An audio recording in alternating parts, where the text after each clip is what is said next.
guys, we are live on YouTube watching EWC Grand Finals. Alpha 7. भाई साहब 2-3 दिनों के बाद आया हुआ है PMWC, and alongside the Yangon Galacticos, our reigning champs from last year's event, out in survival stage. John, you know what that means? Oh, it means we're crowning a new champion. Chicken dinners will need to be earned. Points will need to be put on the tables, and only one team will rise to the top to be the one. I am clear. Dinner. We'll see you guys in the action. आवाज भी एकदम clear है.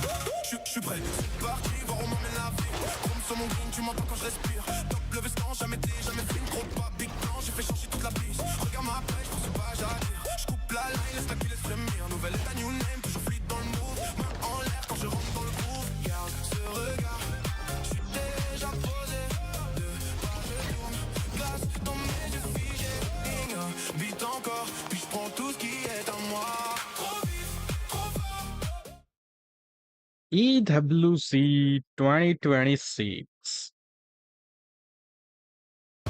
PMWC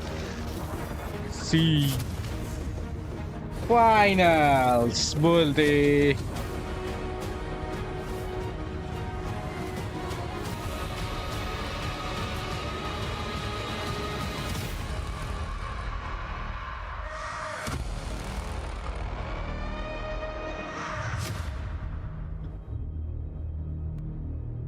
थोड़ा सा पानी P लेते हैं guys. It's just too much of a mess. It's just too much of a mess here. We do it live? Right. We do it live. I think this team's gonna win though. We are live. Welcome, ladies and gentlemen, to the PMWC at EWC 26 News. My name is the 7WG, and I'm joined by none other than Lace. Lace, how are we feeling for the finals? I mean, I'm super pumped today for the finals, and I think we've got a lot to cover for you guys today, but of course, we're here to bring you the program and break it down for you. I think so too, because right now, I mean, we have some important news, and that is the $3 million prize pool is on the line. The format, pretty much straight simple. It's going to be top 16 teams are going to be playing that they have made it from group stages, from survival, from all of that. $3 million on the line. Only one team's going to be able to lift that trophy, though. I mean, that's some serious cash money for our teams. And of course, what would you spend it on? Ooh, I don't know. I don't know, because I have so many kids that... They all get $1 million each. You know what? Even then, it wouldn't really reach it. But we do have some record breakers that are going to be at risk, because earlier on, we did get some a team being able to get 29 eliminations. That wasn't in the finals. These record breakers right there are only for the finals. Yeah, and that was none other than our E-Arena being able to get that on map number 1. Of course, they have a lot to contest to. They did make it through, so this is going to be super exciting. Can they be able to do that again? I mean, I don't know if they're going to be able to. I'm looking at that Tony K, 53 eliminations. I don't know if anybody is ever going to be able to beat that, because that man was on a tear during that tournament.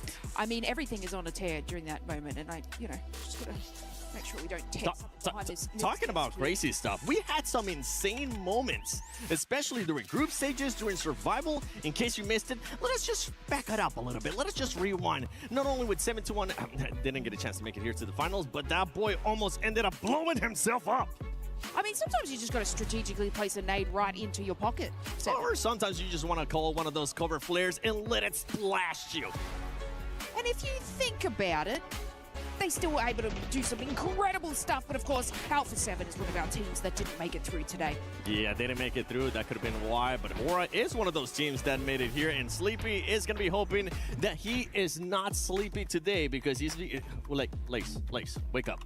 Because if he does end up doing that, he could end up costing them the championship. It could definitely end up costing them the championship. And of course, all our teams today need to lock in and prepare for what's to come, because it's going to be a bit of a grueling day for them all. But I mean, that's the news that we love to bring you. We want to bring you the action and the love, but we want to crush some keys most of all. Yeah, I want to see which keys are going to be getting crushed. But in case you missed it, we do have special reporter Kalaris giving you the STC rewind. But the thing is that Rondo, the first map, is like ridiculous. We saw a team get 39 points of world record. Wow. And that team didn't even qualify in that group stage, which makes no sense. That's wild.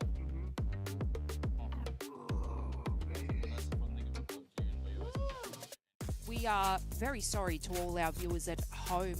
One of our casters got a little bit too comfy. Now, production, let's please throw it to Kalaris with the अबे ये क्या दिखा रहा है ये massage वसाज चल रही है भाई अरे मेरी चैट ही बंद हो गई लॉल ओ भाई ये सोलो अरे भाई क्या बात है पिक्सल प्ले यो क्या हाल चाल pixel play finalities yes sir finalities we are Valak, right, being the Group watching MVP was looking incredible, but so were Group B with Vitality. Very dangerous indeed. The smiling assassin in Valak for sure. I think he looks fantastic, and yeah, Vitality on the opposite side. We of are things, watching finals. To say the least. भाई साहब 3 दिन है भाई 3 दिन चल रहा है 3 दिन. Even have to matter what was going OG on top, yes sir. OG on top. आ गया टाइम पर ब्रो. अरे क्या बात है भाई क्या बात है. Yeah, it was absolutely incredible, especially looking at Federalis with the insane peaks he was doing there. अरे breaking the game at times. Incredible performance from them, and also the duo Ray. But looking now at the teams that were in second place of their groups, right? The Indian teams of Orangutan and also Godlike. One big question I do have today, Kalaris, is that they do not have the Smash ruling in their home region. So if they do get into a point where they can contend for that #1 spot in day 3, how are they going to be reacting to that Smash ruling? It's a good question, then. For a long time, an infinite amount of time, in fact, they've never really truly been in a lobby quite this powerful. The chips are all down here at PMWC, so we'll see how they're going to be able to work that out. However, I think that some of their consistent play style, really locking down areas and then eventually being able to adapt as time goes on, hopefully they've had enough time to be able to even tweak some of those kind of results and kind of tweak some of those tactics to be able to push themselves all the way up to the top. Let's talk about the survival stage, though, because we had a wild survival stage. What do you think of the results? I mean, Tiamo already winning that one. I was a little bit upset by their performance in the group stage, but you know what? They brought it back in that survival stage. And QZZ doing QZZ things, putting up big numbers, but Milu... Hello guys, hello. Oh भाई 7 लोग देख रहे हैं guys जितने भी देख रहे हैं लाइक मार दो यार अरे टारगेट लिखना तो भूल ही गया मैं and able to actually become the MVP of survival stage. Very impressed, but I feel like one of the biggest storylines were in the last few games, Kalaris, the teams were able to barely make it back up, and that has to bring up the conversation about Ulf. Yeah, it really does. That last game, getting them over the finish line, and you could see the emotion and kind of the relief on their faces when they were able to get that victory. This is a team, Ulf, of course, that arguably coming in, a lot of pundits, a lot of experts had them in their top 5, if not trying to challenge for the championship as a whole. So for them to squeak in towards the end of the survival stage, it feels like some vindication has been done here for Ulf, right? Yeah, I mean, definitely. Every single player doing great. I mean, Aaron and Ketch doing great. But you know what? The player that I would say was the MVP of Ulf was Scarface. Yeah. Oh my goodness. He came out of nowhere and said, you know what, guys, I got this one. I'll do it myself and qualify us into the grand final. So Ulf, right now, I would say I got that glimmer of hope, just like we had at PMGC last year, or even PMGO Season 1 this year in Jakarta, that they can be on the podium and maybe break that second place curse. And that's just a few of the world-class teams that are going to be representing here in the final for PMWC at EWC 26. You want to stay tuned. You want to see all of these teams fight for that grand prize pool. Guys, like मार दो यार. Thank you, special reporter Kalaris coming in with the information. Now, let's talk about the club championship. AGA. Oh, भाई 8 likes हो गई क्या बात है? They did. They are no longer in. Lace. क्या बात है? We still have Vitality, and we still have Aurora. That if they finish in the top 8, or if they end up winning, I mean, they'll get a cool 1,000 points for that CC. Never interrupt me again, 7. But that's fine. Glitter, with our CC update, is going to interrupt and on standby to bring us the club championship update. As we head into finals for PUBG Mobile, and as we prepare for the penultimate championship weekend here at EWC, as is tradition, it's time for another club championship update, because this is what all of our clubs are fighting for.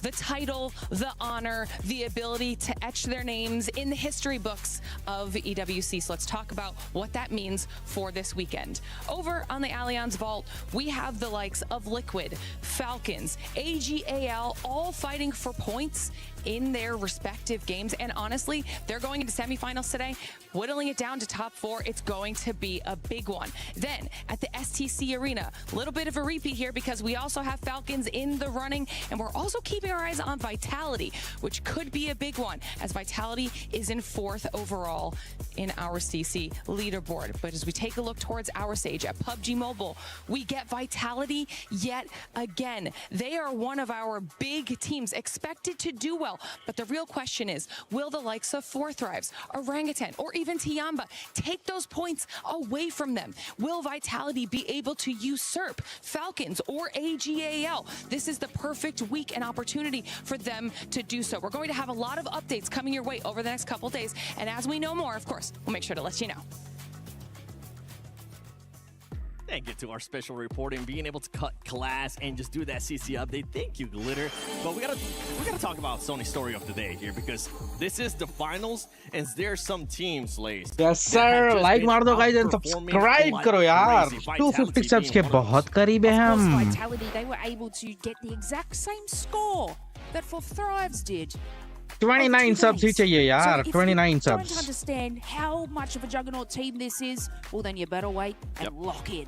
Yeah, another one that we saw there as well is Godlike. I personally have Godlike finishing in the top 5.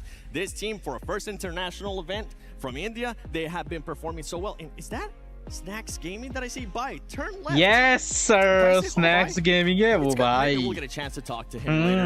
But we do have some more special reporters, none other than Maxman and Amatura. Let's see what they're up to. चीचा मचा रहे Paris में भाई. And here we have it. We are here at the Analyst Corner for some good old PMWC 2026 and EWC 2026 breakdown. And I'm going to be joined by some co-analysts here to break down everything that might be happening this following weekend. First of all, we've got Michael, Niptura, Jackson right here at the stage. How are we doing, Niptura? Very well indeed. I'm not going to do it. भाई नाम ही Niptura है इसका. I'll say that for later, but for now, yeah, we're looking very good, excited for the finals. We all dressed up for the occasion. We are ready to go. Yeah, with that said, looking at the teams, I know that Niptura, you really want to jump in on Godlike, because this team came out of nowhere in Group B and made it straight into the finals. I mean, out of nowhere is a pretty good description of it. We were not expecting too much, simply because of the lack of experience compared to the other groups, right? The other players, the other teams, but they performed very, very well. I mean, we had them coming in 2nd in the groups overall, only by 1 point ahead of Aurora, you know, a few points behind Four Thrives, who had a big group stage, and the back-to-back wins on Miramar and Rondo over the span of both days was just really, really nice. I really enjoyed how they've been playing. They play more compact, they look for those positions, and in a lobby like this is working out very well. So yeah, I'm excited to see what they got today. I feel like a lot of people, especially when it comes to Godlike, are highlighting, you know, they're looking at S-Power, they're looking at Admino. I want to say Some in particular has been doing absolutely fantastic for the entirety of Godlike. So you can see a little bit of a B shot there, them getting ready for this event. But you know what? Godlike is one of the many teams that are going to be here trying to compete for that trophy this weekend. You know, Godlike Snacks chicha on top. Snacks chicha OP. अरे भाई, always OP on Vitality and always on top.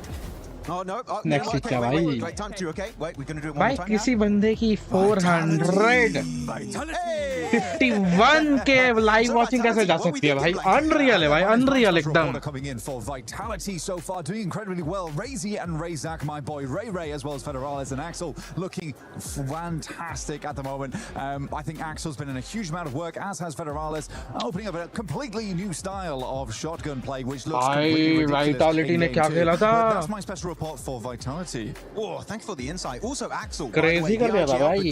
इन लोग ने point जो निकाले हैं 148 क्या होता है भाई? 148 points. With how impressive they were in the opening day of their respective group, which was Group B, right, Niptra and Blank.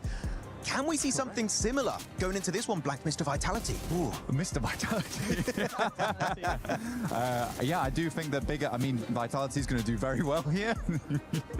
The spiritual successors, of course, but I do think they're going to do very, very well. I think that there's not a player on that team that doesn't look incredibly good at the moment. And the funny thing for me right now, Neptura, is that Razy and Razak aren't particularly the guys that are stepping up their heat, despite so much talk about them. Axel and Federales have come in looking very hot. भी नहीं हो रहा था वो बंदा.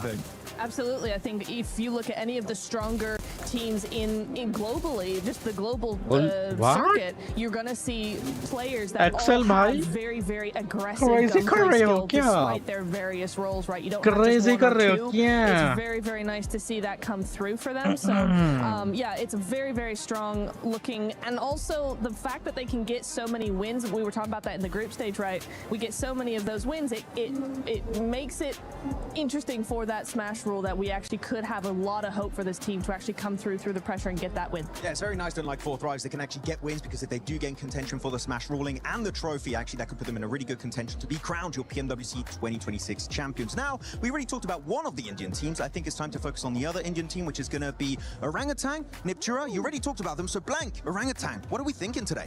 You know what? I think Orangutan, for them, I think right now they're looking very, very good. I think a lot of the emphasis, though, has to be on Aru, though. I got to talk to him a fair few times this event. Lovely guy, by the way. Really, really lovely guy. Great chatter. I mean, I talk a lot.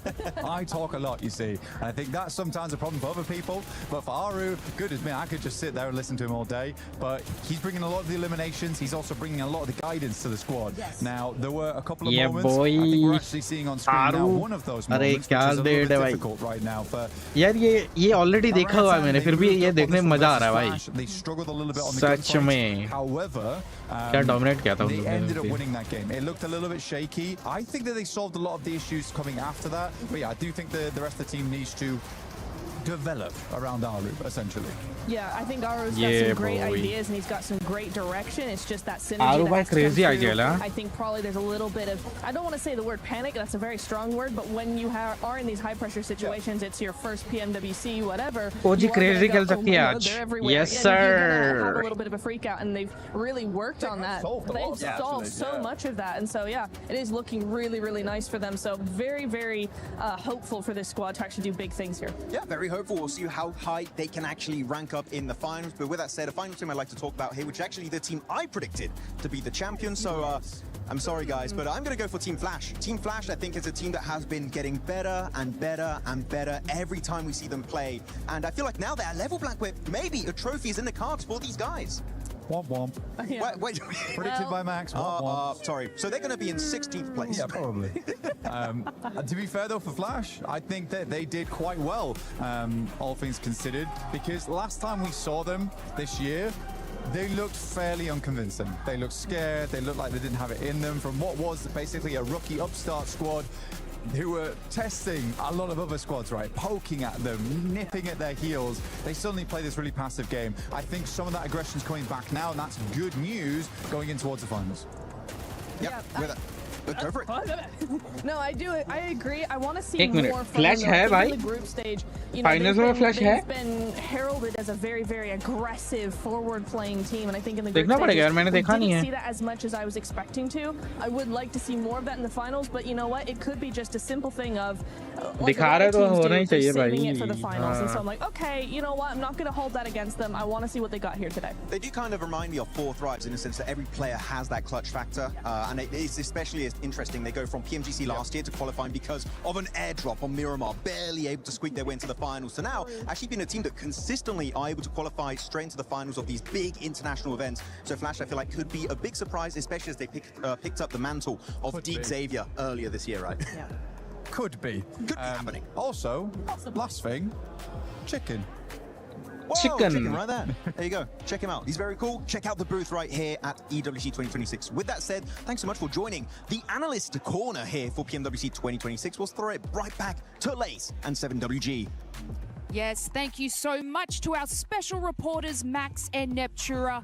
I don't know where we got the budget to fit Blank in there. I thought we spent it on him saying Vitality 100 times. However, our players are now arriving and getting ready for the show. 7, I do believe we are missing one caster. We are, oh, not again. Not again. He ended up missing last year on the final day of PMGC. We cannot have that happen again. Let's send our special reporter, Kalares, who's going to be looking for none other than John Allen. Here, reporter for PUBG Mobile here at PMWC, and a major problem has occurred. It seems we've let one of our commentators out in the wild here, and we've got to actually wrangle him and get him back in. So it looks like maybe a little bit of movements going on here, actually. I don't know if they're actually going to be able to capture him. This is the problem with commentators. A lot of the times, they just go wild. They somehow get... He's on the move. He's on the move. Okay, no, we've actually got to be able to try and find him as quickly as possible here. He seems to be hiding. I'm not exactly sure if we're going to be able to capture him. This specimen, in fact, actually has a microphone already. You can see, he's dangerous. He's very dangerous. He has a microphone already. That means he's actually ripe for the commentator desk already. They might be able to actually capture him here. They've caught him cornered a little bit. I don't think he's very interested in it, but he might take to it. Let's see if we can place down some bait or something like that. Some bait actually might be able to work. Usually chicken dinners are the prime meal of a commentator here for PUBG Mobile. Will they be able to make it happen? This is a tense moment. John Allen. It looks... I think they might actually have it. They might have it. They might have the John Allen. It looks like... Oh! Bakalan liya. Did you see that? Get a close-up of that. Get a close-up of that. I think they've got him. I think they've got him. क्या कर रहे हैं लोग? Unbelievable scenes here at PMWC. Oh, that was close. Crazy भाई. As an Australian, I would have caught him a lot faster. I'm just glad we caught him, okay? This man was on a loose. We weren't able to find him yesterday during the day off, and I'm just glad we're able to set some bait to actually find him. Absolutely, he needs to lock in just as much as our players, Seven. They really do, because there is an alert right now going on, and that is that the players are ready. We are ready to rock and roll here at PMWC at EWC 26. Ladies and gentlemen, this is the finals, baby. I'm ready. Yes, sir. This is the finals. Yeah, boy. Bhai sahab. Crazy. भाई countdown शुरू हो गया. Match चालू होने वाला भाई. इतना जल्दी कितने बजे? 4:30 बज गए ऑलमोस्ट. 10 9 8 7 6 5 4 3 2 1 and let's go. भाई साहब.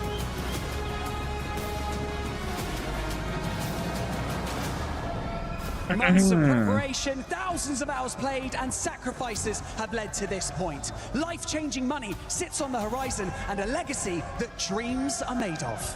We saw it in the group stage, we saw it in the survival stage. These teams are here for a reason, and every single one of them can actually clutch it all and become our PMWC champion.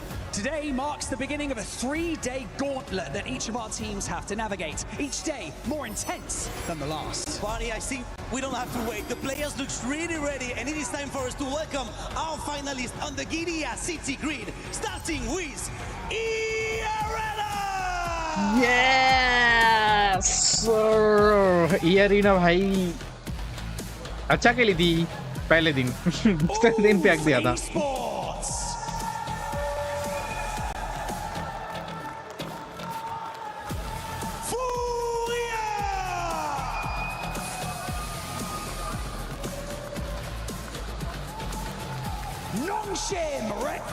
Non-shim Red Force भाई. Al-Hula Club Esports. Al-Hula. Tianba.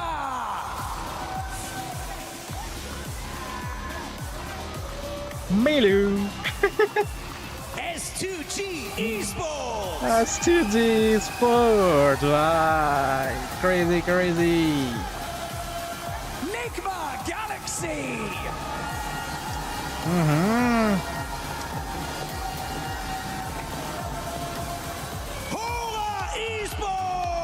Yeah, boy. Hora. Nepali team है guys ये. Hora Esports.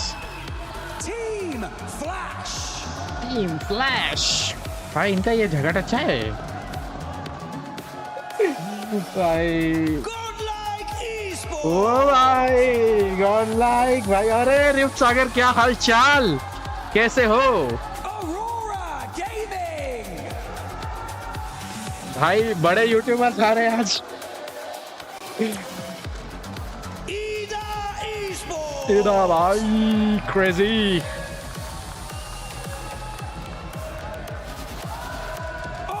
Orangatan! Oh, आरू भाई Team Vitality! भाई best साइजल आया है, best साइजल ने entry लिया अभी.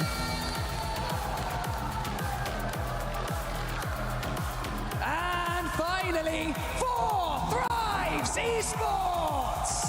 ओह पाकिस्तानी टीम भाई अच्छा खेलती है वैसे ये लोग.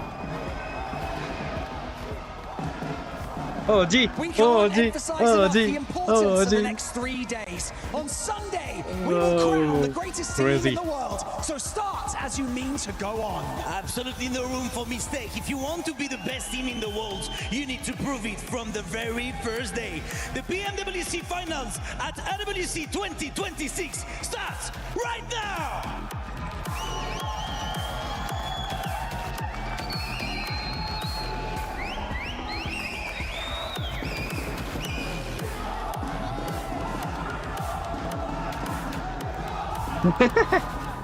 सागर भाई हंसो मत यार आप हो यार. 89,000 सब्सक्राइबर्स क्या होता है? 89,000 सब्सक्राइबर्स क्या होता है भाई? हैं सागर भाई? Faster and deliver when the pressure is at its peak. That is what it takes to keep this dream alive. So welcome to the PMWC at EWC 2026. भाई मैं अभी 2024 बोलने वाला था. छी. And RRQ are looking to do it here. Pushing up close and Diamba. personal. With the nade! Turning the tables! And he's doing this ओए ओए all ओए by himself! क्या कूद के मार रहा है ये? 1v4 from Milu! मेलू भाई ये बंदा खतरनाक नाम है. मेलू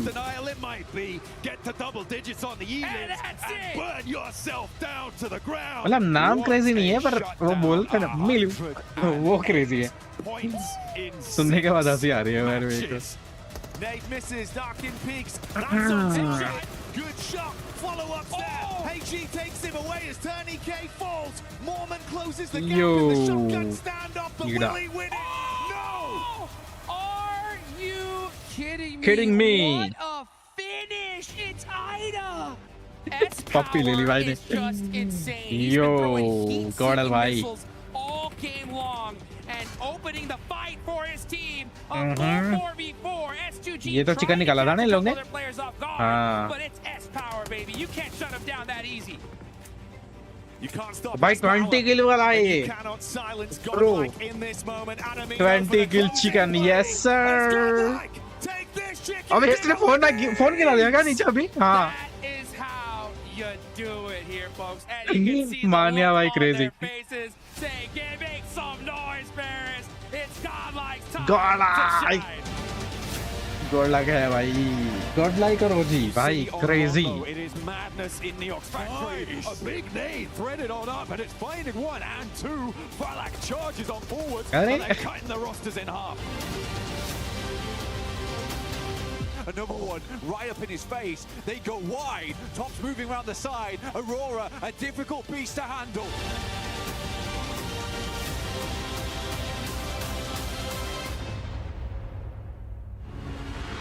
The run coming through from India, but it's not happening. They will not be silenced. They will not be shut up here. Aru's still going strong. A tanky underneath, looking to get the shots in. But Flash moves around the side. He's whipping the shots, unfortunately. But finally, they will hit the last shot. India crazy, crazy. Day 1 to day 2, this team looks clean. It's time to crush some dreams of 10 teams. Can I get you to press this button and open up the iris? Oh, with a bit of vigor. I like it. I'd like you to pull on this in 3, 2, 1. Send them home. Let's go. There go.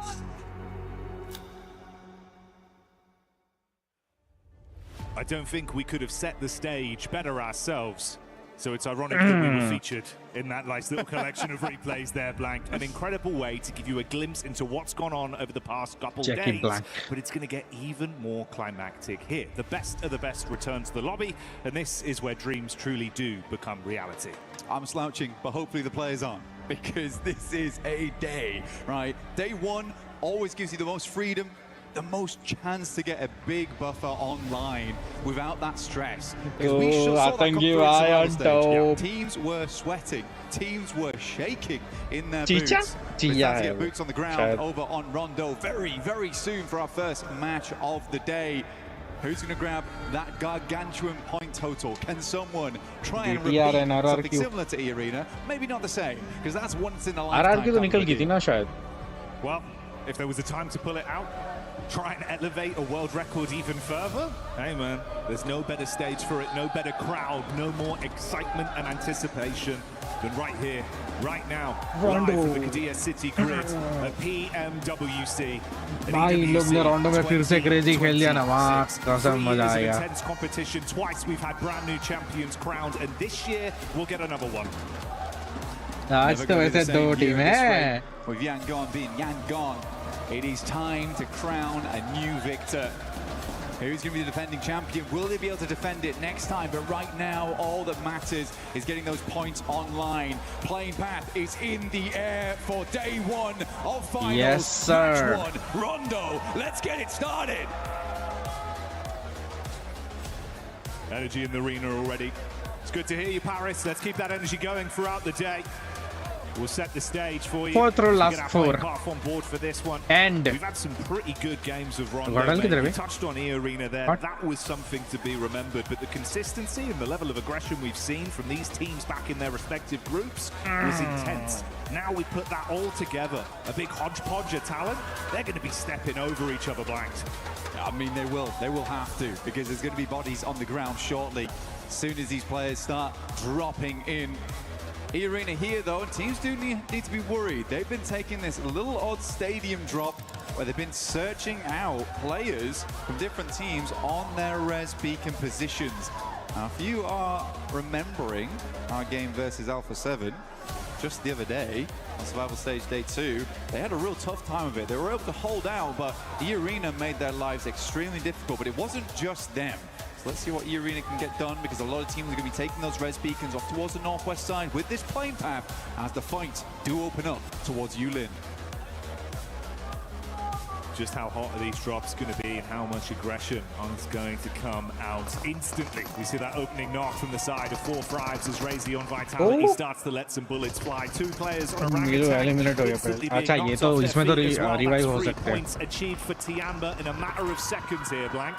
QZZ already hitting the knocks left, right, and center. Milu up to 4. QZZ on 2. 6 eliminations in 1 minute 47.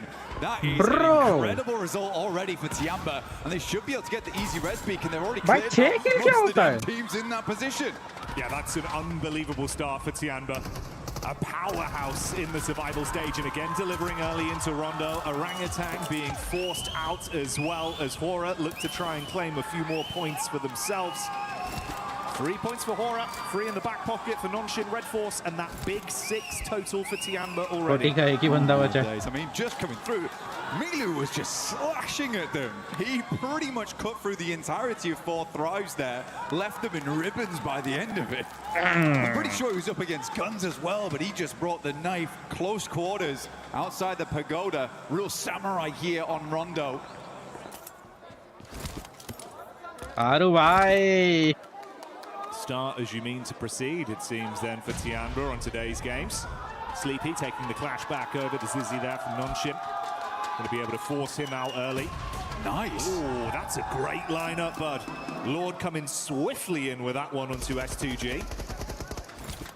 Gorgeous stuff here. But for S2G, got to chat with him for a little bit.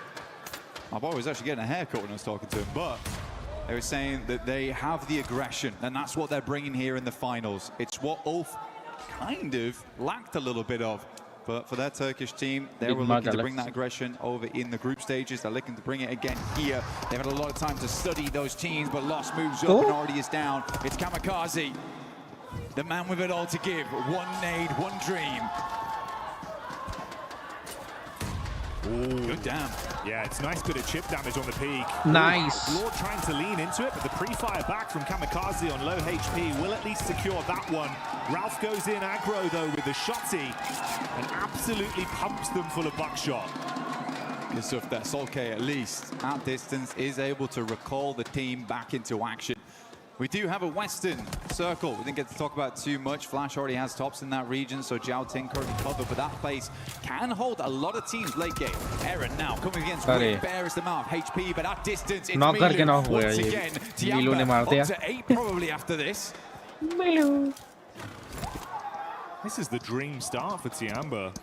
And Milu, the fact that he's got 6 individual eliminations alone, mate, he was just popping off back in the games we'd seen previously. If he feeds the hot hand and can keep this going throughout the whole day, good luck. It's the buffer that we were talking about. And there's no luck involved, but there is luck involved over on the Lucky Spin, which you can join in with us in-game right now for the 2026 PMWC exclusive 2026 PMWC tournament set, which you can see on screen regularly in-game. Make sure to try your chances just like QZZ and this spray down with the S12K. We are looking at 2 eliminations per minute. Unreal reactions as well. Coming out swinging today. We know mechanically they're very gifted as individuals, but they're putting it all on the line.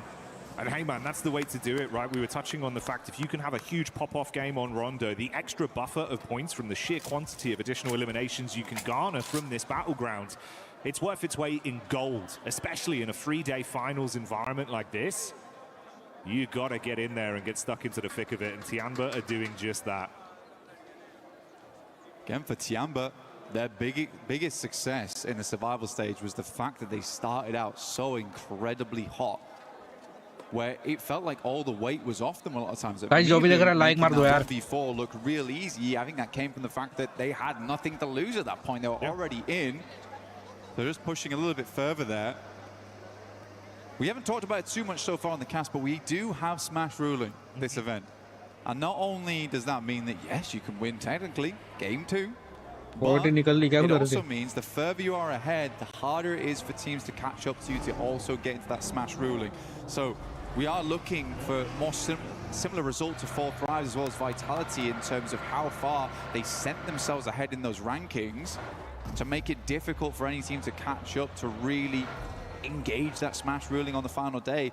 Might be coming down to match 6, honestly.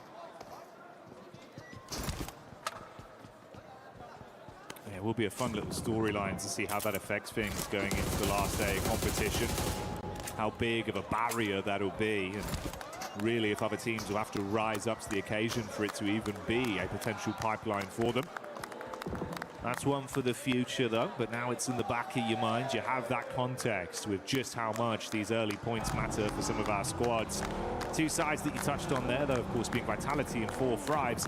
They were dominant in both of their respective groups. Easily the best squads we saw when it came to how consistent they looked and how aggressive they were. Yeah. Vitality even kind of completely blowing away what we thought was the upper limit when they then played their group, right? I think they knocked it out by 1 point, but even that 1 point is a hard point to squeeze out in such a short amount of games. For Tiamba, it's a little less impressive, I would say, just because you are playing with the dregs coming through from the group stage. We already did send what we assume to be our best 10 teams forward there. Yeah. Even so, Tiamba still looked very strong, and for them, it was more a case of switching it on in those moments. And they've done exactly that. It looks like all the lights are on at home right now for Tiamba. They are burning the midnight fuel. It's crazy. Actually wild. Speed at which he was, the speed at which he was like, so was that a 1v4 again actually? Now I'm thinking about it. Technically it feels like it is, especially when you then factor in, by the way, we had the 1 clean 1v4 he won. We then had a 1v4 attempt towards the end of survival stage that resulted in a winning free elims and going out as the last guy. Yeah, like the conversion rate we've had on raw 1v4s from him has actually been unbelievable. I think we're more astonished that might be a 1v4. I mean, we didn't even clock it because it's like, is he just doing this repeatedly now? Just full-on butcher blade coming out from Milu, chopping everyone to bits. Crazy. Love to see it. Circle goes over towards that northern side. A bit of an awkward res beacon on this one as well, down towards the lake. Definitely possible to go for, but you get caught out on the bridges coming out from that area a fair few times here, Jackie, and also there will be teams playing around that spot, trying to hold teams out. Orangutan, though, nice rotate on the north side, will be able to get them further into the circle. Tiamba, Vitality all on the back foot here, as well as Ulf. Aurora holding a 2-2 split. I think they realized because they're so far down towards the south, likely better just try and clear their back angles and then look for maybe a major rotate on the west or the east side later on.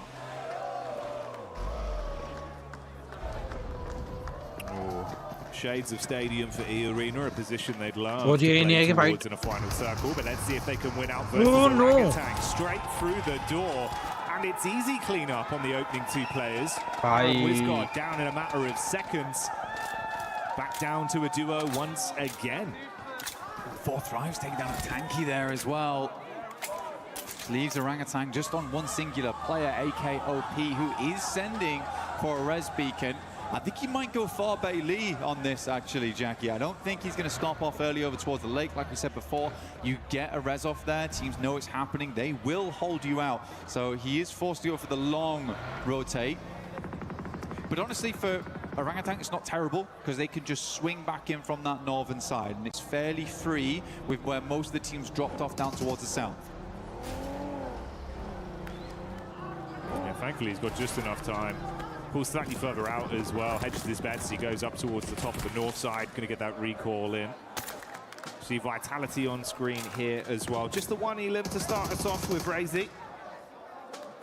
I mean, you said it yourself, mate, doing your little special report on Vitality. Razak and Razy, that's been a hell of a duo. They're like the Cray twins, bro. You're just terrified when you see them coming at you. Yeah, you are. I mean, one of them bringing the double hammers as well. It's a bit of a nightmare, honestly, and they are always looking for a proper shootout. But it's nice to see Axel as well as Federalis. I mean, Axel really astonished me. Because there had been so much talk about Razy and Razak, and Federalis has also had a massive amount of tenure throughout the entirety of PUBG Mobile, but Axel was just swinging and not missing. So that's what gives me a lot of hope, and I'm very, very excited to see this team perform as this tournament goes on, just because of how good all of them have been playing individually and as a unit. Taking a look at Godlike, though.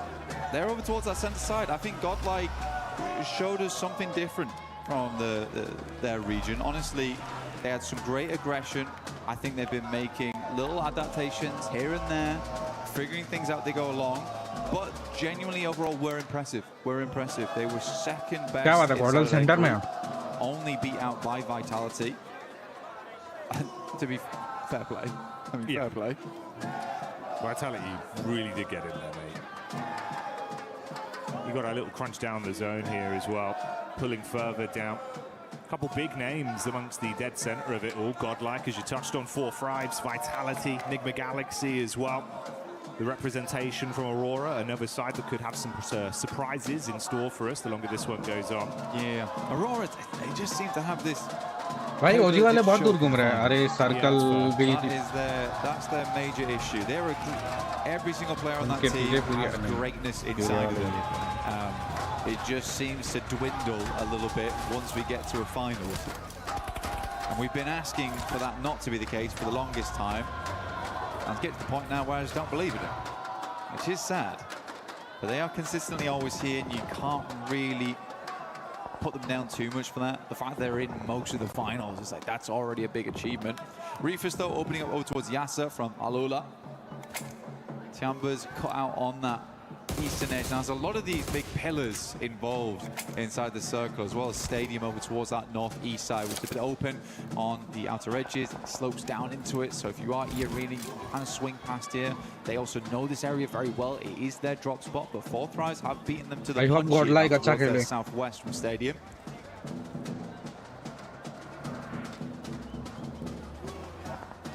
Excited to see what the form of Fury is going to be looking like in a final situation again as well. They were massively coming alive, dude. Felt like it was way better in terms of the decision making. The communication was on point. A lot of the fights we witnessed from them. Igor as well, just playing so brilliantly with some of the individual plays. Feel like a whole new man showed up.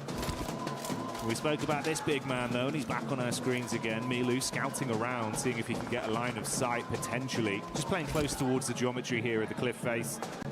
It's Ulf that aren't too far away. Eagle and Aching, desperate to get some elims on board. I mean, man, Every single one over on Milu and QZZ, but these guys are the fraggers on side. A-King, a lot of times playing off the back of him. Eagle, very, very good at playing that anchor style. Generally is the last player to go down. Plays that survivalist very well for them as well. Yeah, you're right, Furia looking good. Igor's, I think, was a big surprise. Yeah. They've got big names on that team like Chief, Ayala, Silence also doing a lot of good work. But yeah, Igor's was just really giving it to a lot of these squads. Now we're getting in towards our later circles with quite a lot of them teams still involved. We talked about Jaltin earlier on. It can house good circle, by good circle. It is uncomfortable to play in, and swinging from apartment to apartment is not always easy. And there's a lot of difficult windows and little places to pitch nades in. We can't quite get those full finishes on. So I'm curious to see how this will play out. I think it's going to be a little bit of a passive game going towards the end, but you do have to get in towards Jaltin. See over on the side of the stage, I think the Galaxy fans getting quite excited. But meanwhile, amongst the battleground, it's S2G that feel the hammer crash down on top of them from Nonshin Red Force. The hero of Hyunbin starting it out well. And only one man in last, forced to bail out and try and keep their dreams alive as he breezes out of action. There's Aurora as well, clashing against Ida Blank. I mean, Ida tried to get in on the northeast side, which I think is, at this point, a little bit too late. They got crunched in by Vitality as well as Aurora. I think you somewhat deserve that coming into this stage of the game. Jaltin's still far on the western side, but because it's such a big amount of landmass with a lot of places to play, you do see a lot of teams confirming here early, but you sort of want to be on that end where Aurora is, Vitality, where there is those clear exit points across the road. A lot of other teams have to take something a little bit more unfortunate. T21 knock. Joker stepping up to the plate. He is spraying through the smoke. There's one close. He's giving himself away though, Jackie. Yeah, this is risky, bro. IQ had to be so swift with the shotgun here. It's Joker just teasing them, dancing around on top of the rocks. So much damage already done to 4 Frights. This would be a hellish way to go down. And that's how they fought opening game. The arena. The arena down, but back on ball with Tiamba. Milu finding the first, as per usual. Scarface desperate against it, but he's just pushing up. A-King will find another shot. Solus is down. This is looking very, very bad for Ulf. And Tiamba puts up more points. Milu on a fat 7 so far. It's not going to stop either. They want even more. Squeeze whatever points they can get out of this one. Aaron had to tuck his tail and absolutely bolt it. Finds a lone rock in a field and gets his head down. Turns his attention back up onto him though. Few shots as he dumps the magazine towards Milu. And someone needs to stop him, Black. Milu is just out of control this game. You're right, needs to be leashed. QZZ still taking some damage here. Aru mar raha hai bhai. Out of his fury, you're actually taking a couple of pot shots over towards them. Aaron just about press over the top of that ridge side. They're going to take the blue for a little bit to try and deny those sidelines to make their way over towards the pagoda. Just about in here, Jackie. Difficult spot to play. Curious to see how it does work out. Aurora, it seems like both them and Vitality have been tossing a couple of curveballs at one another. But Aaron does find Eagle. Goodness me, still being a nuisance on that east side. Fair play, man. He's thinking I can get 12 points, bro. What the heck? At least make it uncomfortable. Force out the utility, see what he can scrap through onto them. Can't really make a move towards that recall. The zone coming in, and that's going to really crunch up away from all of them. NS आ सकती है, ये भी आ सकती है. Yeah, Vitality's in a really good spot here. Like I said before, it does give them that capability to move out over towards that northeast side if needs be, but they also can crunch every single team on that western side. There was one player left remaining from Ida. It is Darkin. He is over on the eastern side of Jaltin, just hanging out for the time being, but that does kind of save grace for Vitality, because they'll hear the shots immediately if someone tries to rock up over towards Darkin, just give them a brief opportunity to reassemble and reassess how they want to play off on that eastern side. Quick replay here from Federales, just instant shots. I think this has been a key factor for Federales throughout the entire tournament as well. Reaction speed. He is quick with it. It was quick and on a disgusting angle as well, so good plays. Oh, Federales, no one clears it! Hello? He doesn't get the playoff! What? They turn around back onto it and Federales falls! What's gone on there? This is an insane push from Tiamba, Bro. by the way. They have practically Bhai, Tiamba kya khel rahe hai aaj? QZZ goes down. I don't know how Tiamba is here. They immediately scarpered from that south side, and they took the most bold push. भाई VLD I was knock like, कर goodness the. me, Vitality's going down. And I was like, goodness me, Vitality's going down to Tiamba. एक ही of all बंदा teams. जिंदा है. Mate, this is lunacy. Milu's looking for the nade as well, wants to really commit to this. Meanwhile, the last man from Ulf goes down. They fall second into our first game. Milu priming the nades. Oh! Nice, good nade from them. Hits it back. Axel and Razak still up and kicking. That nade looked dangerous. Milu's down, tries to crawl his way back in towards the smoke to mask his presence here. QZZ still alive.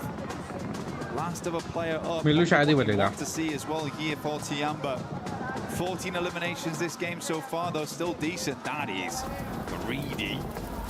Vitality's gonna let it happen? Oh, mate. He's going to get it in. The res is going to get him back up. The insane bit was as well, it was the nades from Aurora from all the way in the back line that got that initial knock back over onto Milu. Vitality have just been caught in the middle of it all. Most aggressive game of badminton with nades being bounced over the top of their heads. Molly in round the corner, QZZ with a nade back. He's just going for it. Angle, good no! Oh my! The shotgun knocks them both out.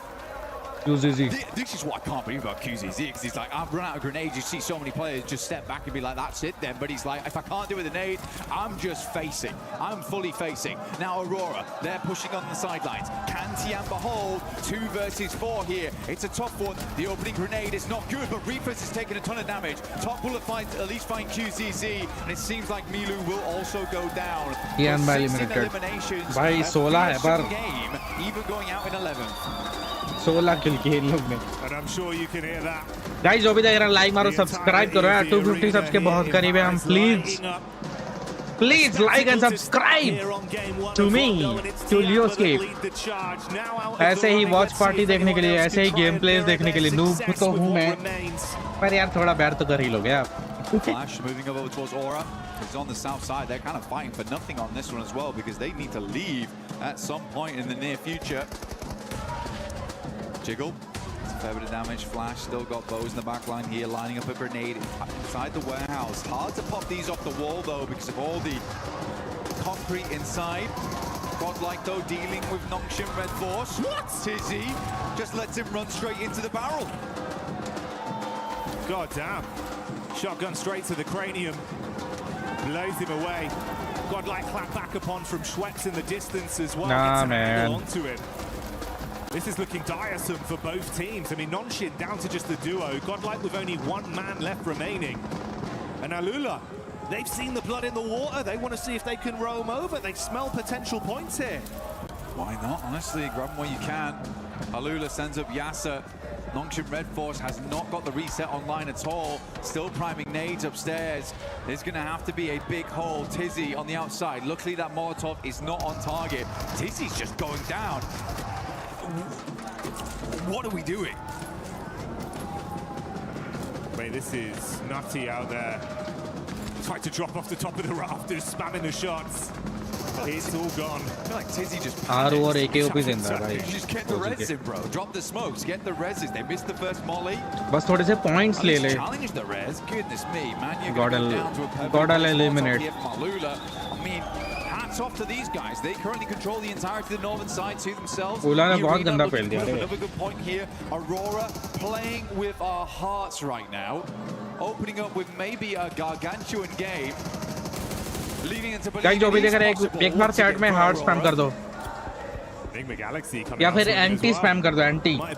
Nice try. The overall aggregate elims we've seen to this point, but we know it's a team that can deliver with some consistency late game. They've got nades as well. Oh, the red zone forming on top of the arena. Thankfully for them, a little bit of deployable cover will make all the difference.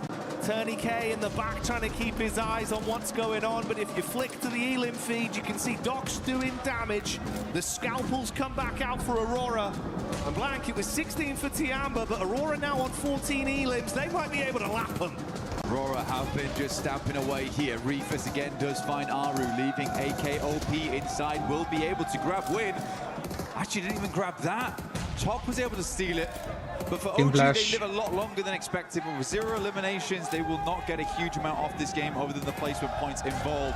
AKOP inside, has to move soon, might just end up denying the point here. Reefus spraying in, has 217 bullets as well, so they have had a lot of loot crates to pursue and peruse. Hill battle कर रहा है क्या? AK? Akop just trying to keep himself sustained and run the clock down on this one as long as possible. See if he can deny it out to the blue potentially, because if he goes running in there, that's just another point for Aurora. He's trying to get an extra placing on this one, but I don't think anyone else is going down anytime soon. Still more. He's mistimed it. Unfortunate. Anti-buy. The angle was bad for him. So pulls off the first anti-buy. Sadly not able to rank up once अभी 6 match और बाकी है भाई. a little bit longer, maybe. Sorry, 5 match. He would have ranked up over E-Arena here, who will go down shortly, I imagine. Turney K not able to weather the pressure here from Alula, who have been impressive this tournament for a team that was kind of down on their luck last year. I don't think a lot of people had high hopes for this squad. They have come into EWC looking fairly decent, like a lot of work's been going on for this squad. A lot of practice in the meantime. But Enigma Galaxy up in top 3. A rocky group stage for them, but we're still able to grab those points. And I do attribute some of that to Coops. He is a nuts player on side. He's been a big King Cooper for this team, bro. Wearing that crown with some of the plays he's making. He wants to slam down on the off-angle peak behind the vehicle here. Alila trapped, cowering. One by one, they eat the bullets and they fall. Huge step up for Enigma Galaxy. And enough time to fix their HP as well before any other fights are forced. The only solo player from Furia, Igor, just trapped in the ditch between our two teams that are going to scrap for the dinner. And Top finds that one for an extra elim. Just instantaneous shots coming through. So we're down.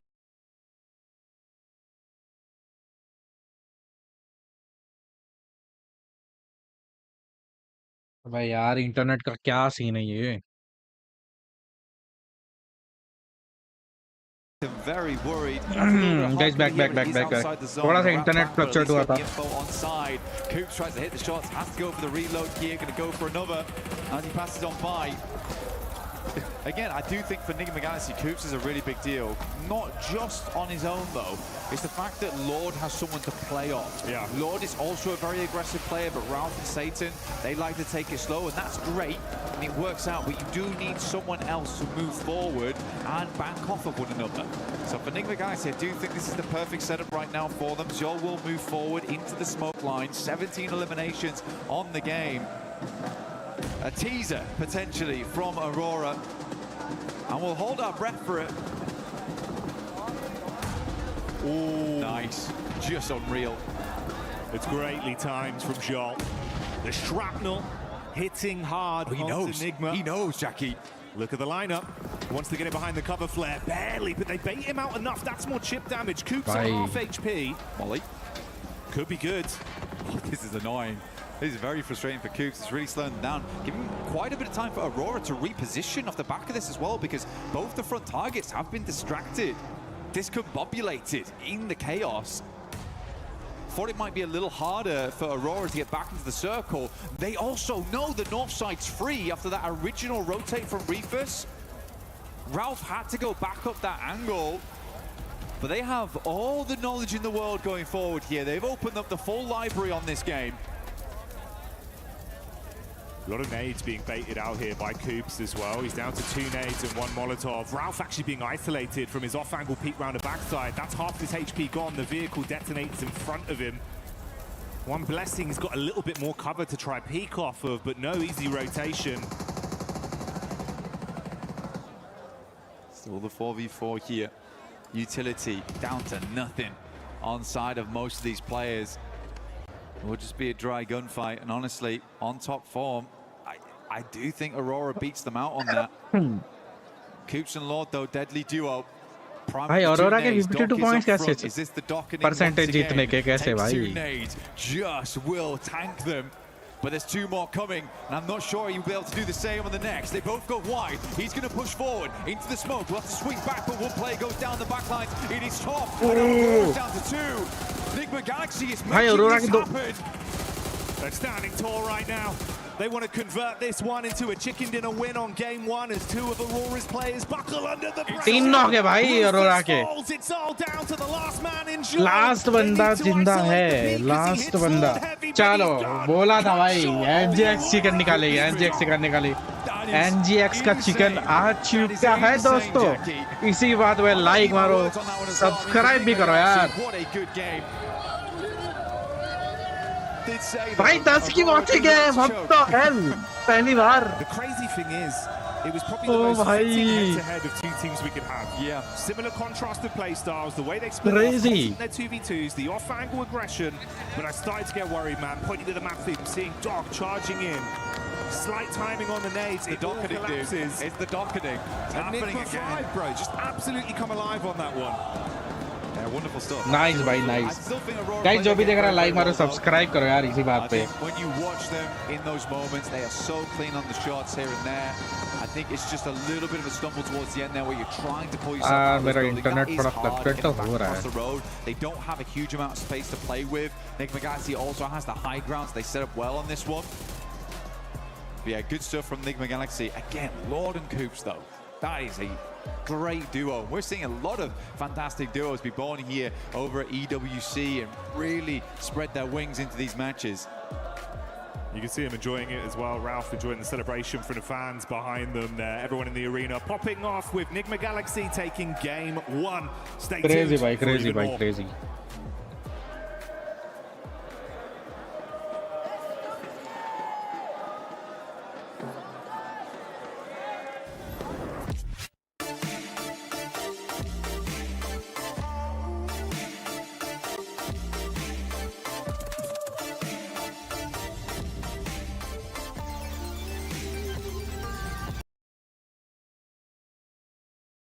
यार add पे copyright लग जाता है.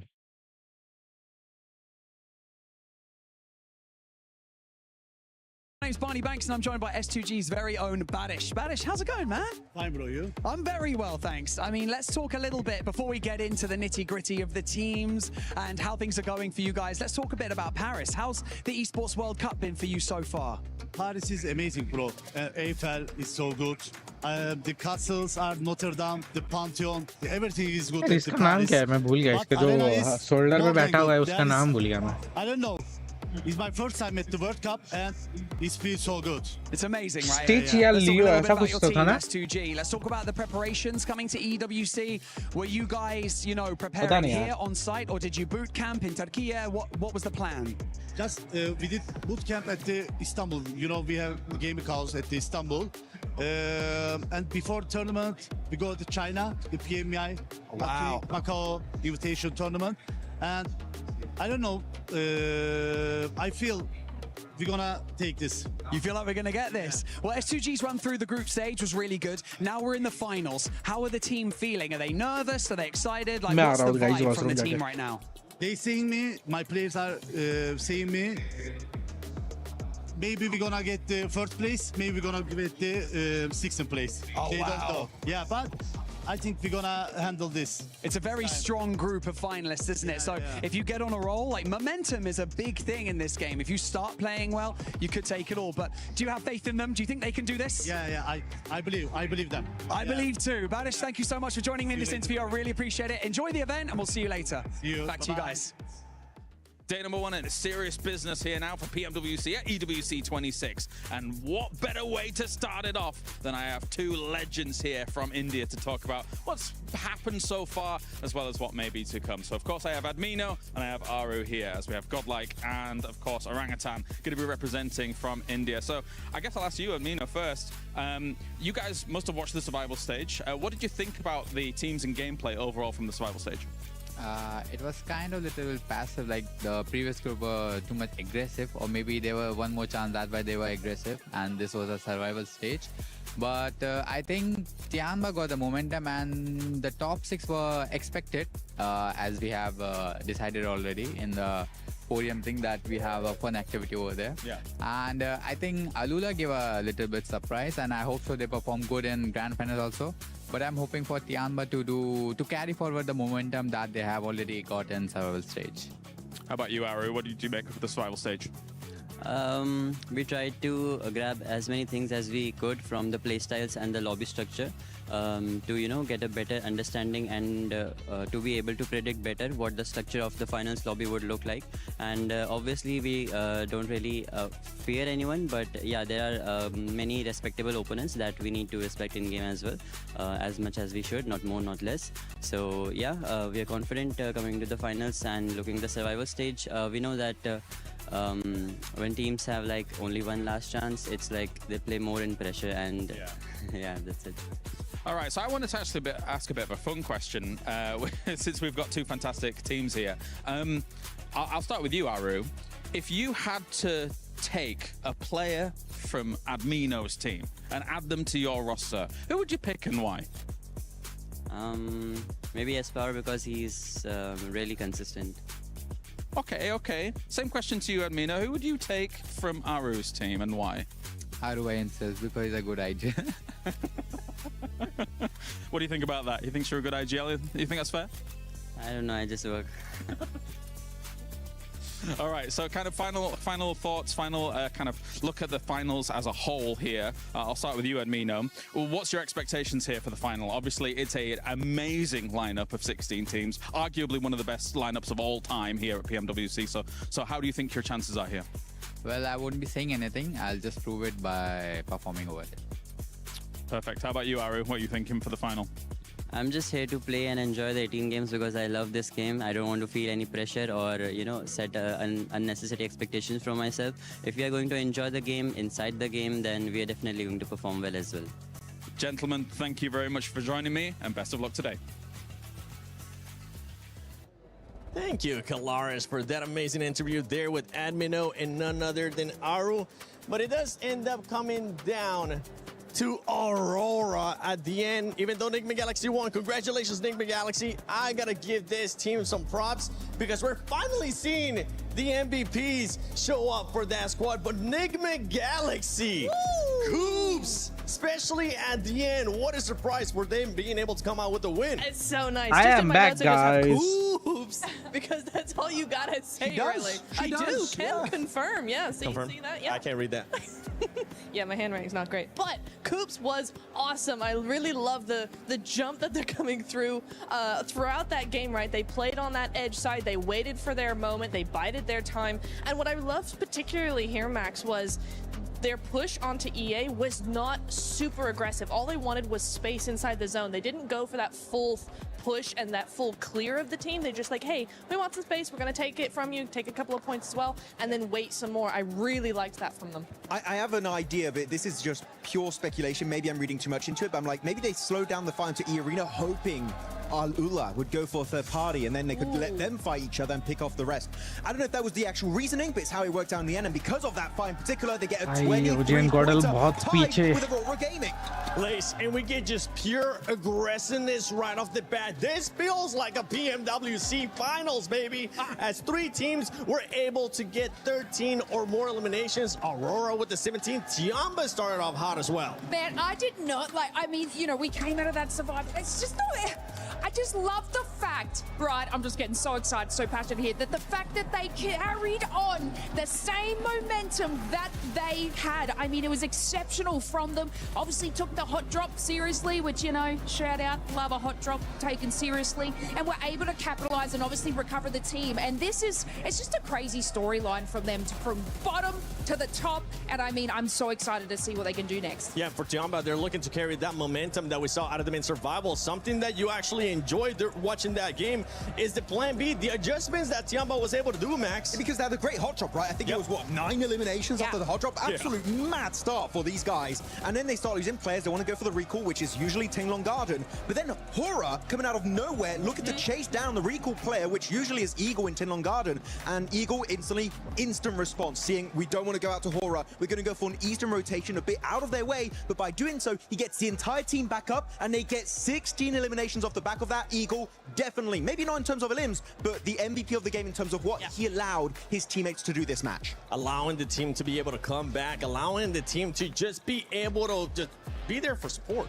Allow the other players to just frag out. And for anybody that had Tiamba, Enigma Galaxy, or Aurora in your predictions, congratulations, because those teams have been performing quite well. If you haven't already, make sure you check out the EWC Play app. Go put in your predictions. You could end up getting some rewards there depending on what your predictions are. And no surprise here that it is Milu from Tiamba with the MVP once again. 8 eliminations. This man is just non-stop right now. He is.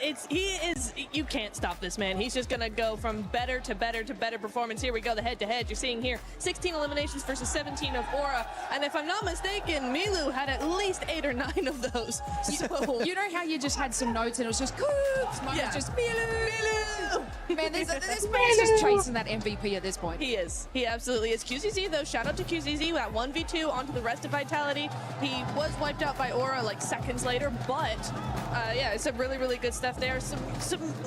There's a lot more players on the team than just Milu that are really fragging out.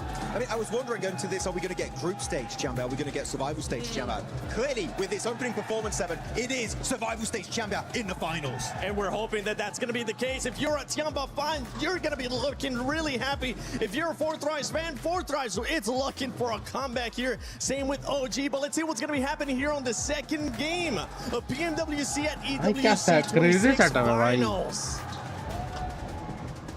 बीच में trophy है आजू-बाजू दोनों team what we saw on our screens live in game 1 of 16 teams खेल रही है भाई. Starting to get a little bit louder in here, but Paris, I want to know how loud can you get? Let's get some noise going! It's a good crowd. It's a real good crowd here we got here in Paris.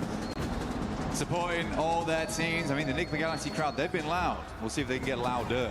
As Enigma Galaxy are doing fairly well here so far. It's really, really nice to see. I think, again, mad props to Coops. First of all, mad props to actually being here. The guy's dodged so many events at this point. Finally gets to play some matches. But yeah, the rest of the team's also looking fantastic. Ralph looking a little bit more reserved, I would say, in the gameplay, which is good to see. Holding those angles. I actually liked where he set himself up. It became a real nuisance. The big thing was, didn't immediately go down either. And I think a lot of times that's all he needs to do, because he knows the layout of the land. He knows where he needs to be playing. It's just sometimes he'll play those spots and then... Erangel, guys. Erangel is back. So he's just letting the rest of his team work those angles whilst he plays that off angle in a really, really strong and quite frustrating spot to deal with. But we're heading over to our angle now, so probably a little less action involved, a little bit more calm, chilled out as we head in towards the first portion of the day. Fury at last game did come down to Eagle once again. Yeah. And honestly, mate, you know, normally I think you'd favour him in kind of positions like that, where if he had to step up as a solo, it's just how late in the game it was and how strong everyone else he was up against was looking, right? Uncomfortable position to be left in, but hey, they still squeeze some extra points out of it. So it's better than it could have been. For some of our other talented squads, they're far down the standings, but like you touched on, Rondo is Rondo, and now we get something a little bit more normal. Opening playing path established here, whole way down the middle. Down on that eastern side, Yaz. Open here for teams to move into. Gakka a little bit harder to get towards on that western side. North George, well as South George, probably possible. It's just going to be a little bit more of a long approach on that one. Vital is just out early. I don't really ever mind the Kameshki split, honestly, over towards Stalba on that eastern side. Most of the time you're not over here, so it's just a really good position to get set up in the early game. But man, Tiamba, we didn't talk about them too much at the end of that game, but there is definitely fire in those bellies today. Because to make that push, to make that decision, to just be like, let's have a straight fight on the central compound when we're playing Edge, I don't know what's gotten into them, but I love it. It is so good. So many elims already, and they just go, I like the look of that position, let's take it off. Circle थोड़ा टेढ़ा मेढ़ा ही है. starting off one of these. This has been a consistent trend, at least throughout Survival. We had quite a few very similar to this on our start. Obviously, a little bit worse for Vitality with a late rotate all the way down from Stauber with their instant drop from the plane. Yeah. It's going to be a little bit more difficult. A lot of the rotational tools will probably be removed as well. So it is going to be a long rotate for Vitality, you are correct. That might end up, or probably will end up, creating a little bit more of a passive game for them, a slower game for them. 4 Thrives though, loving life. You know, they get down towards Ferry Pier, the yellow's on the eastern side, there's no one around here, it's chilled out, it's peaceful. You get yourself set up nice and early on one of the prior compounds as we head into Zone 2. I think the scary thing about this one is it does eke in a little bit of Sosnovka, and there isn't a 0% possibility that this doesn't go down towards Sosnovka in the future. It still can, it could even center up around Bridge. Satan on our screens. You know what, the last game, first time I've seen Satan smile this tournament, by the way. Even when they win, he usually looks like something's gone wrong. He enjoyed that one. He did like that one. That was a nice win for him. Yeah, they were chuffed to bits. And to be fair, it was great, nice head-to-head. Two very talented squads. Lots of contrast of play styles. Galaxy proving मुझे लगा रोजो का दिखा रहा भाई. Building थोड़ी same. So low on utility, but made every bit count. Can they keep it going? Guys, जो भी देख रहा लाइव मारो, सब्सक्राइब करो यार. How does it look then moving in here to Arangao? 250 subs के बहुत करीब हैं हम. What are we looking at from them? That will be a nice, I suppose, sort of litmus test of what the quality of this team's going to be looking like throughout the next 2 days here. Ida. These guys kind of crumbled. They made the similar approach to Tiamba actually last game, but I think what Tiamba did very differently was they isolated the Vitality compound away from Aurora, whereas Ida kind of came from that north side and just sandwiched themselves. I thought that was a very strange play for Ida to make. I think most of the time, most teams would understand that probably don't want to place yourself between those two squads or those two buildings. They're very popular in that location on Rondo. But I don't think Ida had done badly before. They had some really cool clutch moments, some super awesome 1v3s right at the end of the games. Like, they have what it takes to be a champion, but not like that. Or stop making silly mistakes.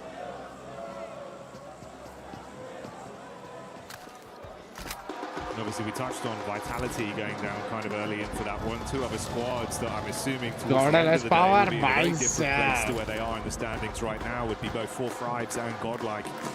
2 teams that have got so much firepower, even just individuals as well. Yeah. Falak gets some of that old 4 back out immediately, mate. You won't only see it, you'll hear it from the crowd. I mean, he looked happy when I saw him this morning. They're ready to go. He's got a little bit of a shy smile on him as well. Quite like it's cheeky. He is cheeky. It is cheeky. But even when I was talking to him yesterday, he seemed like he was ready and raring to go. The rest of the team all looked happy. IQ is in high spirits, which is very, very good news for the team. Be able to give that advice and those crucial bits of information, where the team wants to go, how they want to play it out. You need all of your team to be happy. Though I am kind of worried about Godlike and Orangutan.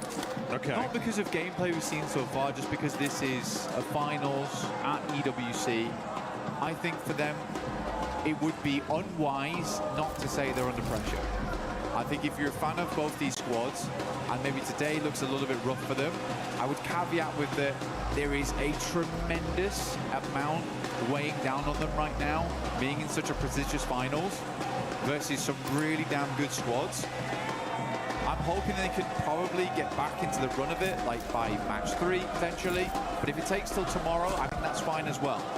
OG already still showing off that they have the rotations capability to make it happen. They got far into that late game. Not a lot of eliminations, that's fine. Godlike similarly, still that aggression in play. I like to see it, but maybe not where we really wanted it to happen during that game. I think it's also for teams like that, Blank. For our other squads that were forced to play survival stage, you've had to consistently keep grinding and keep that form on the go. Yeah, exactly. You come out from your group in those top team spots, you get a few days off, but that does cool you down a little bit. And the thing that's changed is what's going on behind us. The energy in the arena, the noise, the hype. They're getting excited because 4-5 has made the play. That's IQ with an opening takedown. But that's the difference as well. You come back into this area, Blank. Sure, with the noise-cancelling headphones, they might not be hearing it, but I tell you what, they can feel it. The vibration. I know the floor is trembling under my feet, so it'll be the same down there on the stage for our players. And if you're trying to instantly snap back into that tournament-winning mindset after a few days off with all this going on, it might take a game to try and lock back in. Yeah. I don't like that, though, from Aurora. Because you can scout that a lot. भाई ये लोग आतंकी और ये towards the beachhead, having a look विजगॉड किधर घूम रहे हैं? Lighthouse and be like, okay, there's a guy up there waiting. Watching Trying to check the me. girders. I always think it's an odd maneuver to try and just send someone, slingshot them across, and it's like, well, we know there's someone across there though, but you also just lost a player. Like, it's so early into the game. Could have even just waited for zone 2. I'm curious to hear what the analyst desk has to say about that, because for me, that's just not EWC, PMWC potential. Right? That's not what that is. Yeah, the trade of it. One player's life, one of your squad mates for an information play. Economically, it's not the best trade on it. Guys जो भी देख रहा है like मारो यार, subscribe करो। 250 subs के बहुत करीब है और 20 लाइक्स का गोल है यार आज। वो तो खत्म कर ही दो यार आज। This is prime time to go for bridge camps. Yeah. Like if this circle was further over towards the north. 11 likes हो चुके हैं। 9 likes to go. It shouldn't be a case of, oh, let's check if there's. Guys, like मारो।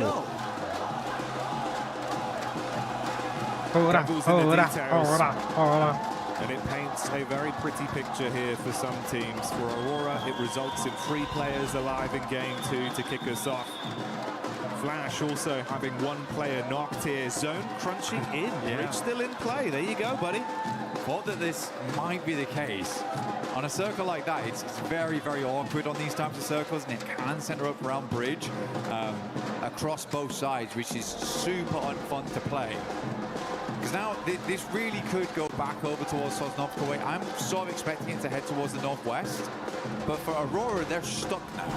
As are Alula. Alula's kind of considering whether we should take an eastern crossing or should we just play over towards the ridge side on the southern edge. It cuts out a massive amount of space though. So much water involved. So teams are just going to be sending towards Ferry Pier because there's safety in that location.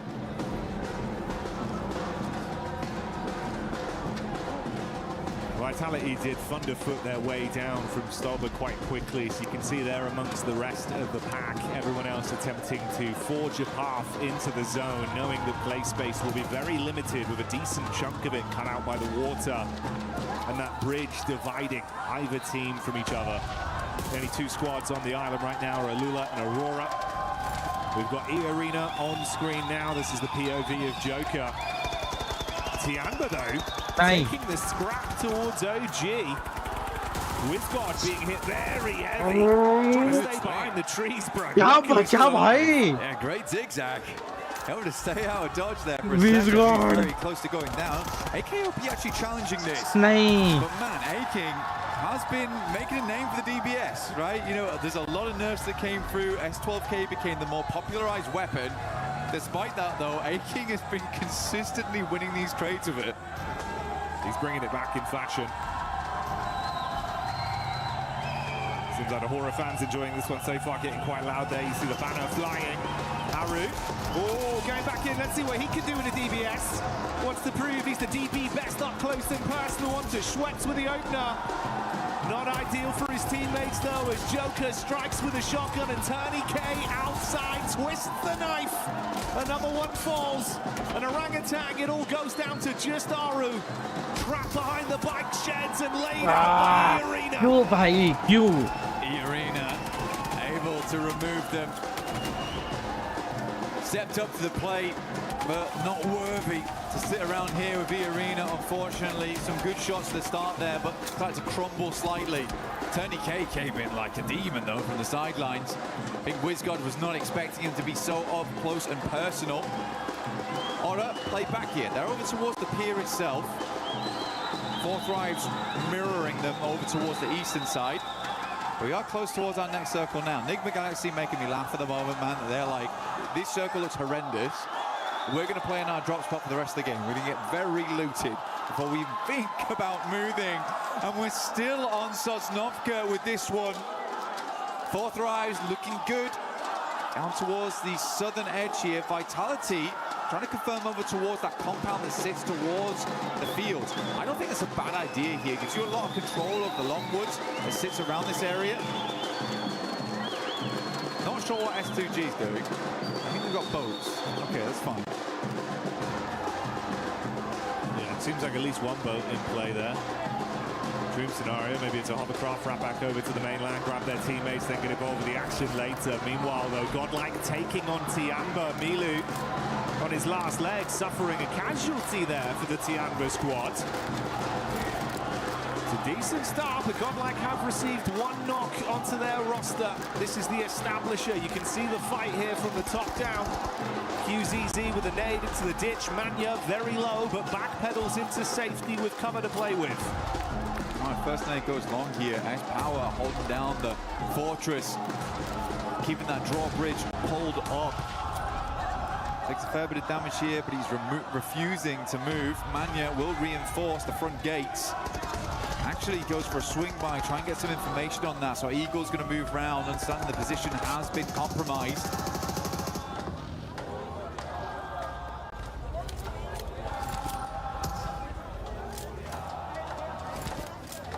Slowly trying to take some space back. Faint smoke wall goes up. Ooh, only gets worse for Aurora as well. And that's quick from Alula finding them. This was the other team that was on the island. There's now a third party that's joined them with that late rotation round from S2G. Looks like they did go back to grab the rest of the squad. Yeah, it was Kamikaze in the hovercraft. That's paid off for them to fight towards them. Ulf, interestingly, taking the hit over as well to Godlike. So that battle turns into a third party fight. For Godlike there, quick swing around. Take shots over towards Ulf. For them, Ulf should be able to pick the players back up. They've got a good spot right now. It's not as safe as they might like it to be, but it is decently central. It feels like the circle's peeling away from Sosnovka at this point. They have very limited space to work with. Alula trying to make the cross. S2G, Hamzi at distance. Will find a shot over towards Aurora there, leaving them at 0. Out of the game early, 23 points is where they'll end. On a single point earned on this one.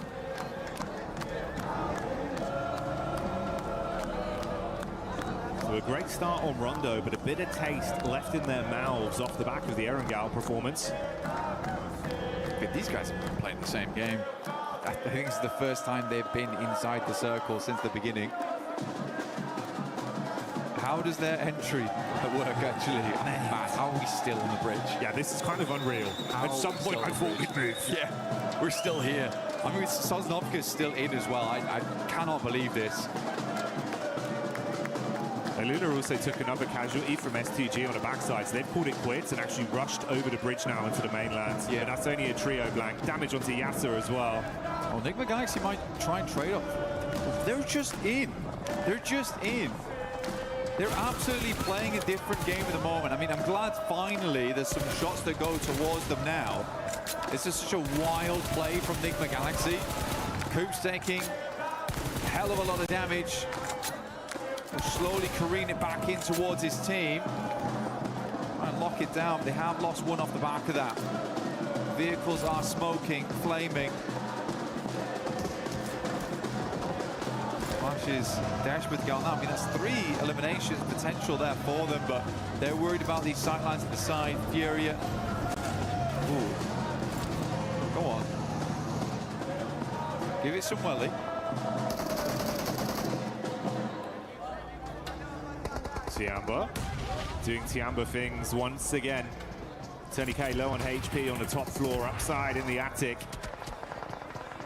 Looking for an angle here, but Falak with the distant shot claps back onto Eagle. A-King gets a little bit high octane as he charges through the ground floor. Nade on the stairs. Mormon's cooking one of his own to bounce down. Godlike getting involved with the fight. That's Manya. Just outside the window. Pop a pump in his hands. So many teams crunching in. Okay, good Molotov here, but really good timing from Godlike as they move into this one, just leaving A-King alive here for Tiamba. Irina on the upstairs with the 4v2v1. really good stuff. I mean, this is a good entry point coming through for Godlike, and they understand if they can get rid of two teams, they're going to be opening up a lot of space down here. Edmino. Manya, Manya finally does fall here to a nade from Mormon.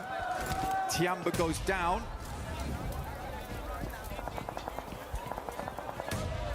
Smoke on the stairs. Mormon's going to clear it. Oh, straight in with the clothesline. Whoa! The turnaround. Mormon saying, "Feed me more." As Godlike charge into him. Quick decision, but not fast enough on the mantle. And Sume will save it. But at what cost? The only player left alive for the squad. भाई एक ही बंदा बचा. Now they're only down to one. What a play from Mormon. The speed, the velocity. Straight in there, no qualms. Now Vitality, they're up into it. This place has been the graveyard of 5 separate teams so far.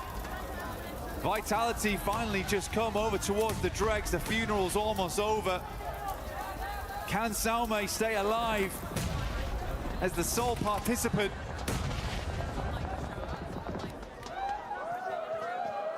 The Vitality a victim from the top floor. Or will they just be signing their death warrants on entry? Axel being shot in the back. A new challenger arrives. It's Hora in the distance as Jiggle is able to punish and soften them, leaving them with 3 players left.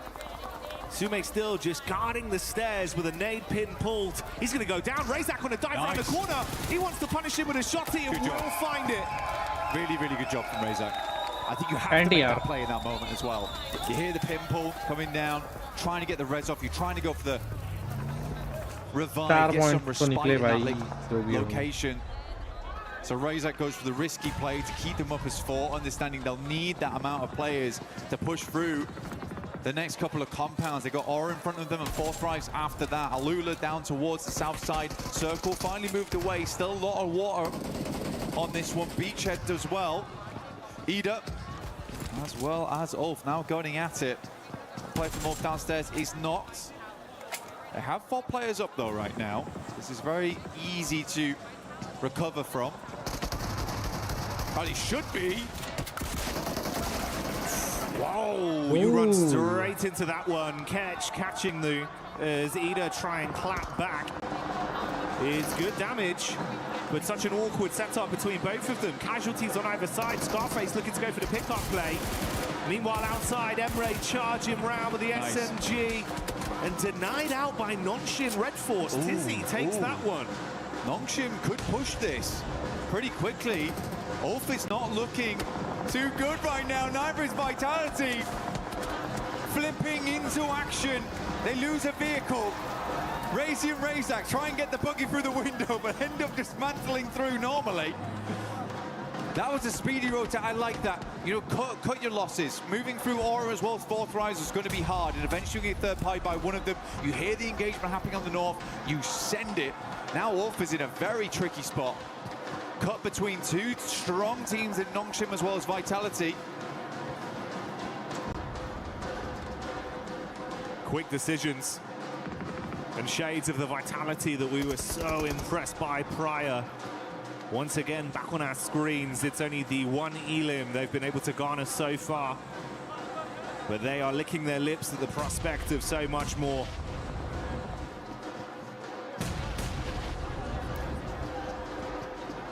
Getting a little bit more here, you can get yourself the Naruto skin in-game, as well as the Ninetales Fury Org. Both looking very cool here. Wolf's going to hopefully have to drop a substitution jutsu here to try and get out of this one, because it is going to be hard. Damage पड़ा है अच्छा खासा. Vitality, Razy, Razak move up, quick shots over towards Souls. He tries to move around the corner. Nongshim still in play. They're the ones getting the most of the damage though. Federales at least will confirm one. Quick switch around the side, denying some of the sight lines. As Ulf does go down. Vitality though, they've been hugging the wall so far.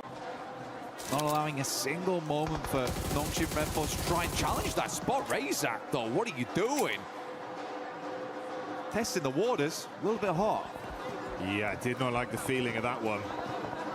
Although maybe he wants to go for it from a slightly different approach. Runs back out. Meanwhile, attention turns onto Federales, and that is another knock going the way of Nonshin.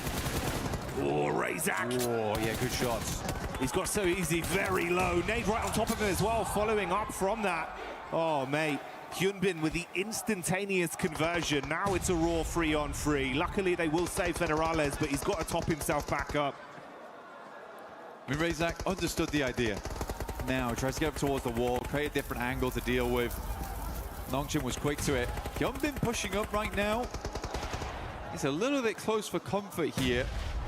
But I think they know they want to get rid of this guy sooner rather than later. He has pulled these kind of antics before. Getting a little too aggressive without the help of the rest of the team. So easy goes down the back lines as Flash starts to move on through. Tizzy tries his might. Rapid shots coming out, but not enough to finish Vitality. The end of Nongshim Red Force. But it does leave Vitality slightly weakened. And Flash, they are next in line to try and keep them pinned here, knowing eventually they'll have to move. Slightly paranoid about the other teams that could be behind them. Blue is ushering Vitality forward. Swinging in on the same angle as Flash.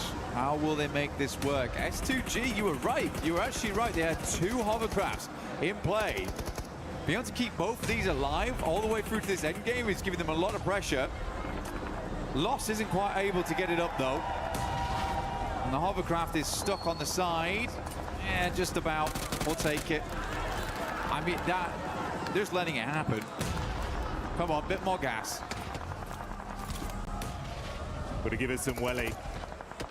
His teammates taking a fair bit of damage, but with that added armor of these big hovercrafts in play. If you say like this, man, if you can get them into the zone, there could be a lot you could do with it late game. I'm surprised the Lula have been able to guard this for so long, make it look uncomfortable. Nade after nade as well, just trying to soften them up. Vitality do move over to the side. Guys, जो भी देख रहे हैं like मारो यार, subscribe करो। 250 subs के बहुत करीब है और 20 लाइक्स का गोल है यार, आज कंप्लीट करा ही दो यार please. On fire.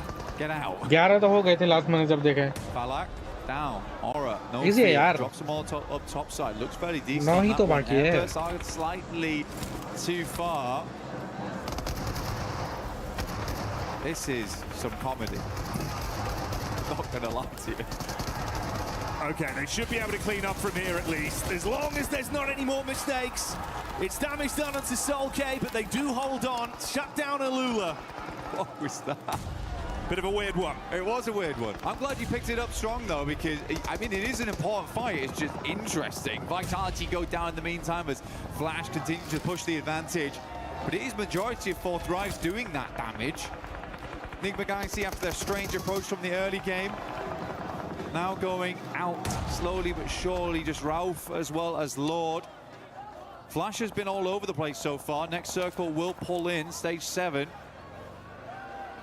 Fourth Rise have been weathering it though. They have held a ton of space. It has been a little bit greedy, but they've been doing a good job of playing off one another. Yes, they've taken some knocks here and there, but they've maintained a 4-man. They're in this area early, and they understand better than anyone else. This is a game that they should be doing well on. I don't think I'd put as much pressure on and say this is a game they should win from the spot they had at the start, but it should be at least a top 5, which I think, you know, we've already achieved. So this is a good game from Fourth Rise and shows that they still have it in them. And with them being able to have enough timing here to get IQ back up once again, the 2-2 split from them could still pay dividends massively. It's been a very elongated firefight between them and Hora, effectively just mirroring each other's movement up along the ridge into the zone. A little bit more split here, no fear in the back, trying to protect some Overwatch. Right above you in the building as well. Meanwhile, that's an engagement over onto Enigma Galaxy. S2G, after moving in and cleaning out Alula, they head center zone, and they find the final blow there. Goodbye, Enigma Galaxy. S2G Enigma Galaxy eliminated, guys. Do we have to call this play the kamikaze? He came late, but came. Launch him out like a rocket. देर से आया, but आया. अरे बंटी भाई, भार्गव भाई, क्या हालचाल? This is crazy stuff. The rest of S2G trying to regroup with him, but it's not likely. Kamikaze in play right भाई now. मेरे को नहीं पता था ये यहाँ Not really any other vehicles. Might need to regroup, pick it back up again. But Kamikaze. Auto translate भी हो जाता है चैट अपना कैसा चल रहा है अरे भाई क्या ही बोलूं Top side of the stairs, but you can't weather the storm as 4 Thrives खराब चल रहा है arrives, and the यार brain खराब of the चल रहा है अपना तो operation kicks in the brawn. The shotgun does damage. Falak there in the back line to assist, but no fear. Charging up. He's going to play on the edge, wants to run in now with the timing, see if he can shut them down. Falak charges back, can't do it. No fear, holds on. Quick switch to the primary. Gets himself onto an off angle. With one more play, if he can shut down IQ, he can take out 4 Thrives, and that's how he does it. No fear from Hora, stands on. Absolutely not frightened in the slightest as he moves down. Hora या फिर एस्ट्रोजी का ठिकाना भाई 4 Thrives will fall. Win up against the world right now. DPS at distance. He's fighting all of them, but S2G falling in the meanwhile. No fear. There's a possibility of winning this if he wants to push out right now. Nah. Get involved in the action. Everyone's weakened. Doesn't have all the info with you right now. He's going to top himself back up, play the slow game. That's Flash. Losing their last man there with Kamikaze continuing to punish. Oh, a horrible spot. Tries to get the heal in. Kamikaze's got a single nade in the back pocket if he chooses to dash it. They've got clear vision now. Peppering the bullets. This is it. Pulls the pin, looking to cook. Let's see if he can land it. Kamikaze looking for it now. A bit of splash damage. But not that just there yet. Kamikaze keeps spraying the right location with the bullets, peppering the ground, picking up mud. Solke in the back lines. What's left out here? Quite an unfamiliar target. Solke will take down Tops. But Kamikaze is out and we're down to a 1 versus 1 versus 1. The outside contender, 1 versus 1 versus 1. Solke looking at both angles. देखा इसमें भी smash rule आया मैंने बोला था हाँ भाई smash rule का मुझे यार इतना पता नहीं है क्या खेला भाई नेड़ा क्या ही बोलूं स्मैश रूल का यार भार्गव भाई कुछ बताओ अगर आपको पता है मेरे को यार इतना है नहीं knowledge where No Fear is. Hamzy G finally goes down. I think No Fear has a rough idea that he's playing on this hovercraft though. He has the information. Watching both of them. This would be an unbelievable double clutch up versus 4 Thrives into the last 2 teams. Zeus is just pushing forward. Instant spot though, over towards No Fear. And now Zeus with all to do here. भाई होरा finish हो गई Swept everyone aside. What the heck? The last to fall potentially here versus Team Flash. Zeus, the lightning reactions for Flash have guaranteed them a 2nd place, but can he take it to 1st, or will Soke get it done for S2G? A smoke wall, giving him limited play space. That tree, the only protection for the peak for Flash. He's going to make his move. Starts charging in, wants to close the distance. Here's the peak up, bullets on target. Oh, भाई FL का सोचा भी नहीं था. As they lock it in. S2G Kamikaze. FL का सोचा भी नहीं था भाई मैंने S2G ही बोला था. S2G won by S2G won by crazy. A lad that's been in the esport for the longest of time. He's still got it in him. Feeding the crowd energy. A celebration in unison for the nation as they pop off on that one. S2G locking it down and everyone's living it up. And it's all in the name because it is so. भाई मेरे को ना अभी एक coffee पीनी पड़ेगी माँ कसम मेरा सर दर्द कर रहा है. They had a lot of confidence coming into this one. They look good on the stage. They look good in the game. Is this the S2G comeback that we were looking for? Aggression, confidence, भाई brilliant gun skill. Showing us a crazy lot भाई of the moves crazy. we needed to see on that one. A smart rotation. 1v1 में भाई. By their own rules blank. मुझे ना ये भी नहीं लगा कि FL टॉप 2 में जाएगी. 2 matches मुझे so लगा था far, Eiffel they have been both का बंदा मारेगा होरा वाला बंदा निकाल लेगा ऐसा लगा था मुझे His eyes must be going 2 different directions, man. He'd be seeing everything. He was so locked in for an STG fight. I don't even know how he clocked him, but instantly. He said it, lightning flash reactions. That's what it is. I mean, so good from this team so far.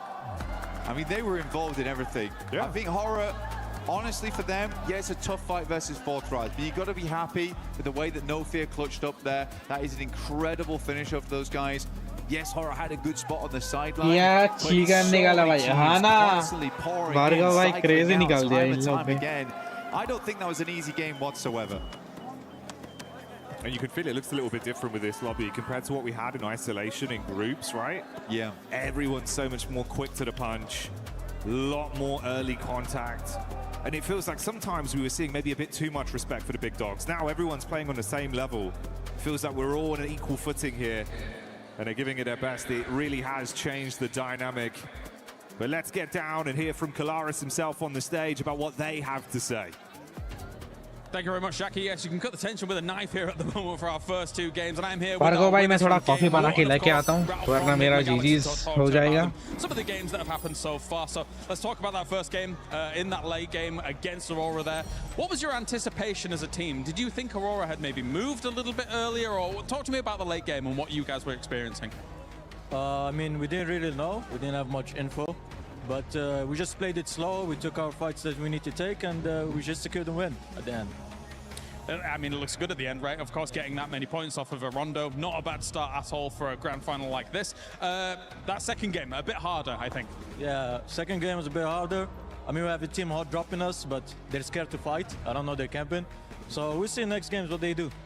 I was going to say, were you surprised by that? Because it was in the back, we were a little surprised that they were going to come your way. As we've talked about multiple times, it's your territory. So what are they doing? They know we won't change, so they're just wasting their time. And they're coming to fight, but they don't want to fight. So I'm really confused right now. All right, well, thank you very much for joining me here, Ralph. You heard it out there. Ida, he's got his eyes on you. My name's Blank, and I've had 4 coffees, and I'm testing my reaction time right now. I'm Hot Jukes. I just had a massage, and this is my reaction time. Let's get it.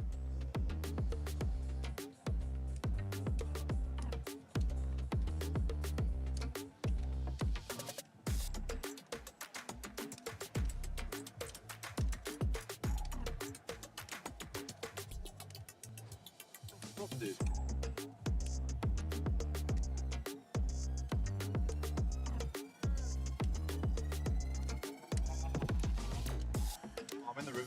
The room.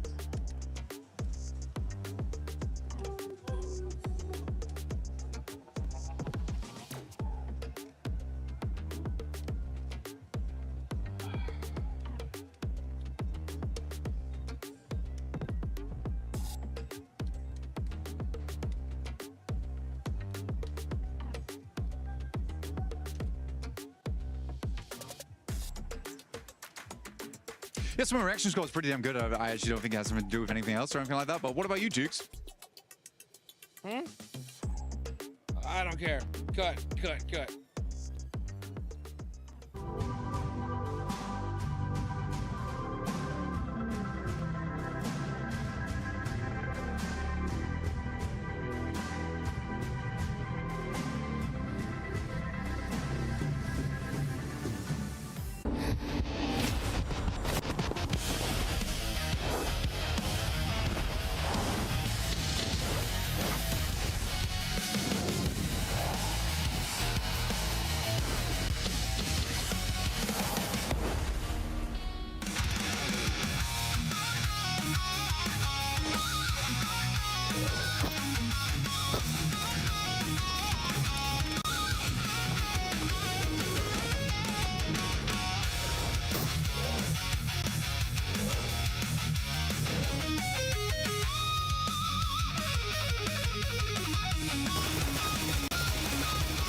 S2G in hovercrafts.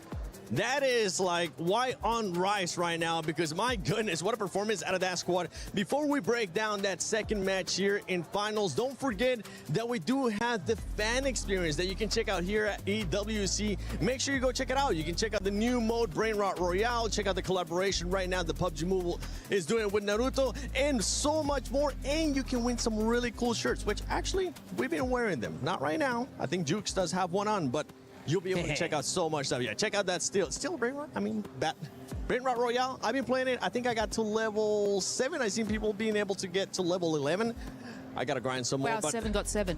Yeah. Hey. Yes. Gotta keep it on brand, baby. Now that's it. I'm not gonna play I'm it back, anymore. guys. But S2G, Yes. Jukes. Bro, my goodness. भाई dude, coffee that लेके double आ hovercraft चुके हैं play right हम there at the end was absolutely insane. They were able to take out Aula in a very nice way, and then just I like to see that they kept one player there, right by the water, behind the hovercraft, just in case, and he was able to clutch it up at the end and get that chicken dinner.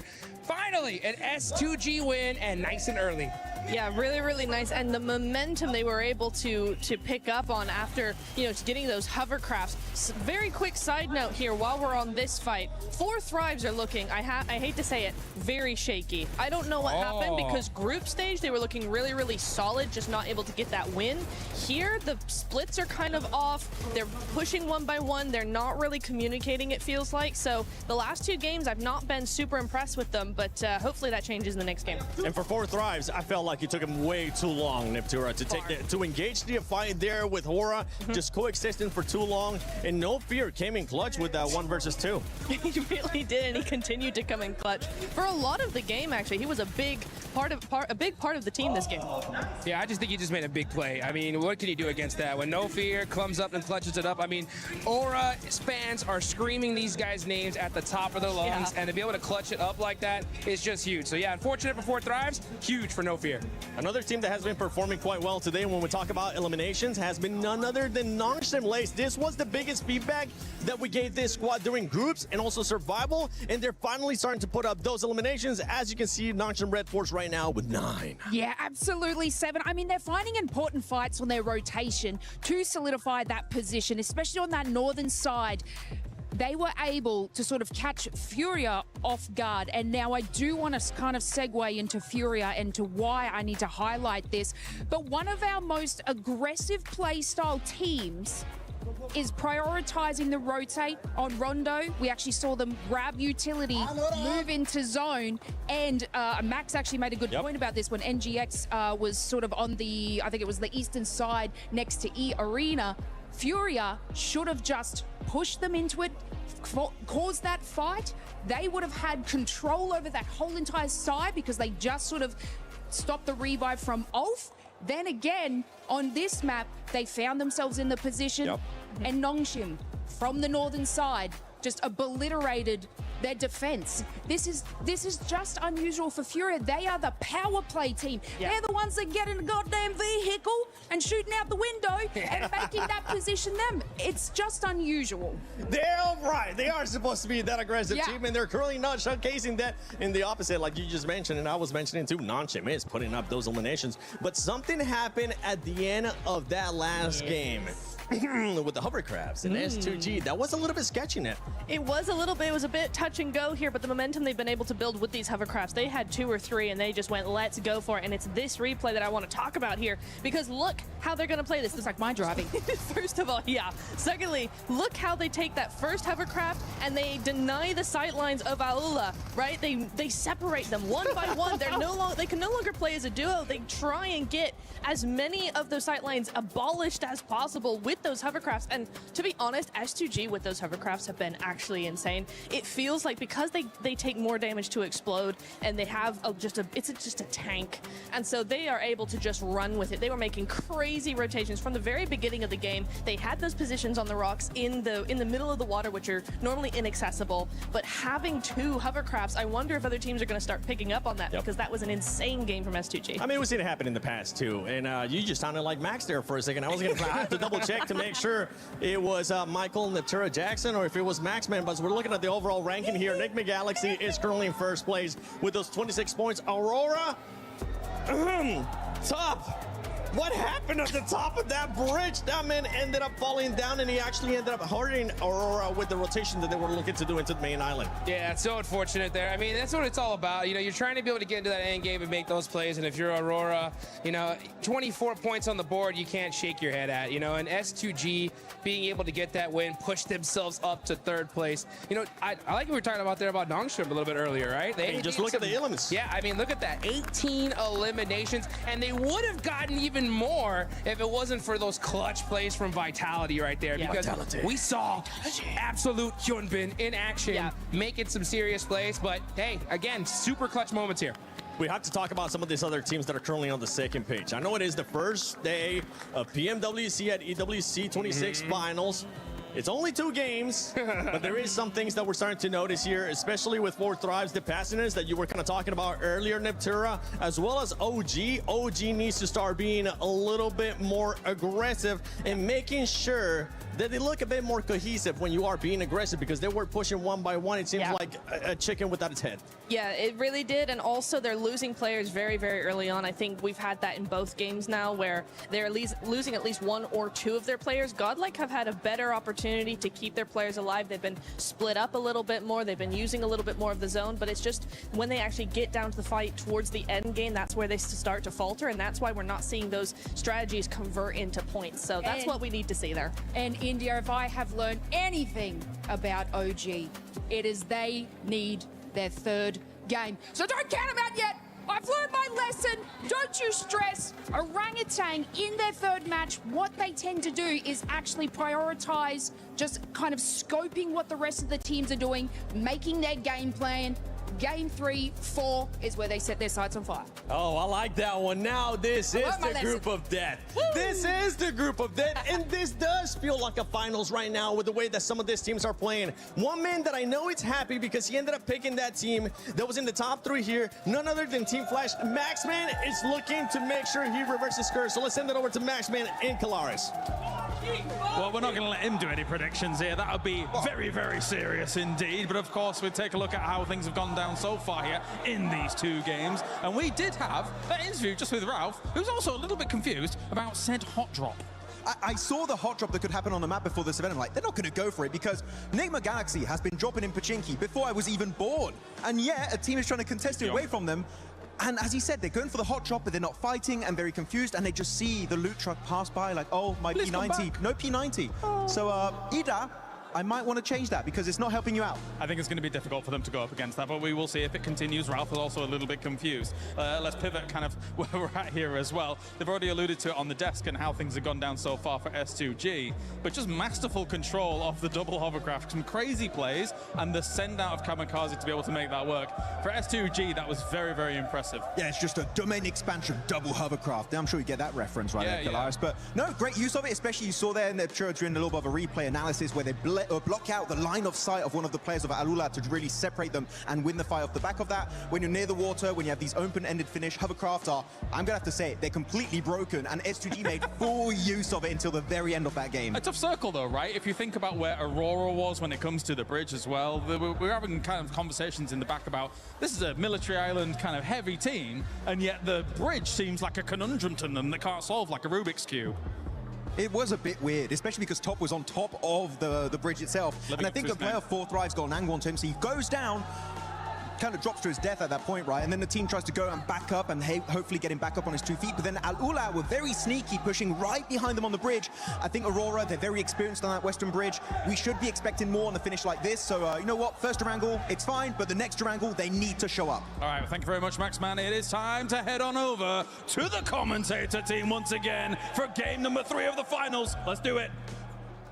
There we go, we'll pick up that throw. Thank you very much, James. There's a good arc on that one. Swift, great elbow on you. You can tell he used to be a drummer, but we'll be beating the drums of absolute anticipation and excitement here, Blank, as our 3rd game of the day is about to get underway.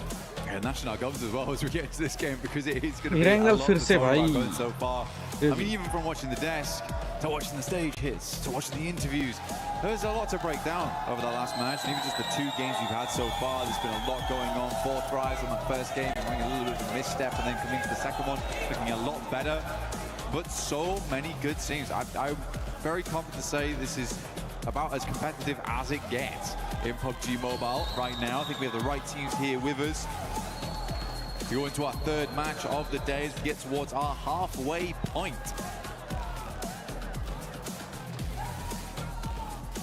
Shooting range to start off down towards Novo. Straight through the center, really easy one here, Jackie, very nice. I think most people can get exactly where they need to go. Aurora, last game, like you said before, looked a little bit weakened, right? I mean, even Max picked up on it. He was saying that, hey, as the team's very experienced around this area of the map, should not be going down so early like this. It should be a game that you are a bit more in control of. Wasn't the case here. Tiamba, they go out early. Stand a little bit further down towards the south side of the map on the west. Yeah, you'd hope they'd be able to bounce back from that one here. Obviously, it was a nice start on game one, but that didn't really translate over. Has meant there was a little bit more fluctuation in the standings, obviously for Tiamba as well. Far quieter, it was 16 eliminations on their opening game of Rondo, only 2 added to that count. See Milu still living his movie though in terms of individual plays as he was popping off on Rondo. It was a big piece of the team. I wonder if we'll have something early here from Aura and Aurora. And where's that zone gonna go? We've had some wacky zones this LAN. It's been kind of crazy. Yeah, most circles have just been very strange so far, very odd to play. We had a couple towards the end of survival stage, which I think I was quite grateful for, that were more normalized on Erangel at least, where teams could actually play out their game. Enigma Galaxy versus Ida. No idea why this is happening, by the way. It's actually very strange. I'll explain once it's done. I mean, Kalaris already went over it in the interview, but the context is crazy on it. The Ralph with the M249.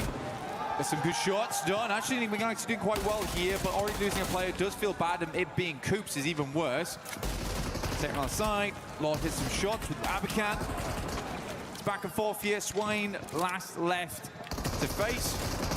Ooh. And Ralph will get it done with the M249. He's screaming! He's up, he's standing up. Give them large for that. It is absolutely insane that they continue to come here. For context, Enigma Galaxy has dropped in this location for years upon years upon years, and they say it every time. In fact, they actually say it to the crowd and to all the players, we will never switch our hot drop, so it is never worth it to fight Enigma Galaxy inside of Pachinki. Sadly for them, Fourth Rise feels like we can get some easy points off the back of this one. You guys just come off a fight. We know you've come off a fight. This is a great read from Fourth Rise. I actually love this. Oh, mate, didn't see him on the angle. Fourth Rise spotting Lord. So as much as there was a pop-off of them defending their home turf on the hot drop, like you say, Fourth Rise know you're slightly weak. They'll look to get in there, twist the knife, and completely knock them out of the game, denying any more points on this. I mean, to be honest, you do wonder, Fourth Rise boys, they see a big hubbub go over to by the Enigma Galaxy camp, and they're like, they've just won that fight. We should get involved. We should fly over. Oh, cheeky work, but you got to make the point somehow. Ralph with the M249. Looking for some good damage, but the shouts from the crowd start to ring out. Fourth Rise might look to back away from this one, allowing Ralph as well as Satan to live another day. Circle did move up towards the northeast side. I don't know what Ida's doing, man. It's akin to throwing away all of your angles. Yeah, it feels like one of those where it's kind of cutting your nose off to spite your face. Yeah. As much as, you know, it's your spot too. If it's not working, you got to adapt. Gigantic prize pool on the line. You fought this hard to be in finals. Don't ego challenge if you don't need to. But for Fourth Rise, can they find those elims they wanted off the back of this counter play? T24 spotted on the drop. Let's see if he can go for the peak off this. And of course for you, you can get involved with that Naruto event at home. 4T up top. T24, he's got an inkling. Smells him out on this one. Senses his Reiatsu inside the building. Satan underneath. Ooh, slightly slow on the timing there, and T24 tries to use the DBS. He's swinging around in circles.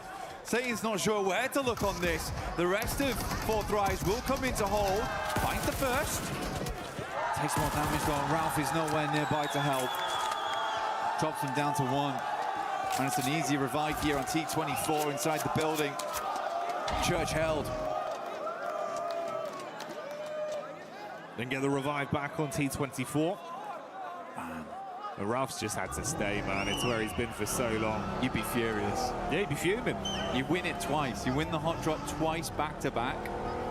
It happens again, it costs you your game. And not even because of them. Yeah. Oh. Well, that's the thing, it just comes back to haunt you, right? Here we go. This is the full replay on it, so you get all the action. Oh, mate, it's carnage from the start. Obviously, we had Coops go down early. Like you said, they pop off to win it. We saw the celebration from Ralph literally sending a message live in the event. Live in the flesh. Said it with his chest. They deserve the drop spot, but Ida don't want to give it up, and it's just really making it uncomfortable for both of those teams to get anything in these games. It's the best Enigma Galaxy's looked in a long time as well. I think that's the saddest thing about it, and now it's happened in finals. And it's happened so frequently in the past as well, where Enigma Galaxy's just got to challenge another team for their drop spot. It's not guaranteed theirs for sure, but they've held it the entire tournament. Come on, guys. No fear getting ran down by Aurora. भाई knock करके finish ही कर रही है तो. Fourth Rives did peace out, going slightly deeper into the zone to do a bit of loot, and obviously wasting a decent amount of time on that as well for the elim they were able to garner. Vitality down towards the southwest, started in Kameshki style, but this time we're seeing him over towards Gatka, but they grabbed themselves the loot truck. Fiend as much as they can out from there. Circle up towards that north side, split between the lake, Yasnaya on the south side, on School, as well as Severny. Shooting range area. Tiamba tighten it in with E-Arena, Aurora, Godlike. Salme currently holding down the gas station, pops up tire. He can't come through here for a Bears.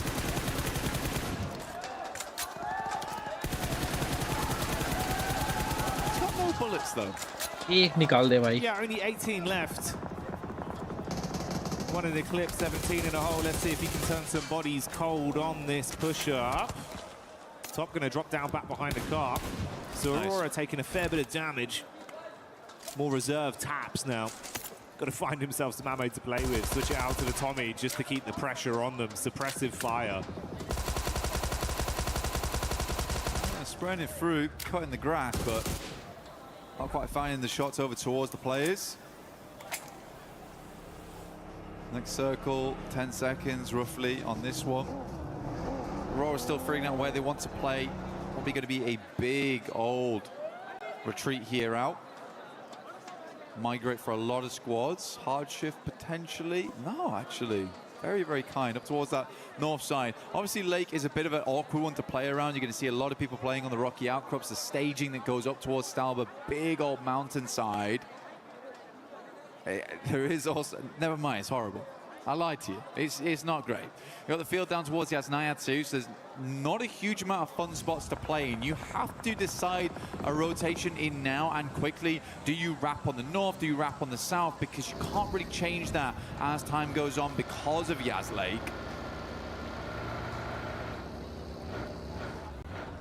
Mormon from E-Arena once again, being able to throw out some big uppercuts. That's back onto Aurora.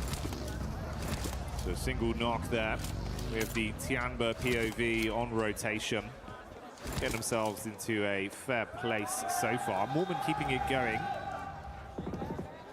Ooh, that's Vitality as well, with Razy hitting a very big blow back onto Godlike. A lot of fights breaking out across the battleground, individuals being knocked. Ulf coming in with some show-stopping rotates. Oh, right into the nade. WizGod had that one ready for him. Got it primed. I mean, for Ulf, Aaron comes in swinging. But yeah, got shot down very, very quickly there. Scarface looks to send a nade, but I don't even know if I think it's worth it anymore to go for this. Also deep on the south side of the map, need to swing back further up in Yazway. Alula instantly takes up the cliffside. Aurora decides they're going to go loot Severny. I mean, to be fair, they had taken quite a fair hit earlier on. Spent a little bit of ammo. Potentially some of the vests are starting to wear down, some of the helmets. Get some resets on that before you get moving.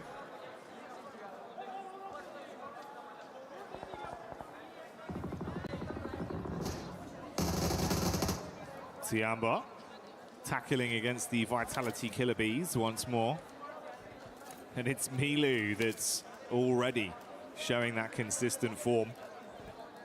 Putting himself up to 10 elims on the day, I believe, then after that. Nice start for the first 3 games. Milu keeping it a little bit quiet though. Now playing a little bit of split on this one. They've got Eagle a little bit further यार forward. गॉडल के 3 बंदे मर गए. Over towards Aura. Mail check कर रहा था मैं. Very much slowing down now at the halfway portion, Jackie. Trying to maintain some of that lead because some teams have struck out in a big way. I mean, Enigma Galaxy absolutely 30 points right now. Aurora at 26. They were able to earn 3 after that last game. On the first, I think they got 23 on that one. So last game was a bit of a dud. Hope they can find more of this one. Centers up over towards Tiamba as well as Aura. So those 2 compounds there are going to be a really big deal. Aura actually has the high ground on this one, the plateau that surrounds them. Very nice to be able to take shots out towards teams as they push on in.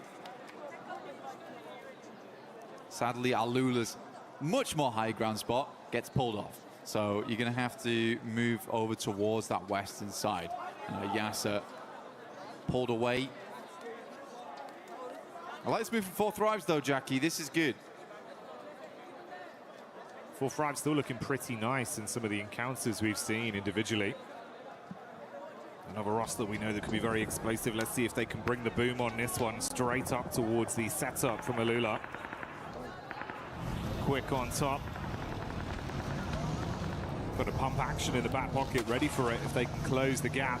Bit of overwatch from R3B on the top side with Claws relatively close to assist. Fast reactions onto the position of Falag, but the shot's not connecting. Falag taking a little bit of damage here, down to half. Claws as a nade though, it's not the craziest of sends on this one. Good bounce on it, actually. That would have been on target if he hadn't moved. I mean, Falag just takes the time. Here's the arc on that one. So he doesn't want to have any part of it. Tough circle though, man. Very, very tough circle. The majority of the center is taken up by that water. I actually do really like S2G's position. They're playing over towards those compounds that sit just a little bit east over towards the lake itself. Oh, sorry, the cliff face. You got flash down towards those compounds, but S2G currently playing on that rocky outcrop on the northern side, just holding out teams on the south here. Tiamba's actually even going to crunch in towards that little bank.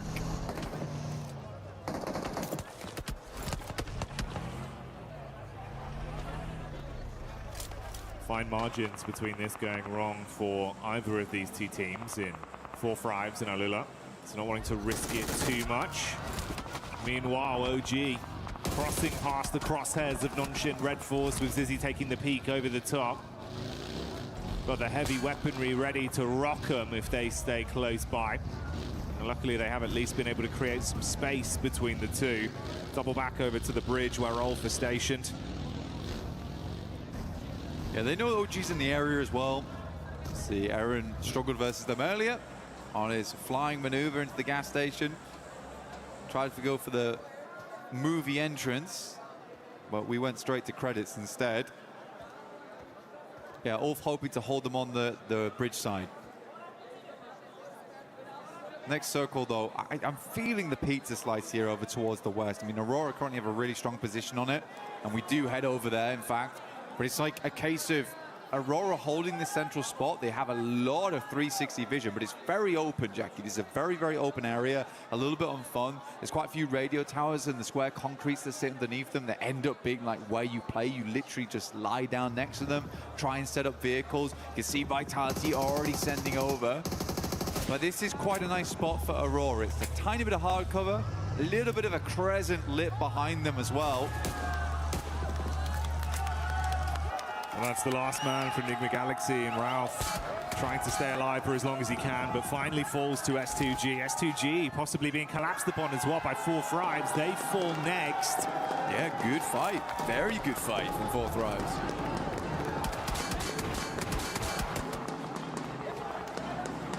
S2G tried to jump the gun there, Jackie, and ran straight into titanium wall. A lot of hopes riding on these 3 players from Aurora, though. Another good game here. Sits them a little bit further ahead. Make up for that previous match there on Arundel. Not the greatest of pushes across the bridge to begin. To be fair, with Nigma and S2G going down early, not really acclimating too many points on this one. It could be the dream recovery for Aurora if they can keep it up. Unfortunately for Godlike, Adamino unable to withstand the hit that is thrown towards him.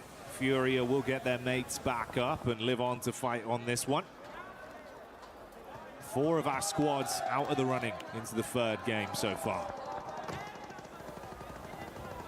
Nongshim on that south side, actually trying to push on in, but there's quite a few teams there.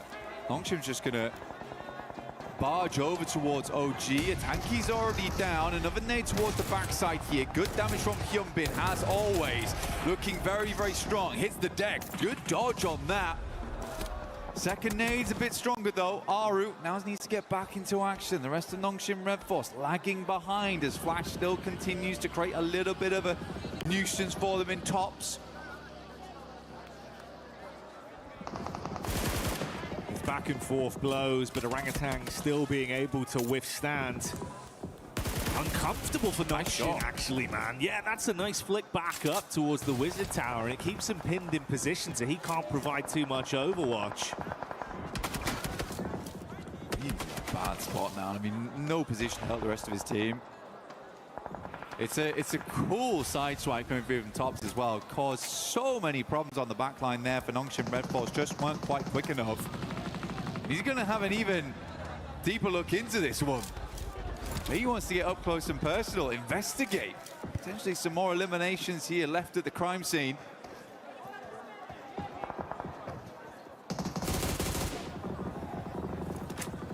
He's still trying to get an angle on this. The minute you got to move, he'll be ready for the catch.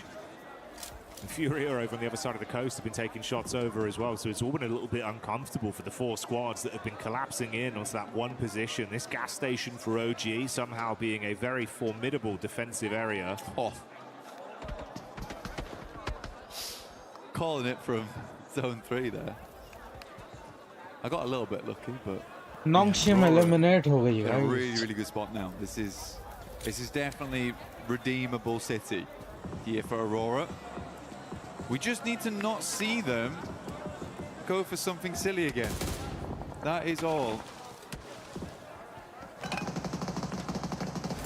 Yeah, just keep their cards close to their chest and be able to close this one out with some good plays. To be honest, mate, that is kind of the dream with what we saw off the back of this game with the other squads above them falling out early. It has presented that opportunity, and like you say, if they can grab it, you've recovered from that. We can all forget about game 2. Everything looks good for them, and they'd actually be on that podium spot in first place come the end of this game. But that's still in the future. Still a lot of other teams that could potentially look to upset them.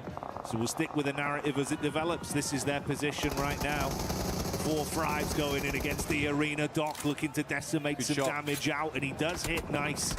Good shot onto Falak. A little bit more they can do here. I like that, though. Good smoke. Over towards the rock side to kind of isolate this engagement between them and 4 Thrives in the arena on the northern edge. Makes a ton of sense to me as well. That vitality location is going to be a real problem for you. That's a long nade. Actually, it's on target. Great damage, and they just keep on pumping in. 40 gayi. Are out. But yeah, I mean, that's some massively long nades on that one. Just chaining them together as well, one after another, after another. They want to go in to grab the bits. drop the smoke, try and stay alive. Issue is you're now in a position where other teams can take shots onto you for free. Yeah. OG guy की बंदा रहा what the heck I भाई mean, Doc is holding on. He is holding on. I think he's got that mentality where it's like, well, I'm sorry guys, I ran out that time. I will play anchor for the rest of the day, and I will keep you lads safe. It's a good shot over towards Silence. The rest of Fury, you need to re-angle over towards it, but it takes a gun away from that western side. But Aurora had to do that. They had to push over towards 4 Thrives. They knew that it's not likely in the near future they're going to be getting many more death crates, and they need that util. They need that ammo to carry on inside of this match. Tiamba though looming off in the wings. Had to restock and get themselves भाई ready for 14 नहीं यार 14 और 15 दोनों भाई They've been doing a pretty effective job of harassing a lot of Arab squads from distance as well throughout the past couple minutes, keeping pressure on them.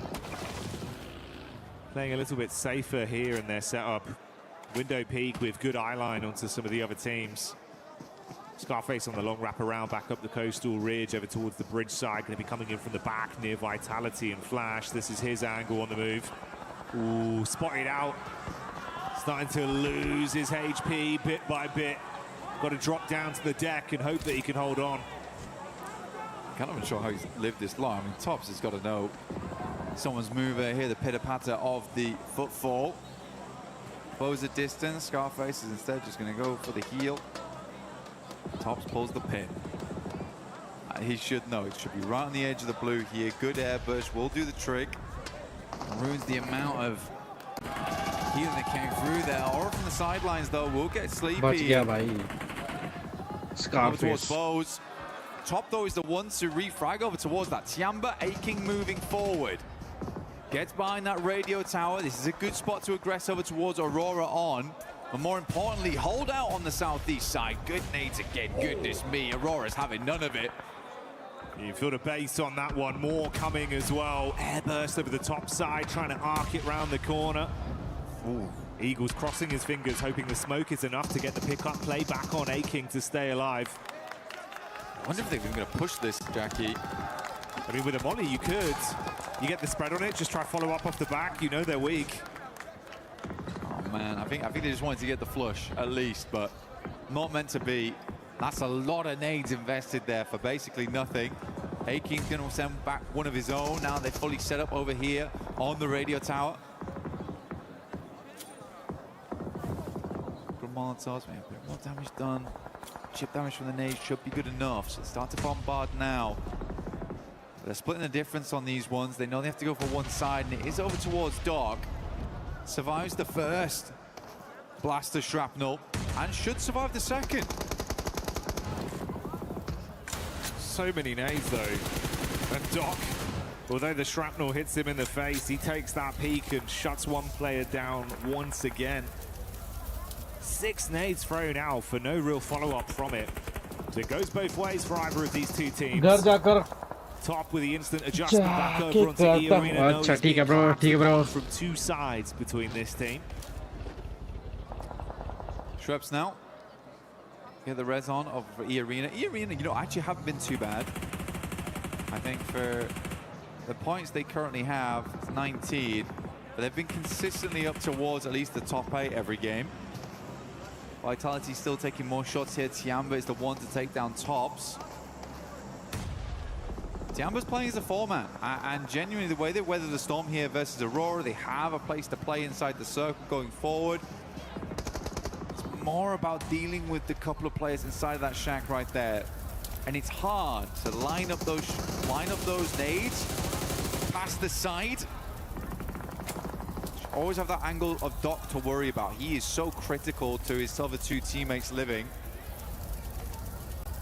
ये दोनों बंदे knock हो रहे जिंदा नॉक पर रिवाइव हो रहे नॉक पर रिवाइव हो रहे क्या रेस्क्यू नहीं कर रहा कोई उन पे QZZ was knocked towards the backside. Thing is though, they've been here for so long and they've invested so many nades, so many bullets that they're starting to run dry and can't actually push out to get themselves anything. Availability of crates becoming an all-time premium. The longer this goes on, the worse it gets for Tiamba. Yeah, they needed a break, honestly, and that break was going to come in, be able to get those shots, get those nades over towards Aurora. The Arena making a massive swing. Mormon's got 5 nades to play around with too. QZZ finds shots over towards Vitality. They are trying to stop 2 teams from squeezing them together. But this is a good play. This is actually a good play. It's a desperation play, but it's one that's very much needed for Tiamba right now as A-King moves in. Razak last step alive. Where's the rest of the team? QZZ moves up. How is Razak living this? What? Oh, this is unbelievable. Bye. Razak raising hell amidst the chaos as he stands strong to punish back. Vitality looked like it was all said and done, but they pop off on that one against Tiamba's clash in, knowing they needed to shut them down to get themselves any sort of ammunition, any kind of supplies to play on. And it does not work how they wanted. Wild stuff. The arena now. Send some nades in. Joel's the first to fall off the back of that. They have just played this game nice and slow from that northern side, trying not to get too involved in things. They've been saving up these nades for that end game. Mormon will move in and just completely cleans them out. This guy has been unbelievable with the S12K today. Tiamba finishes off the stragglers. Slowly but surely, the team's exit stage left, and the final fight begins to have itself set up. Furia coming back in with some of that firepower we had seen prior. Good damage onto E Arena. It's Tony K that's knocked behind the hard cover. Joker looks to wrap over to see if he can save his mate and put them back into an equal situation. 3 versus 4 right now. Schweppes warding off Ayala. Igor's Mormon still coming out strong.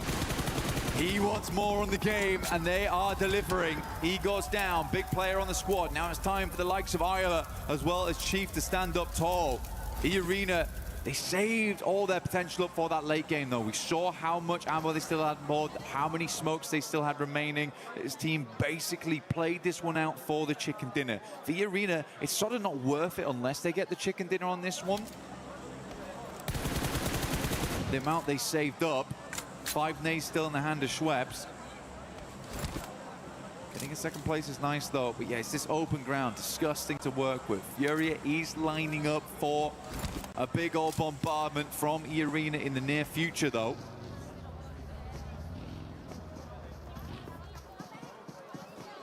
Does he go down, man? It's kind of so brutal because he really has been this pop-off player for the team. Is that going to be enough of a deficit to really make this one uncomfortable?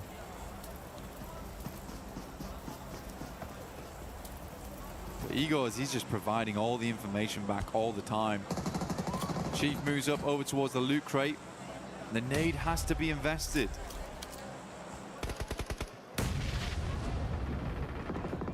Oh, man, don't use that on that. Yeah, good. I was thinking that he was going to send it over towards Igor's.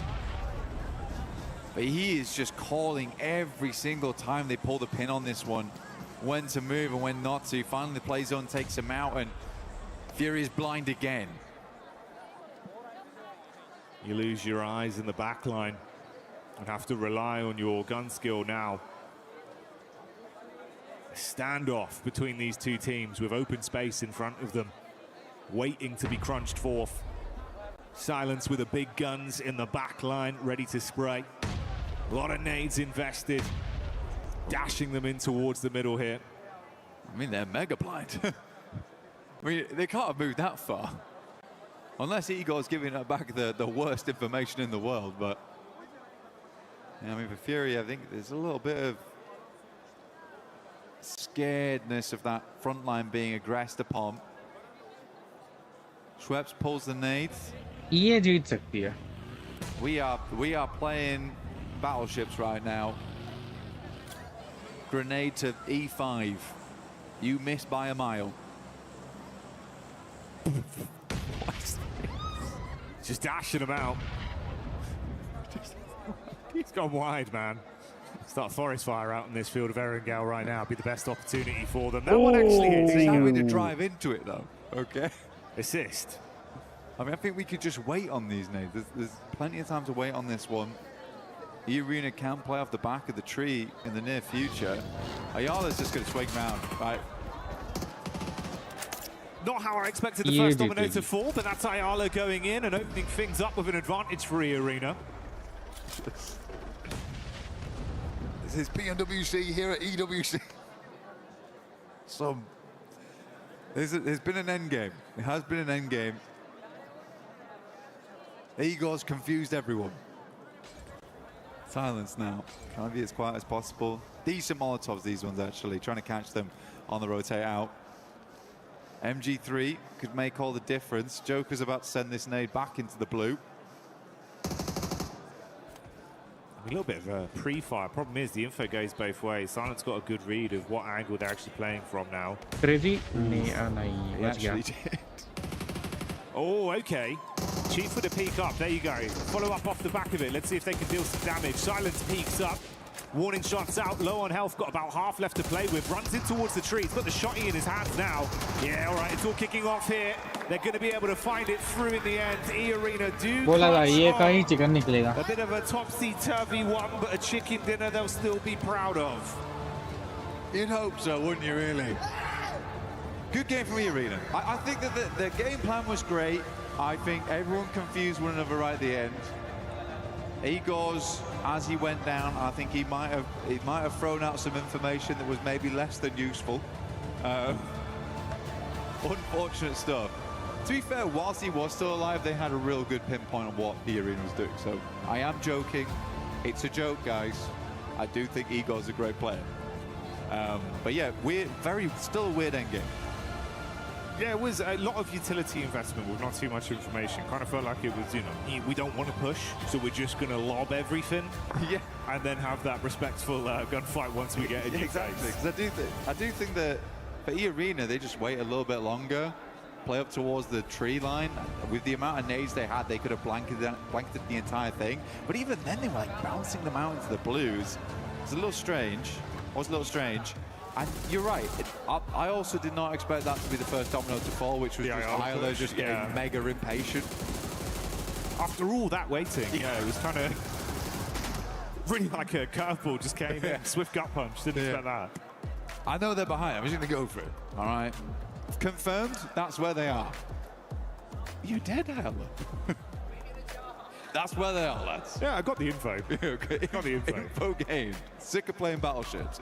But yeah, overall, I think if we look a little bit prior into that game, I think Aurora, the way they set themselves up, not bad, but there was a couple moments where it got real hectic. I think a lot of teams made it far into that end game. Tiamba play out that radio tower really, really well. Even I think Tiamba's decision-making does require bringing up a little bit. The fact that they decided to push over towards Vitality in that moment, the play almost works, but the speed at which they do it, like, we're getting crunched right now, we have to just fly over towards this team and take them out. They have no qualms about just fully going for it. I really like that, and I think that that's the type of play style that's going to win you games more often than it loses them. No, absolutely. I think, again, that was one where it was like Razak just kind of popped off on the hold. Yes. It was, honestly, it was better play from him than it was bad play from them. He just popped off on a solo mission where it's like, oh, fair play. You've actually kind of owned us there. Yeah. But what the play was meant to do was great. They needed ammo, they needed supplies, and they went for it. So absolutely. It was a head-on call. It was the right thing to do. And the right thing for us to do right now is to go for a little moment with the boys over on the stage, and we'll be back real soon.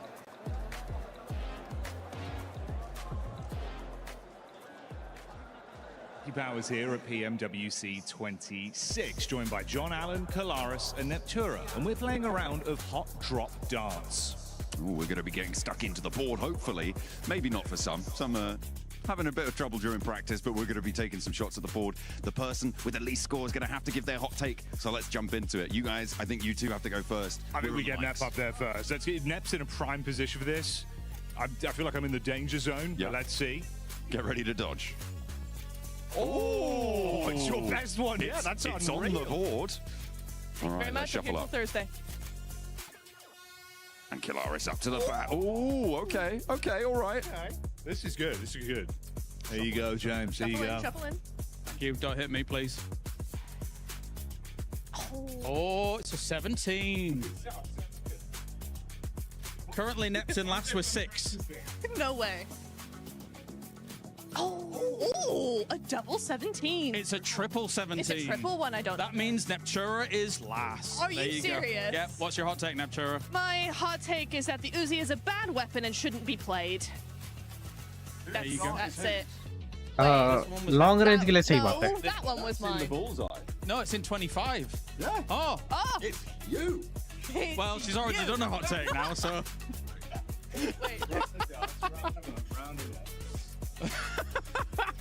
You did that on purpose. No, you. no, I didn't do anything. I didn't do anything. All right, here, go on.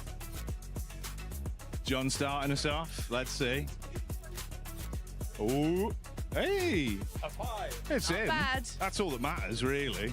It's on the board. Here we go. I haven't missed. Kalaris now. Forearm strength. It's good. It's good. Ooh. That could be a treble. That's nice. Get out There the you go. danger zone. The splash zone's coming for you, Kale. Good maths. Whoa. Oh. That's a triple. Okay. Triple 3. God. All right, here you go, mate. Take this. I'm pretty sure it's currently the lowest. Wait, no, it's not. I'm John's on a the 5. lowest. Yes, John's the lowest. Or is that a 2? It's a 5, I think. It's a 5. Oh, and that's a 2. That is a 2. I've been saved by the upside down It's version true. of my own Jackie, number. it's your turn. There you go. Okay. Hot take. Dino Park and Vikendi, infinitely better than Ronda. I miss it. Bring it back. Oh, okay. All right, considering I actually lost the first round, I should probably do a hot take because I cheated you out of it. I'm so sorry. Tiamba will not win PMWC despite looking really good.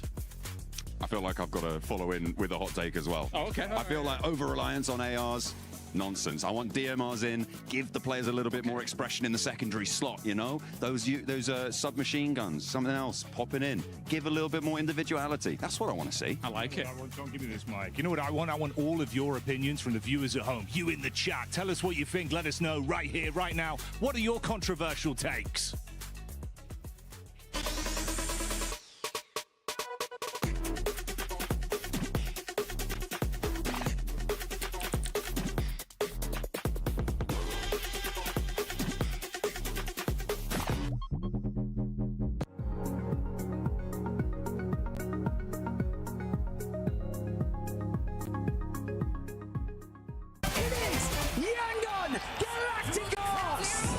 Chasing the sunrise, boots hit the ground, hear the battle call. Loot up, lock in, we're ready for it all. Every street, every door, searching for a little more. One squad, one dream, nothing's ever what it seems. The circle's closing in, can you feel it on your skin? Heartbeat like the drum, the final fight has come. Fight till you make it. Never gonna break it. Stand your ground and take it. Right into the fire. Fight till you make it. Every move can change it. Higher and higher. We're reaching for the winner. Winner, chicken dinner. Fight till you make it. Fight till you make it. If I'm not mistaken, Neptura, I think you actually won at darts. And I think you got that chicken dinner. I did. You were lied to, but Very mad. in this last game, E-Arena wasn't lied to, Max, because E-Arena came out with the win. I never know how to react to an E-Arena win now since that Rondo 39-pointer. I'm like, okay, that's great. That's a cool win. But what's next? No, it genuinely was a good game. It was very open-ended finish between Furia and E-Arena. I think it was kind of even-steven until eventually Ayala got a little bit overly aggressive on that push, and he gave them an advantage, and E-Arena using every resource they had available to get that win. Good to see, but again, I need to see that continue in your next coming matches. Take it away, Lace. I know you've been wanting to talk about this team for a minute. Hey, Arlo, I am revoking your driver's license because I was waiting for the Furia drive by Max. E-Arena, obviously, they deserved that win because of Furia and their driving and not taking that position early on. I mean, I liked the way that they sort of held out E-Arena early on in the map. Yeah. They had Silence kind of scouting Vitality's movements right down at the south side. So this was such a better play from them. They're actually defending and looking where other teams are sort of pushing into that position. They had such a strong split hold. Obviously, a little bit of tunnel vision coming out of some of the players there, and then I don't know what the vehicle situation was, and you could hear me screaming in the back, he's like catching nades with the vehicle as well, and I'm like, what plan is this? They had such a strong position after getting like this one. Yeah, after moving their way into zone on the rotation on the southern side, Max. Look, I'll give you my mic back, Neptune. I'm really upset. I know what happened, actually. I was talking tonight. I saw him as we were leaving the talent room, and I asked him, like, what was the play with Ayala? And he said the idea for Ayala was to get an off angle on the team and actually catch them from behind. But then he saw two players and he got scared. And that's the thing is, right, lack of information will make you do these kind of mistakes. So it could have been a good idea, and catching nades didn't work out. It could have been great, but unfortunately, two-player setup was exactly what E-Arena needed in case of those kind of pushes coming their way. That was just a big, something I like to call, what the Furia. WTF, because that's exactly what ended up happening with that one. I've been working on that one all day, especially with the way that they were playing earlier. There was a squad, though, that was able to put up a good amount of eliminations, and it was none other than Aurora. Aurora, once again, Neptura being able to back it up with the limbs, even though they wasted a lot of utility with Tiamba. They did wait. It was a big old red zone, and it was fairly unnecessary. However, it does get you those points, right? And it's been really nice to see them actually, because I think in the group stage, right, we saw them just doing just enough to get into the top 5, just enough to get to where they wanted to be. Now we're seeing true Aurora here. Now we're seeing the team that we're used to seeing, and I'm really enjoying that. I think they've actually played a lot better, right? They're very even. They're not splitting. Doc's not doing his thing. He's staying with his team, and Rifus, Enzio, we've seen some really cool off angles from them, so very happy with them. And something that I enjoy seeing there, especially out of that graphic, Max, is Top being able to bounce back. Remember, earlier in the previous match before this one, Top was on top of the bridge. It didn't end up working out for him, but 4 elims out of him, a person that has been an MVP before on an international finals, that's exactly what you want to see. Yeah, really happy. I mean, the best way to describe it is what you said, Niptra. They became a red zone at that moment in that game, and I love the way that any team would get in contention of their zone, they would start just nading them to hell and back. So Aurora playing it really well. I am still not sold though on their performances so far. I feel like there's still a lack of fragging power that they used to have in the past. Doc is underperforming quite significantly. So Top, GG's, I'm loving it. Ziol too had some great moments, especially in that rondo. But Doc, he's still sleeping right now. He needs to wake up. Wake up, Doc. Wake up. Just make sure you don't start going away from your team, because that's when things ends up falling apart for Aurora. But Aurora, honestly, 36 points, currently tied. But the tiebreaker does go to E-Arena with that win that they ended up getting. Tiamba, though. Tiamba right now, the aggressiveness that we've been seeing out of this team, if you want to give the mic to Lace, they're truly putting up those numbers, Lace, because 27 eliminations for that squad and only 4 placement points. Yeah, I see. This is what I'm saying. They're finding those fights. They're gathering those eliminations, finding a nice power play position, but then unfortunately losing it, which is where we see the decline in placement points. But obviously this is still a really good trend for them, especially coming out of survivals into this sort of scenario, and to have that amount of points and that sort of trajectory is incredibly good for them.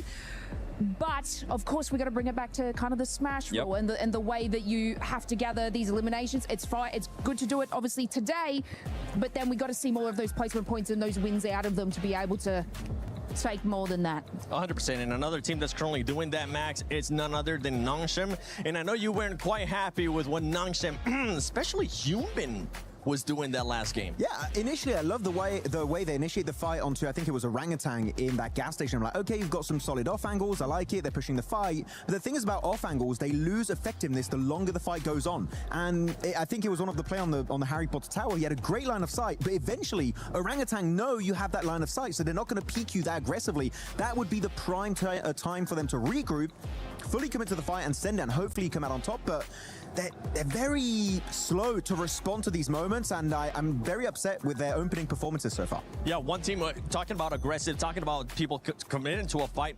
We saw Nigma Galaxy and Ida finally commit to the hot drop, and if I'm being completely honest, I don't want to see it. I don't care about it.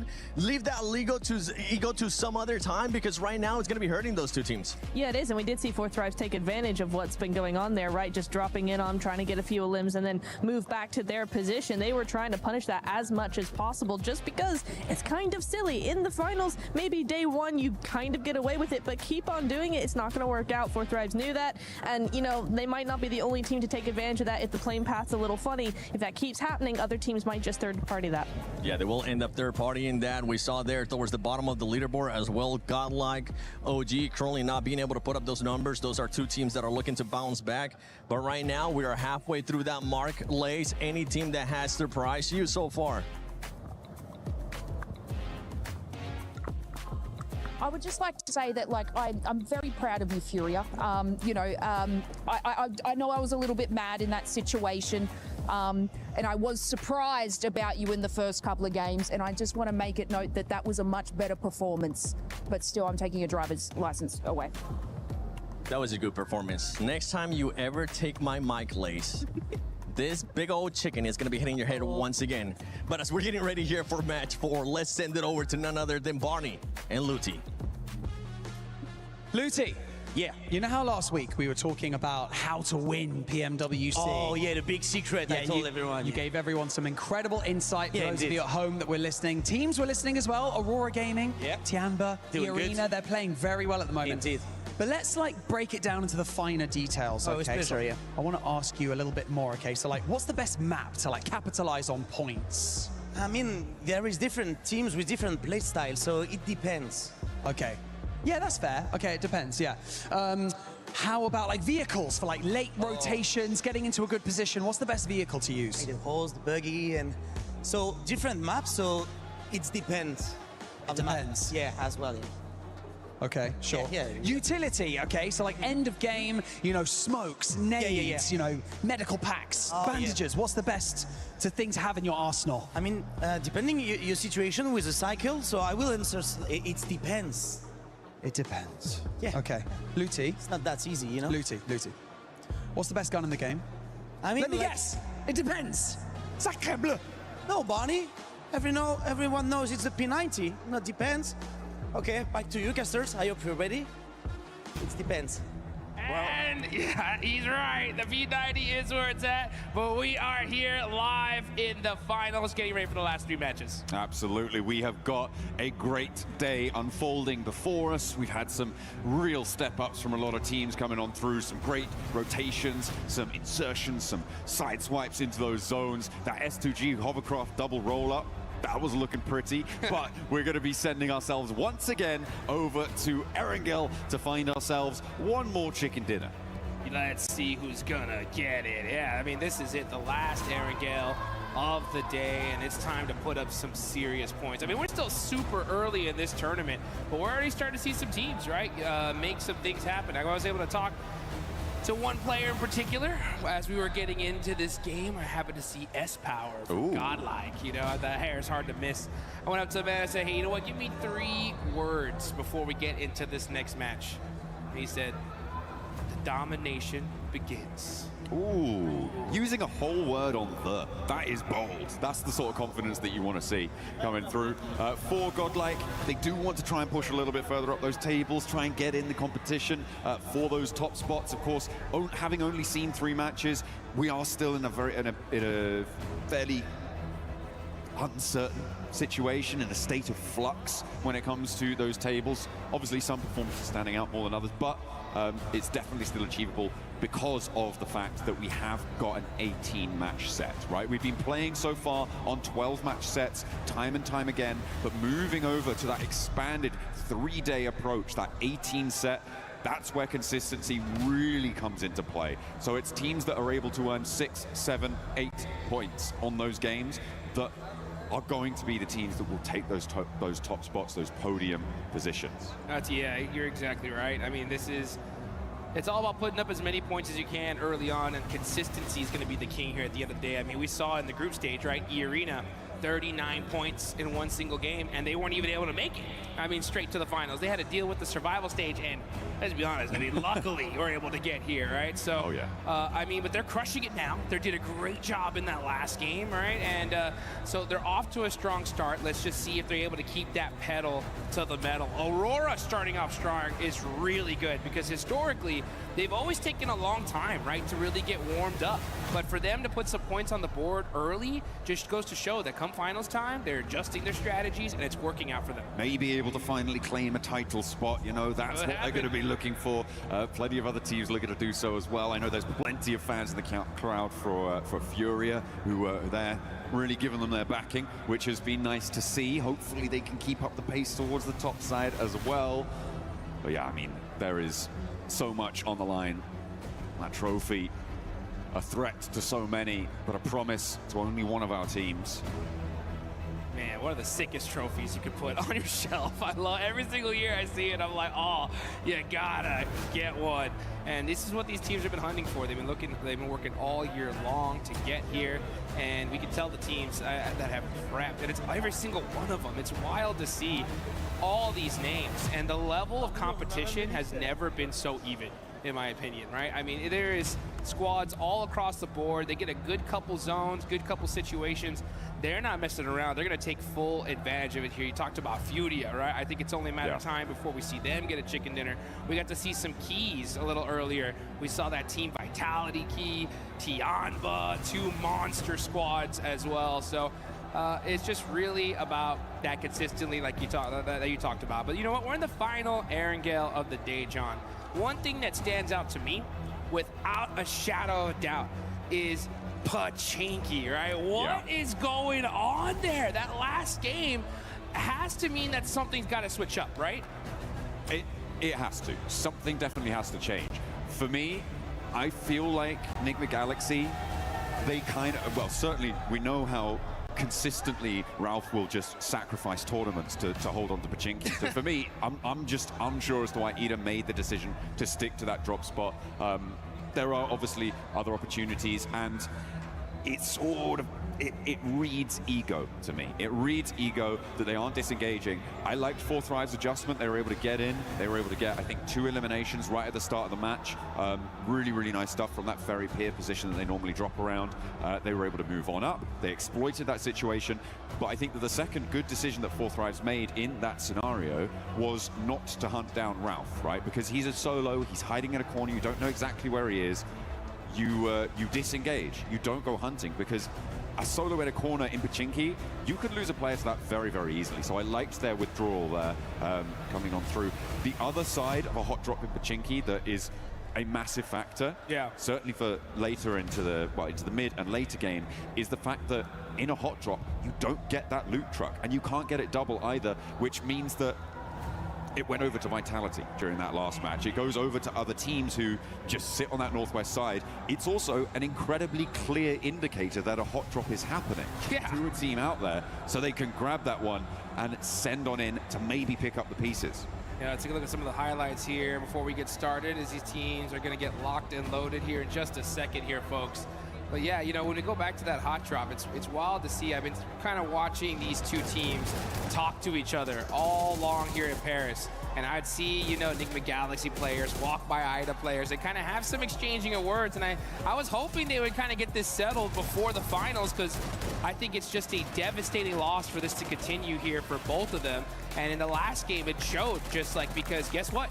4 Thrives. They came to party right after. They were like, oh, you know what? There's a silly fight happening in Pachinki. We'll take those eliminations, and they got some of them, right? So I think now that you have 4 Thrives, especially now on the hunt for this, it's got to make, you know, Ida and Enigma Galaxy have to start second thinking, I think, some things. But at the end of the day, like you said it, you know, for those of you guys that don't know Ralph's true name, it's Ralph Pachinki Sanchez Montero III.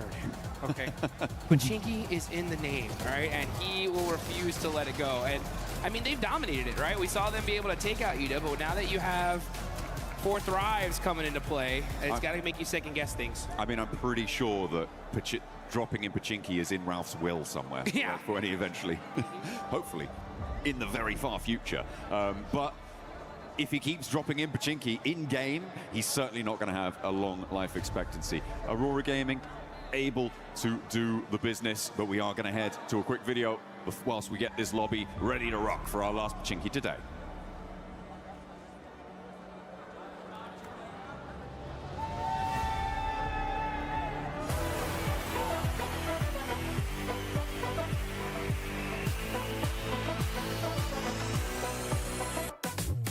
안녕하세요. 저는 농심 레드폭스의 엑지입니다. 여기는 현빈, 소이지, TG입니다.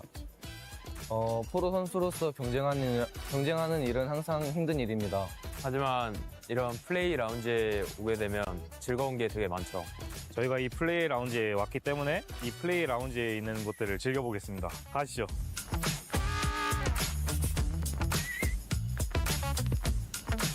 이 공간은 협력 공간입니다. 대회 측과 소통하거나 협력해야 될 일이 있으면 이곳에서 해결하실 수 있습니다. EWC 공간에 있는 한 공간 중인 탁구장이 있는데 저희가 한번 재밌게 해보도록 하겠습니다. 오!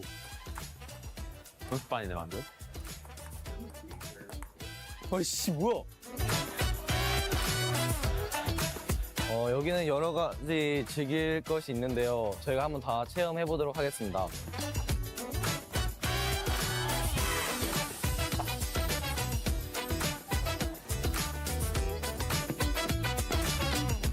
대회를 할 때면 항상 배고플 때가 있는데 WC에서 제공해주는 음식이 있는데 그 품질이 아주 좋고 최고급이라고 해서 저희가 한번 먹으러 와봤습니다. 아 배고프다 빨리 가자.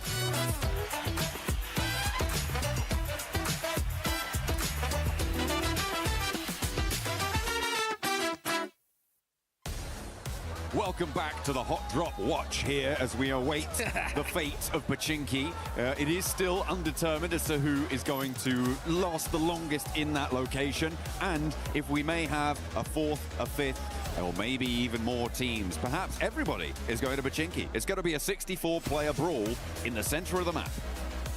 You know what? Ah, man, I want to see that action. That would be absolutely insane. I mean, if it was going to be possible, now would be the time because it's the last one of the day. But you know what? It's time to see what exactly is going to happen as we get into the map. Final Erangel of day one of the finals. And let's see who's going to be able to put some serious points on the board before we get into the sandy deserts of Miramar.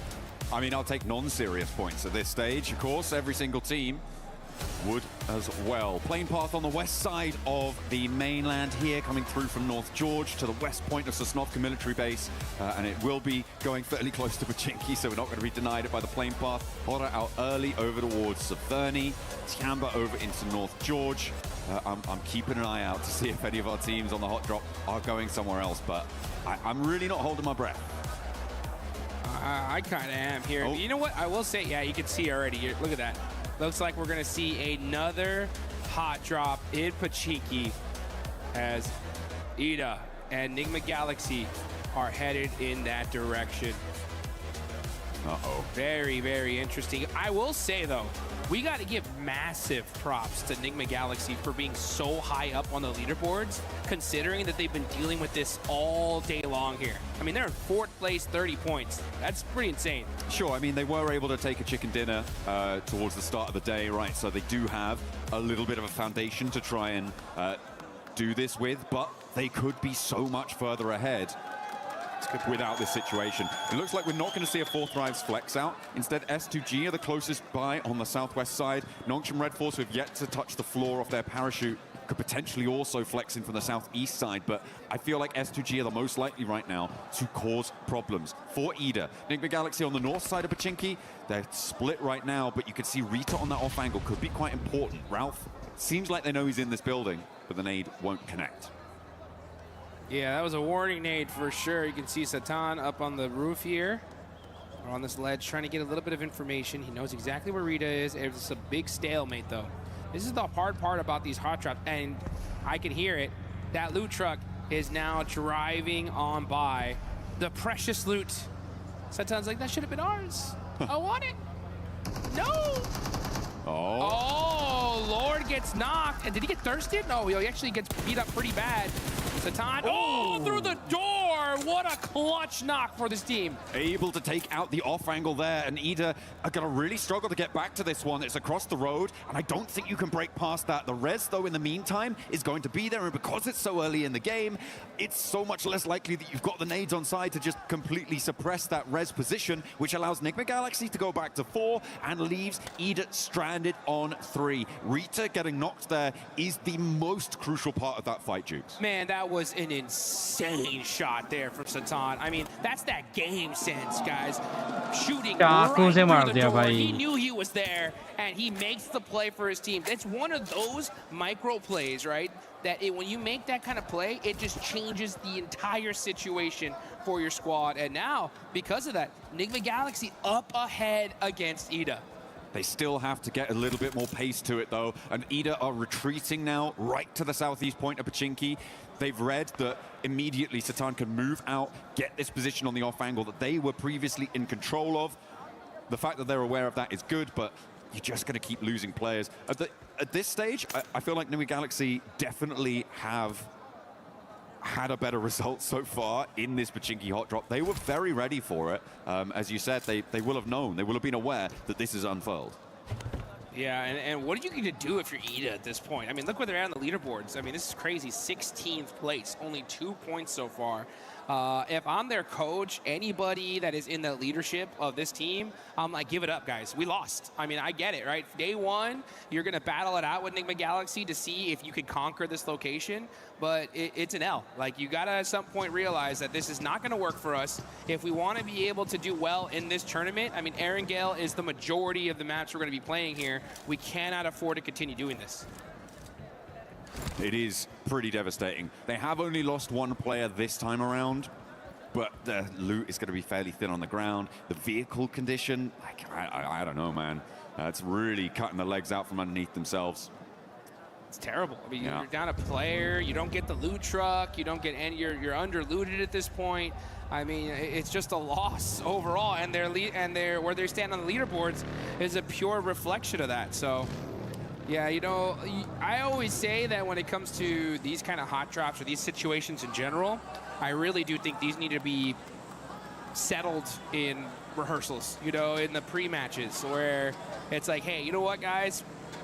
Have a little handshake agreement. We're going to drop in Pachinki this game. Whoever wins it gets it, you know? Fair enough. Yeah, well, I don't think that would ever happen, but yeah, I mean, I kind of understand. It is a question, right, that is rooted in a lot more, I think, subjective opinion for a lot of people. Sure. Because you have that question of, if we give up our drop spot, are we just going to be easily pushed around in the future, right? Like, are you trying to do that sort of thing? I mean, it's like negotiating contracts, negotiating business there. It is one strategy is to just be like, okay, we'll go somewhere else. We'll go somewhere else. But you can hold your nerve, and if you guys want to be the best, then you guys need to hold your nerve, and you can look good doing it using the Naruto skins here. Make sure you're heading into game, get that character set, get that Ninetales Fury AUG skin. Get that one developing as well, because you can get some variations on that bad boy. Yeah, you want to be maxing that bad boy out and looking real good. As you know, Tiambos have been looking really good today. They're in 4th place, 31 points. Milu, man, the way he started off that Rondo match was just wild. I mean, this man has been performing all tournament long for his squad. He had, for sure, right, the play of the tournament. That 1v4 earlier in the group stage was so sick. Yeah. And then come finals time, the way that he started out, they are looking really good. Absolutely. They are currently in 4th place right now. Looking to try and keep themselves within striking distance of that 1st place spot, Godlike. Would love to try and join them, but they are a little bit more destitute on that points front, with only 8 towards the bottom of those tables. Another circle heading up towards the north side, split by that central river. A lot of open ground south of Severny, being covered actually mostly by Aura, who have a wide spread around the river, are causing a lot of problems. I'm Interested to see how many teams look to head east of Yasnaya. Furia likely going to do so. Could potentially see that from teams who are still on the military island, by the way, Aurora and Al Ula. And maybe we'll see it from one of the two teams who are still in Pochinki too, because, well, it looks like either looking to push back in and re-engage. Enigma Galaxy have been working the ground in the meantime, snaffling up all that loot and checking every corner. Or at least I hope they are. Yeah, they better be, that's for sure. I mean, you can definitely tell they're keeping their head on a swivel here. They got to know that Ida's around here somewhere. They're just clearing building by building with Satan on the other side, rocking a 3-1 split. Got to be careful, though. One nade could be dangerous. Oh, the shots ring on out, and the knock onto Coops is huge. He's got another nade as well. Coops is in danger here. Ralph does need to get some healing done before he can go for that revive, but he should be okay to do it. You can't step forwards and go for the cross. And again, Satan is on that off angle. Just about misses Swain on the cross, but he should be able to call that one out. Should have spotted it. Lord is already cooking a nade. He knows he's in the building now. Launches it forwards and he takes it down. Beautiful communication. The plays from Enigma Galaxy in Pochinki are just insane. How do they do these wild bounce back shots, nades that just turn the fight in their direction? This just goes to show you, when you know this side of the map like the back of your hand, it's gonna pay dividends. In the meantime, Nongshim Red Force and Fourth Rise are going head-to-head. And at the moment, it looks like Fourth Rise are in the driver's seat. This is out to the east side of Potato Hill, but they are grabbing a couple of flushes on board as well. As we keep going with this hot guys, जो भी देख रहे हैं like मारो यार, subscribe करो. Yeah, Nongshim Red Force, they're going to try and get out a solo survivor coming on through, and another knock goes on in. This is Enigma Galaxy sweeping it under the rug. They're putting this hot drop to bed. It cannot come back tomorrow. It would be a terrible idea. I can't stress how difficult this is to do, right? To be able to deal with this hot drop so frequently and to just execute in this perfect fashion. I mean, not losing a single player, getting those four points early on is just insane. There was a hard north shift on the circle in the meantime. We are watching all of this hot drop unfold, but it is pushing teams now north very, very quickly, which is causing conflict around the crossings as Coops finds the final player on Ida. And down they go. All four players from Enigma Galaxy are there, and no third party came on through as well. Now we're going to jump over towards the teams that are looking to put pressure on up towards the north side. We talked a little bit about Nongshim Red Force losing 3 of their players.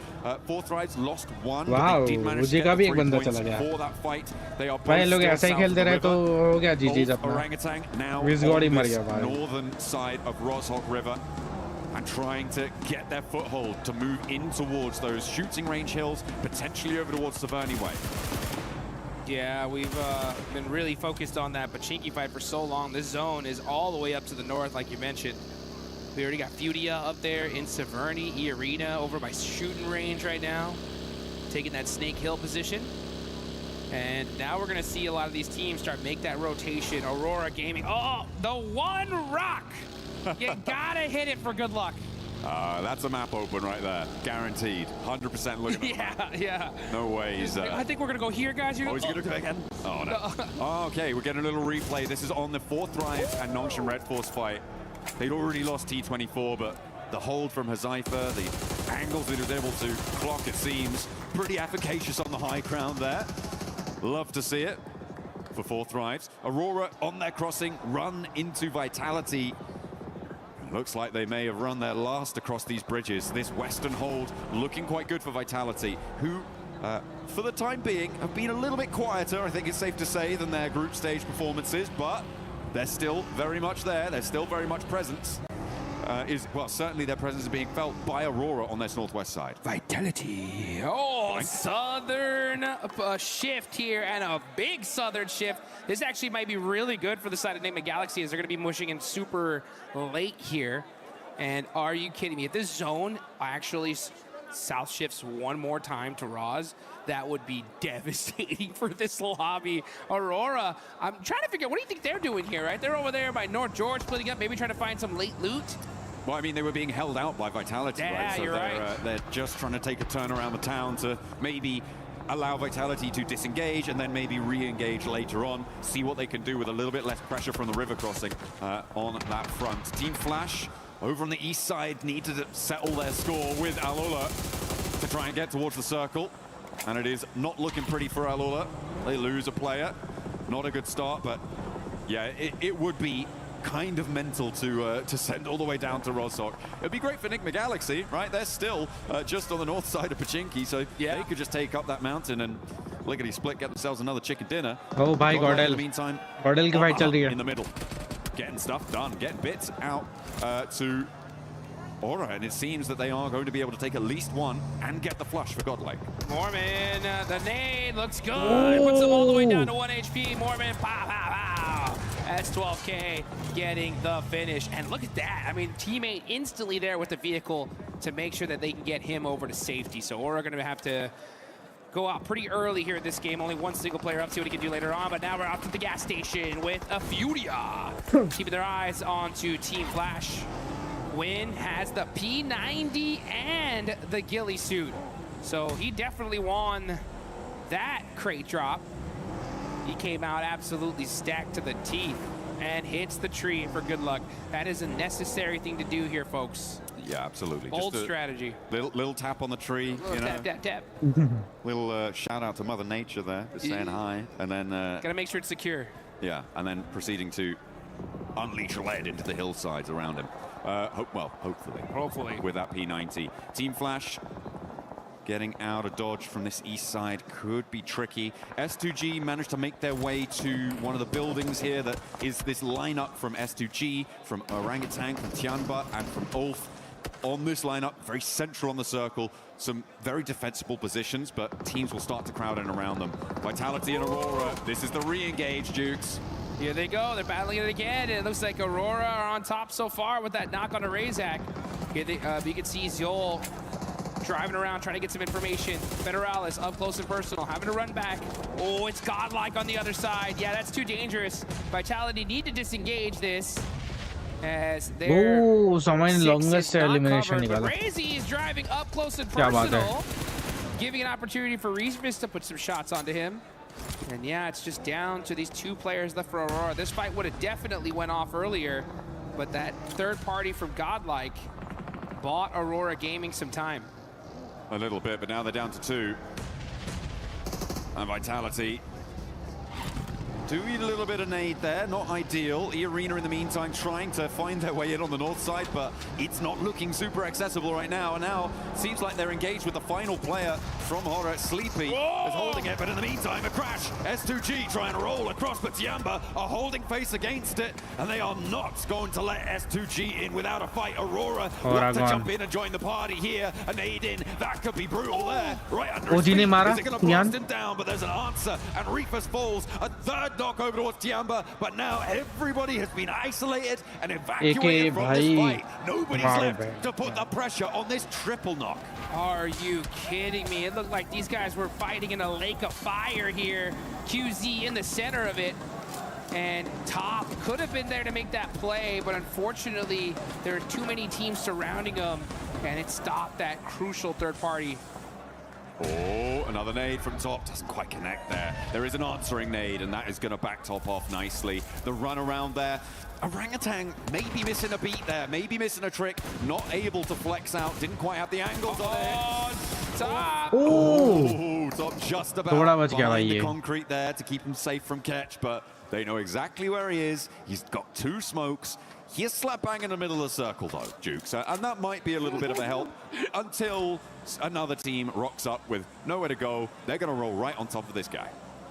Yeah, Top's cooked right now. He's just like, I think I'm just going to lay down right here. He's on the simmer. For as long as I possibly can. No standing up for me. It's straight hit the deck time on the side of Top. But hey, you know what? That's good, right? He's got a good position in zone. They're pretty high up on the leaderboard, so they can just kind of hang on and get some placement points. That'll be good for him.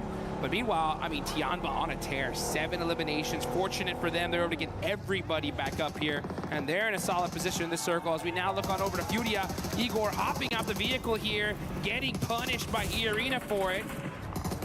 Oh, it's not going well. It is not going well for Furia. Unfortunate, they're just going to be down to Chief, the other 2 players down on the hillside. Tiamba, by the way, managed to fend off a triple team crash on their compound, right? They're now on 7 eliminations. They have done phenomenal stuff. It's likely they're going to have to fend off at least 1 more, but the number of crates around them is going to be ludicrous. Ooh. They're going to have to try and figure out exactly what they want to put in their backpacks as Flash try to find their way through, thread the needle, but eArena are just going to roll it down. Mormon over the top, doesn't even need to ring the doorbell to open that door. And Tops has to turn tail. TourneyK sees to it. He's going to get backed off by a third party. I think that might be Orangutan chiming in. And now Tops has to head towards 4th Rise, so nowhere real to go for him. As Hyunbin finally bites the dust, the last player alive for Nongchim. Nongchim eliminate ho gayi bhai. eArena are putting some good points on the board here. I mean, they're having to really battle it out, holding the edge of that circle, because there's a lot of open field in this zone. And now you're going to see 4th Rise. 6 eliminations so far. Falak with 2, Zypha with 3. It's keeping Rozog in. Oh my, I just saw that circle shift. Are you kidding me? Enigma Galaxy, they'll take that all day long, right? Hey, you know what? Sometimes you got to get a little reward for those crazy hot drop efforts. And भाई OGP अच्छा है, angle भी और yeah, that's going to be friendly for them for the time being. For them, I feel like a good strategy is to start scouting the other side of the river now, though. I feel like you need to get someone in fast. The difficulty, of course, is the 4th Rise, and now Vitality is starting to move in, and they don't have an outpost there. Move over to the bridge, a little bit out of the zone. Yeah. I feel like somehow you've got to find a coastal position on that riverbank. And if you hold towards the warehouse, towards the triple stack, it's just going to be a bleed out for Enigma Galaxy. The placements aren't really going to be enough. Yeah, I want a little bit more forward thinking there as Aurora lose their final player. Top could not stay in for too much longer. 4th Rise though, getting crashed on. Here they go, eArena not messing around here, just full sending it, non-stop aggression from this team. And it's been paying off so far, and that's why you can see them on top. Mormon hopping on out, trying to hit that flick shot onto Zypha. Zypha's really hurt here. Great teamwork though from eArena, picking apart the likes of 4th Rise.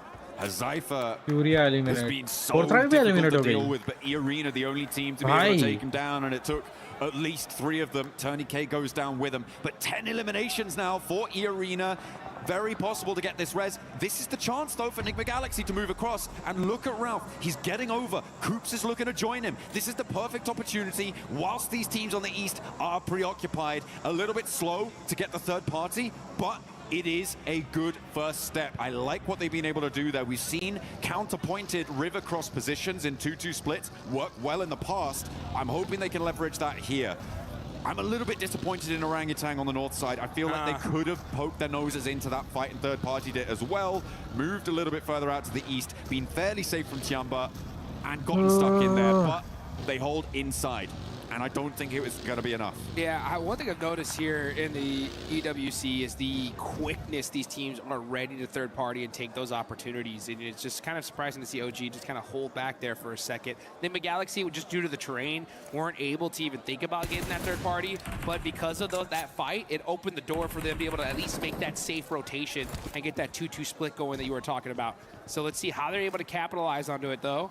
As now is the calm before the storm. We are in stage number 5. All these teams just planning it out, trying to figure out, okay, if the zone goes over here, we're going to have to make these plays. If the zone stays on us, then GG, baby. We just shoot at everything in sight. Yeah, we're going to get the next zone unveiling itself in the next 20 seconds or so. It's Godlike try and keep their ridgeline in play. This is a replay of the roll-up. Okay, this is when eArena crashed on towards 4th Rise. Falak. Yeah, went down very quickly there to Joker. Not much you can do about that. When the flying vehicle launches over the top, the bunny rabbits bound on into your sightlines. He wasn't ready for it, which is kind of unfortunate. Next circle, though, comes in Jukes, and it will head over to the west. So I think the Galaxy do have to get on the road. Ulf fairly happy in their compound, but Godlike are putting pressure on. Yeah, Godlike. Remember, as Power said, the domination starts now. Let's see if they can actually make that thing, though, as they got Ulf right behind them. They're super pinched, making it very difficult for them to make a play from their position. And now you can see Scarface getting up close and personal. As Power trying to smoke some things out, buy his teams some time. It's going to be up to him and Edmino, though, as they are just trying to hold this spot. Unfortunately for them, though, it's outside of circle. Yeah, so now Ulf are in a perfect position to gate party this. Oh, nice shots from Edmino. But unfortunately, those smokes are perfectly put, and he's not able to get the thirst. The nade is up high, doesn't quite go the distance. It went completely out of his viewing angle there. If it had been just a little bit further, that could have been a straight knock there. As Power gets across.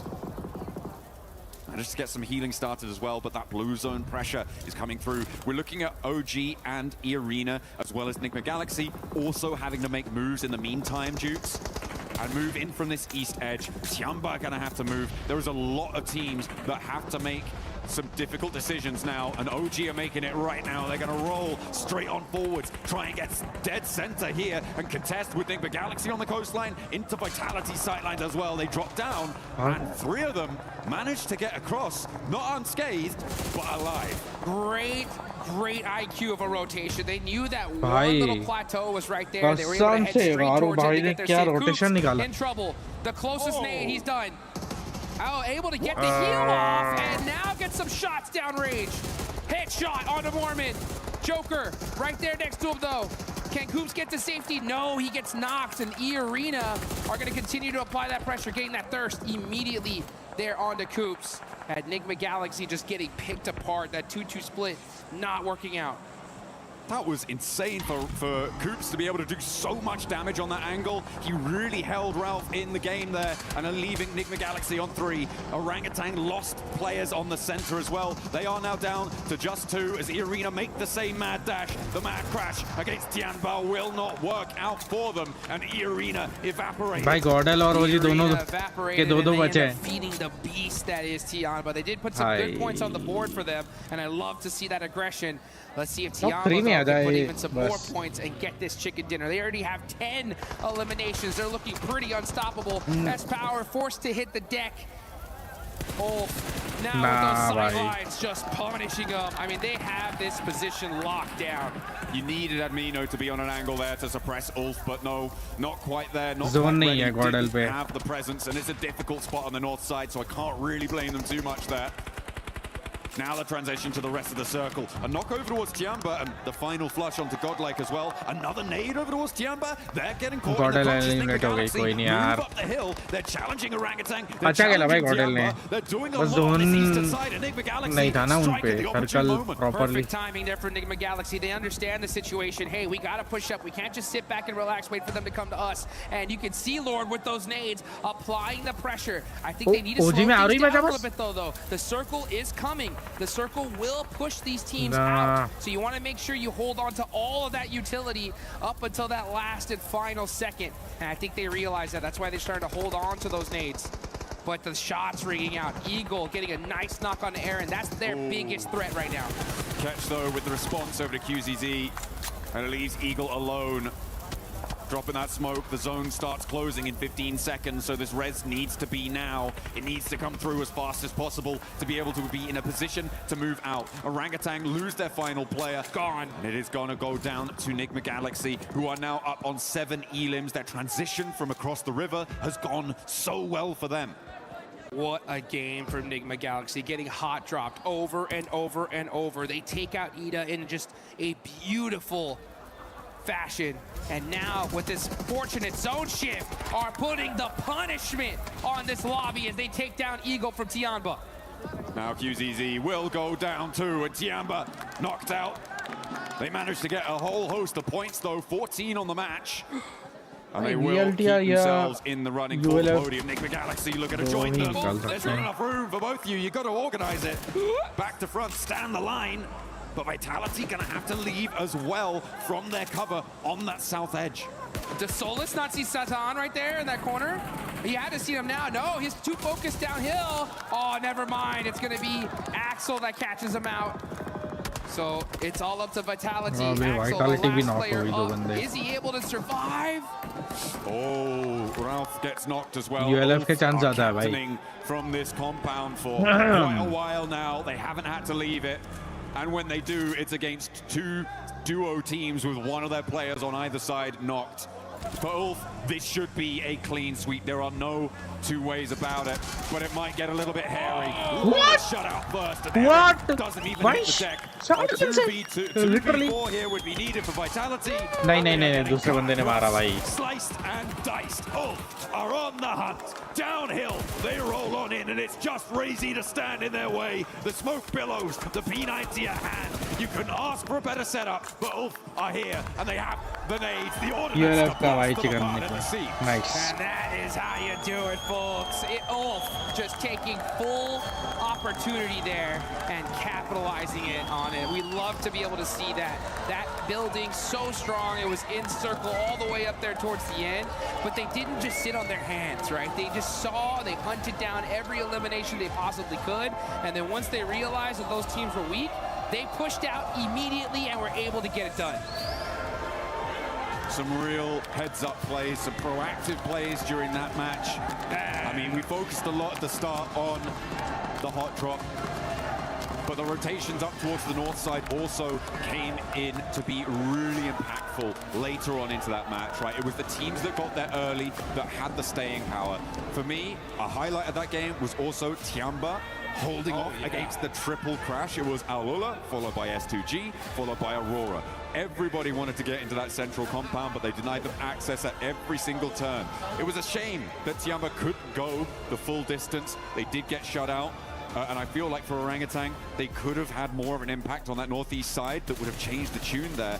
And hopefully they can find those opportunities in the future. It would be great to see them perform at the level we know them to be capable of from their performance in the group stage. But it is looking pretty powerful on multiple fronts. It's so tough. I mean, everybody here is playing just hyper aggression. Zero hesitation gameplay here live in Paris. The second you see an opportunity, these teams are taking it. One team in particular, right? We got to talk about it. Is E-Arena. Just straight aggression there towards the end game. They soak up a ton of eliminations. Unfortunately, don't get the chicken dinner, but when you get that many elims, that's a good game no matter what. Yeah, that fight with 4 Thrives over the ridgeline worked out well for them. And again, the lack of third party allowed them to keep in the match for a lot longer. They were down to just a single player standing at one point, but they managed to get back to 3 to recover that pressure without any third party look-ins coming on through. And yeah, for E-Arena, it's a good result. I would even say it's a great result to keep them at the top of the tables, to keep, well, I don't know if they're actually at the top of the tables anymore. We'll have to double check that, but a man who could find out is Kalaris down on the stage with E-Arena. I'll try my best, John Allen. Yes, that's right. E-Arena looking fantastic so far, so let's ask them a few questions about the games here to get things rolling. So first things first, your previous win going up against Furia. Were you surprised by Furia's approach to the late game? And talk to me about that late game in general after you got the win.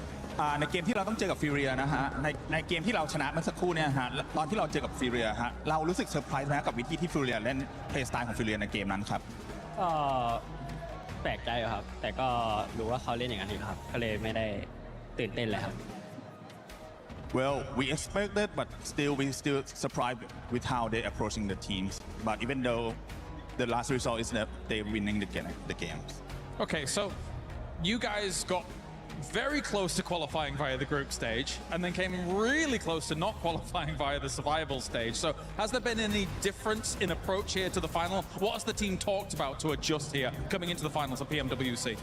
ก็ขนาดที่2นะฮะในกรุ๊ปสเตจเราก็เกือบที่จะได้ควอลิฟายแล้วส่วนในรอบ survival stage นะฮะเราก็เกือบที่จะตกรอบแล้วด้วยซ้ำในตอนนั้นอยากถามว่าในตอนนี้ฮะรู้สึกยังไงบ้างครับ ก็พอเราเข้าไฟนอลมาได้ใช่ไหมครับก็ทุกอย่างก็เริ่มใหม่ครับทุกคนเริ่มจากศูนย์เราก็เริ่มจากศูนย์ก็เลยไม่กดดันอะไรครับ Well, right now we have zero pressure at all. So we are here to win, of course. And it's like since everyone, this is a new day, new group. So this is a champion group now. Everyone's starting at the 0 point. So that's no different. And we're gonna claim all the glory back to Thailand. Okay, so that does it then. Well, thank you very much for the answers. That does it down here on the stage. We'll be with you for more from PMWC in just a moment.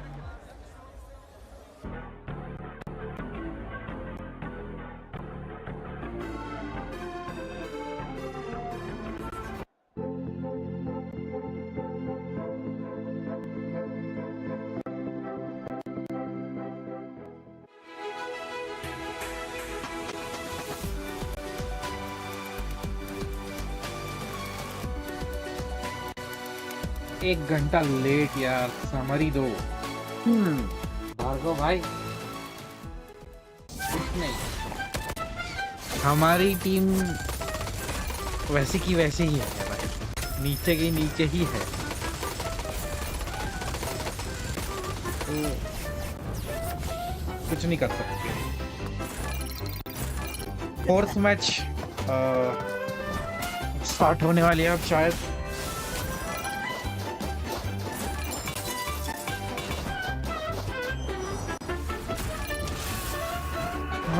Late me check.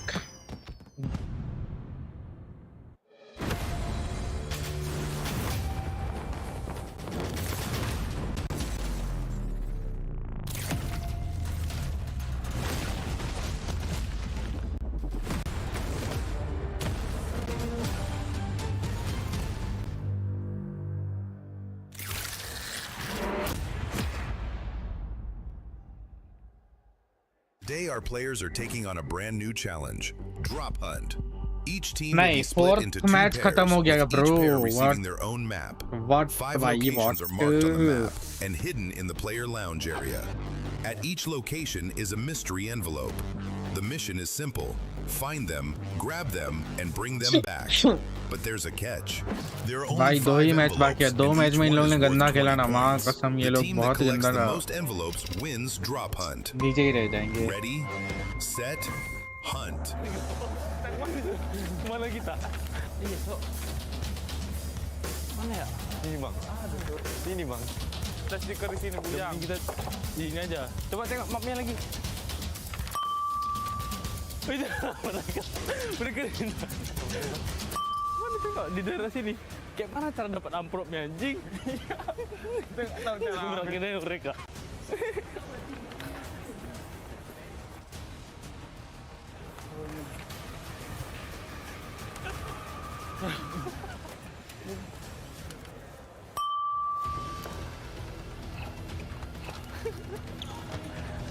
Ini kah? Mana sih amplopnya? Pernah diambil harus. Lihat mana? Di sini. Viewing di situ, viewing. Viewing ini nggak sih? Mau kita orang aja gitu. Iya, serangin aja mereka, ayo.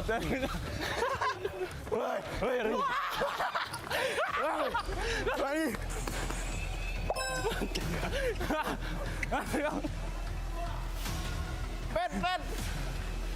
Pet. Sini, Pet. Kau mati juga kan jangan. Ini, Pet. Ambil, Pet. Lari, Pet. Lari, Pet. Jam. Ayo.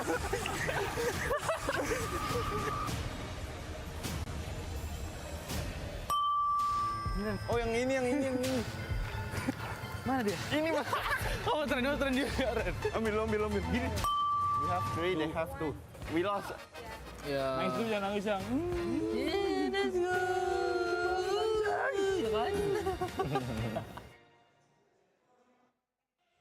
Today is going by so quick. It feels like a final here at PMWC at EWC 26. And these players are currently putting up the numbers. By the way, for everybody currently watching home, don't forget about the PMWC Lucky Spin that is currently in the game. Log into PUBG Mobile and get those PMWC skins. They are co-created with PvP creator, none other than Nana. You guys want to check them out, make sure you do so. The Alien Fusion Grossa looks absolutely stunning. On top of that, the Electron Energy set and the Proton Power set. Maxman has all of them, if I'm not mistaken, and I personally just want the Grossa. Yeah, I do have the Groza. Unfortunately, I don't use it much because I cannot control that recoil. So I just stick to the Org because I'm basic like that, Seven. But the Org is cool. I'm with you, honestly. I won't be able to control the recoil, but I just want to see it. I want to see it glow, even if I'm able to get at least one elimination. One team that was able to glow in this last match, being able to keep all their 4 players alive, none other than Ulf, Natura. Oh, finally. You said it, right? We're finally getting a play where we actually have all of Ulf still around, still here to fight for the end game, to fight for that chicken dinner coming on through. Yeah, really nice to see. I mean, yes, they didn't have to contest it too much. They had 1 or 2 fights in the mid stage of the game, OG more notably, but then they were able to just hold their position, wait for the right time, and then once that time struck, Max, they were all over that final circle. Yeah, I mean, really able to get himself some good presence at the end, keeping 4 players alive, which is my biggest issue with them since PMGO Season 1 in Jakarta this year. And you know what? They're able to finally get it done. I told you, they're a slow starting team. We're getting to the finals. We're finally starting to see these more dominant finishes from Ulf. But second place, Nemo Galaxy, I got a segment later on, but you know what? It's good to see that once they do get out of the hot drop 7, they can actually put up big points. They can put up those big points. Talking about big points here for some teams, it was none other than Godlike and OG. This was a match that they really needed, Lace, because the middle of the pack teams were eliminated very early on. They needed to be able to catch up, but both teams were only able to catch 5 points apiece. I mean, look, it's still a great improvement from them. And being so, they had like that kind of control in the middle of zone. So they were there for that early rotate. I would have liked to sort of see, I guess, OG apply a little bit more pressure to their eastern side. But still, to get to that point after the first couple of matches is a better thing for them. Obviously, we talk about slow starting teams, and they are one of them. But I do believe that coming into like the next match, we're probably going to see them a little bit more active. I mean, they need to be a little bit more active in that. But to get to that, I guess, spot that they have, it's a lot better than the previous match. It is. And one team that was able to, that's also been starting off slow, but finally being able to wake up, Max, none other than 4Thrives. 4Thrives getting 8 eliminations this last match. Good to see. Finally, good to see it, especially a lot of those eliminations actually secured on 2 teams that were interesting. You had Team Flash a little bit early on in that game too. That was fun to see how they won that little bit of an encounter. Huzaifa in particular, he carried that fight from start to finish. Really good numbers from Huzaifa. But they had a very good early rotation, and you could say a bad rotation for Nongs from Red Force, where they catched them off guard. They didn't expect to clash next to Potato Hill. And you know 4Thrives, right, Nipchua? If they can take a fight and you are in a weakened state, they're going to chase you down until the edge of the earth, and that's what they did. And Nongs from Red Force took a massive L there. So 4Thrives, if you know where they're going to rotate, I would try and avoid them because they don't like having neighbors around them. No, they don't. And even in this sort of, in this state of where we're seeing them of just kind of indecision, I think they don't really know what's going on. But it is nice to see that, they're still a threat even in this state. And it's just been really difficult for me to actually watch 4Thrives because I'm used to a very confident team that knows exactly what they're doing at all times. And I can tell that they're not sure what's wrong, why this isn't really happening. There's a little bit of the old spark there in this last game, but I think really it's just indecision. They're hesitating just too much. Didn't you say like something about T24 going out a lot early recently? Like that's been a big issue, right? Early. Yeah, and he's one of the big fraggers. He's really up and coming as a big fragger for the team. So for him to go out early, yes, Huzaifa is able to clutch, but you know, T24, they need a 4th player. They need somebody like him on that squad to just stay alive a little bit longer. Yeah, T24 was able to start slow during groups as well. Then he was able to pick it up.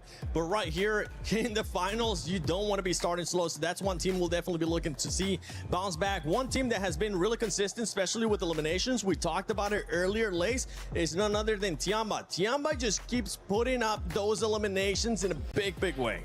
They absolutely have, and I also want to add into that, like, keeping up those sort of eliminations. It's also E-Arena. Like, we sort of, like, look at these 2 powerhouse squads, and we're going to have to get a mashup with these 2 teams because they are making it in those top 5 positions. They are clearing their space. They're grabbing the eliminations along the way, even in a fight where I think it was Enigma Galaxy, could have pushed E-Arena a lot earlier in their position, but for whatever reason, I'm sure Max will cover it, they didn't sort of get into that contention, but E-Arena just kept making power plays for the spot that they want. Tiamba is also making those power plays to get the position that they want. And obviously early eliminations, especially in today, is what will capitalize you for going into tomorrow. So this steady, I guess, excel in eliminations has been awesome from both of these squads. Yeah, especially for E-Arena, right? Remember what we saw of E-Arena in day 1 of their Group B? They were able to get those 29 eliminations in Rondo, and then after that, they kind of just ended up dying off us. We're actually going to be looking at a comparison between Group Day 1 and also what they're doing here in the finals. And something that I want you to keep in mind is the placement that this team is currently being able to put up, being able to survive even longer, and the eliminations are even higher because they have been consistent with those eliminations. Have been very consistent. It's been back-to-back games of just really good placement, good strategy, good synergy. 18 matches है ना? They look fairly confident. The lobby is अबे 18 matches है पर आज की 2 ही match बचे ना भार्गव भाई. Survival stage, but they अभी are 2 दिन handling it बाकी very है. well. I do want to say very quickly what I loved about the fight with 4Thrives, right? That dip, the way Actually, they used to 18 matches भी नहीं है. रोज 6 matches होते हैं तो. And then you got those 2 cliffs, and what actually they ended up using. हाँ 6 18 ही नहीं हुआ, sorry, my bad. They went off the cliff. मेरा मैच थोड़ा weak है. That terrain where they couldn't actually see to अरे move यार, around in front of them as 18 well. Matches में से वैसे 4 मैच खत्म हो चुके हैं और 2 मैचेस बाकी है अभी आज के. बाकी के 12 मैचेस 6-6 करके कल और परसों होंगे. By EA, good knowledge of the terrain and great synergy. Saturday, Sunday. Magic trick almost. Max, there is something पर that has अगर been आज pretty ही much pissing us ये लोग off when we talk about 14-15 पे बैठ रहे हैं hot drops that भाई, we're seeing between Nigma तो Galaxy and 2 दिन में is good for Nigma Galaxy top 5 में तो आ जाएंगे पर जीत नहीं पाएंगे यार. Yeah, I mean, Nigma Galaxy, you saw what we could do when they can actually get out of the hot drop. But here you go, Pachinki, Nigma Galaxy dropping there since the 1990s at this point, and Ida going to be joining up on this one. And initially I was like, okay, Ida, you should not be going for this hot drop. You know as a clear-up fact that Nigma Galaxy will never give up this location. point and it's बहुत almost कम है getting in to the पे. point for me, Niptura. Gordel पे 12 something थे और this would be a good opportunity for you to start OG leading, पे तो because 6-7 Ida are not he just थे. ruining your Wrangles. Yeah. They're ruining your entire tournament run so far. Yeah, it's really weird, right? Because for Nigma Galaxy, it's like Ida is the newcomers. They need to get out. Clearly, it's not working for them. They have 2 points over the entire day. 1-2, that's it. But you're right, Nigma Galaxy is ending up ruining their tournament chances as well, because we are seeing really good performances from Nigma. I love how they've been playing, but they're just entering the zone way too late because of Ida. Yeah, of course, we did say this game was good, right? Because they got out of the hot drop as a 4-man team. They lose a single player. I promise you, they do not get a finish like that. They do not get that many points. So right now, Nigma Galaxy, I would say there are other options available, and I understand it's your drop. You've been there for the longest time, but I do not care at this point which team leaves. One team has to leave. This is a waste of time, and it's making me angry, and I'm just looking at that on the early game. Can I also just interject here and go, Ida, what are you doing? Because this is a team, remember, that got in through the group stage. They were second in their group. They had a fantastic second day. They won like 3 of the games. They were hyper aggressive. We know this is a team that can play very well, but they're wasting everything on a hot drop 3 times in a row. Yeah. Again, they have 2 points. You're not going to win on 2 points. And teams are starting to notice this is such a waste of time. Like 4 Thrives, I think it was on one of the Wrangles earlier, Niptura, they like just instantly third party it. And now teams are going around Pachinki, waiting for the loot truck to come out, because they know no one is going to get that loot truck, because they're so focused on that clash between Nigma Galaxy and Ida. Of course here, big respect, by the way, Nigma Galaxy, the smokes and the way they started pushing these solo players, that was very well executed, but one mistake, one slight error, and you lose a player, and instantly your chances of a win dwindle to almost nothing. Well, we know exactly what happened when 4 Thrives joined the party, right? Nigma Galaxy lost a couple of players, and then we didn't really see them in that game. They went out fairly early on. They had to full send. Game 1, they had to full send to the beach and just kind of stay there. There was no opportunity for them to get any points whatsoever. So, yeah, for Nigma, this is bad on both sides. I'm mad at Ida for initiating this every single game, but Nigma need to figure out how to adapt to this.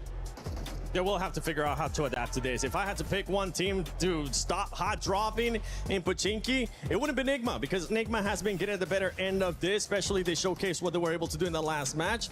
They're getting the eliminations too, so Nigma Galaxy, keep on doing your thing. If you're Ida, get the heck out of town. You need to find a different spot. But when we're talking about someone, you're gonna pretty much see here just the finish of this engagement between these squads. You know what, Max, Lace, who would you want to see just give up this hard drop between Nigma and Ida? It's got to be Ida, right? Like it has to be. Like, they're not even getting any further into the late game. They should have just made the decision to sort of rotate from this position. I mean, you know, I was kind of touching on, I think, Nigma Galaxy a little bit later into the zone, how they're making slow decisions. But again, this is slowing their decision. But yeah, Ida just, Look, by the way, look on the left side of your screen. While they're still in their looting stage, technically, right? So hot drop's a bit weird, it's a bit different. You have Nongshim Red Force fighting 4 Thrives on their first rotation after the looting stage. This is, look, even here, you have to fight Orangutan fighting Ulf. Everything is happening in the game. Teams are not going to wait for you. And while that's happening, you're still in your initial drop location and you have no scouting done. The loot truck, you can see on the left side of your screen, he came back for round 2.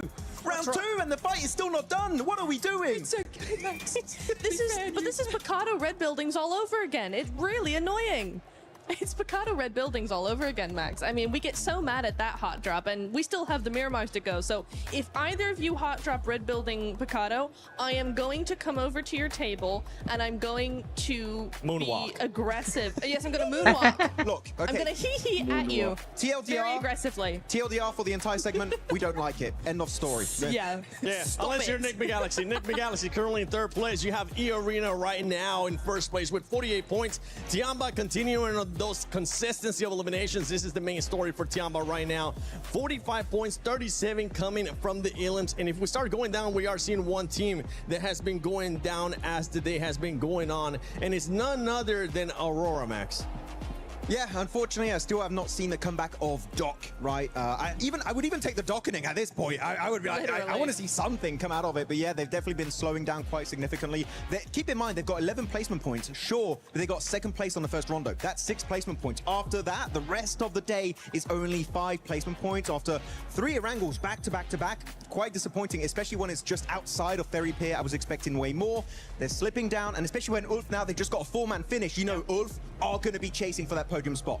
I mean, for me, I'm not too worried about Aurora right now. They've had a good start to the day or start to the finals, and we do know that this is a team that really waits until the last minute to actually do something. They just do just enough to stay ahead.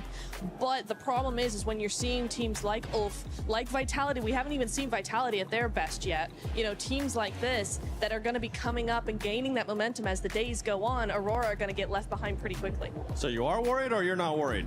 I'm on the fence as of right now. At the end of the day, I'll be a bit worried. Okay, because you say I'm not worried, and then you start sounding very worried to me. I'm not too worried. It started to sink in. She's like, oh, actually, this isn't looking too good.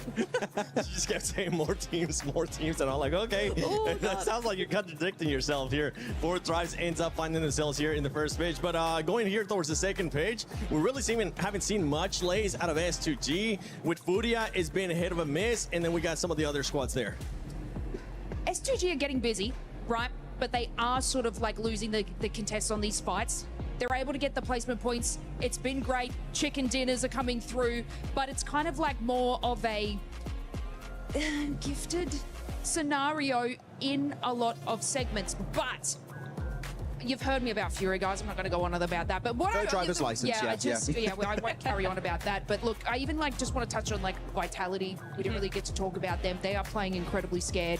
So Neptura, after your sort of worried statement, I am also worried in that sense because like even in that final zone there, they had the western side to sort of scoop up behind Nigma Galaxy, and they did nothing. Yep.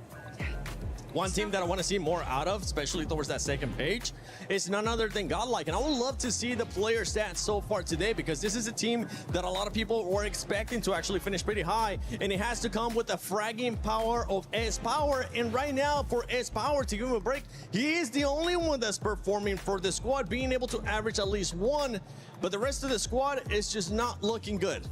It's looking pretty bad in terms of eliminations, and the reason why the eliminations are so low is look at their survival time. They're not even breaching the 20, and some of the players not even the 18-minute mark, which is not good in a lobby of this caliber if you want to be contending for that, let's say, top 5 situation right now. So Godlike, even looking back on this game, they should have pushed up onto, I think it was Ulf's compound, but they got very idle because the thing is, compared to the group stage where some teams might do mistakes and you might be able to weasel your way in, here you have to take fights head on if you want to have a chance to get very late into those games, get those placement points. Godlike, in a lobby like this, you cannot be hesitant. We've seen in your group stage, you have that raw fragging power from S-Power, from Admino, even Sommei. And Manya is a great IGL, but you need to utilize it and take your chances. Yeah, what I've noticed is Manya is making like these sort of scouting power plays, but the rest of the team is not supporting him, which they're getting caught out. So, I mean, it's surprising to sort of see that level that they're at right now because Manya is making incredible decisions, but it looks like a few other sort of on the team are just kind of tunnel visioning into the wrong direction, and then that's when they're getting caught in. Yeah, I think also one thing that we really need to think about, or they need to think about, is it seems like they keep going for positions that put them in a position to have to fight teams head on, and they're not succeeding in winning those fights. So if you want to make sure that you're actually going to get a position and be in there in the late game, you know, if you know that you're not really fragging out against these squads in the finals, then stop putting yourself in these tight positions in between teams that mean you have to frag your way out of them. Play a little bit more like Vitality, the way that they're on the edge. Enigma Galaxy as well, they're on the edge. They try to just wait out other teams, take a fight here or there, but just survive and keep their players for later. Survive. That's the name of the game, all right? Just survive. It's so easy. Why don't you do it, Godlike? Actually, I believe they will be able to turn it around. It is their first time here at the finals international event for a lot of these players. As Power, I'm still proud of you, brother. You're still putting up the numbers, and I think you're going to do even more as the day goes on, as the days do end up going on. But for right now, let's send it over to none other than the stylish man, Blank, and our special reporter, Kalaris. Yes, the stylish man and the short man. I get it. It's fine. Don't worry about it. We've got ourselves Mr. Blank here to talk about everything. Oh, you're that's my been going special on. little reporter, aren't you? Right, yeah. I'll try my very best to rise to the occasion. My special little man here on the stage here. Shut up and go away. All right, we've got Tiamba to talk about as well, of course, as they have looked stellar in terms of their positioning and how they've been kind of playing these games out, Blank.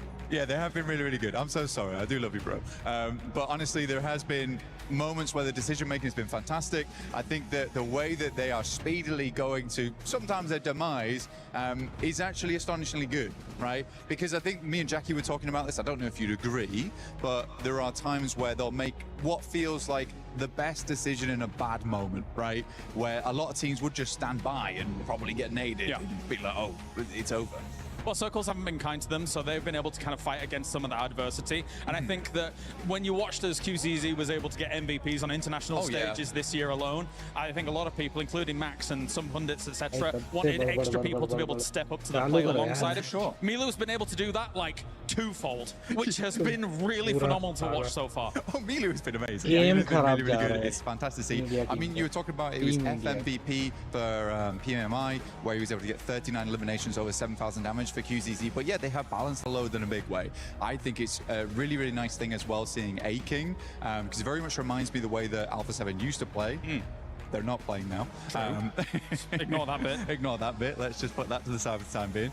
But yeah, A-King's kind of like the Revo of the team. He plays forward, he plays shotgun for the team. Milu's just very good in those clutch moments. And yeah, the load is spread out very, very evenly across the squad. Eagle is also a great survivalist. I think they have all the tools necessary to actually honestly win this at this point. As you're talking, you're getting further away. Come back. It's fine. No.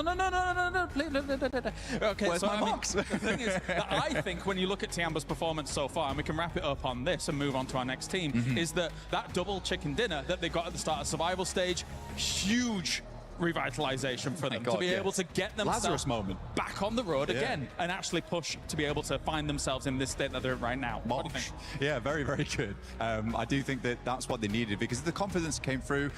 Every time I look down at Milu on the stage, right, it's very... Like Milu. I do like Milu. It's very heartwarming because there's...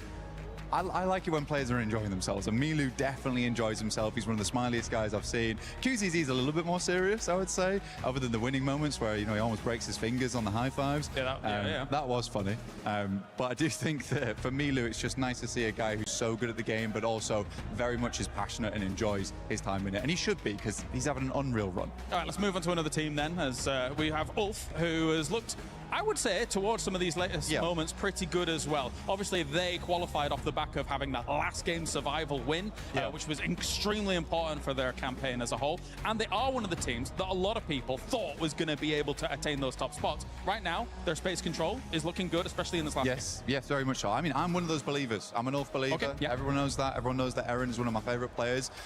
Ketch also from way back when, MVP in PMPL Season 1 Spring. He's not quite as old as me, but he is pretty old. Way back. He's old, yeah, but he's still got it in him. He's got the grizzled beard, he's a grizzled warrior, but he looks good. And I think that for Ulf, though, that last game was fantastic for me in particular, because we were talking about it backstage, right? And I said, if Ulf wins this game, I want to talk about them. But it was nice for me to be in like stage 6 and really believe in Ulf to actually win the game that they should be winning if they make the necessary movements, which was to take out Tiamba and slowly corral the rest of the squad. So the fact that they did one, kind of a prideful moment for me, because I was like, Get in, lads. This is fine. You've got it. And you liked your prediction. I did, yeah. Also, I was quite chuffed about myself. Yes, that is right. Okay, 50-50. Yeah, okay. Great job, lads. Great job, me.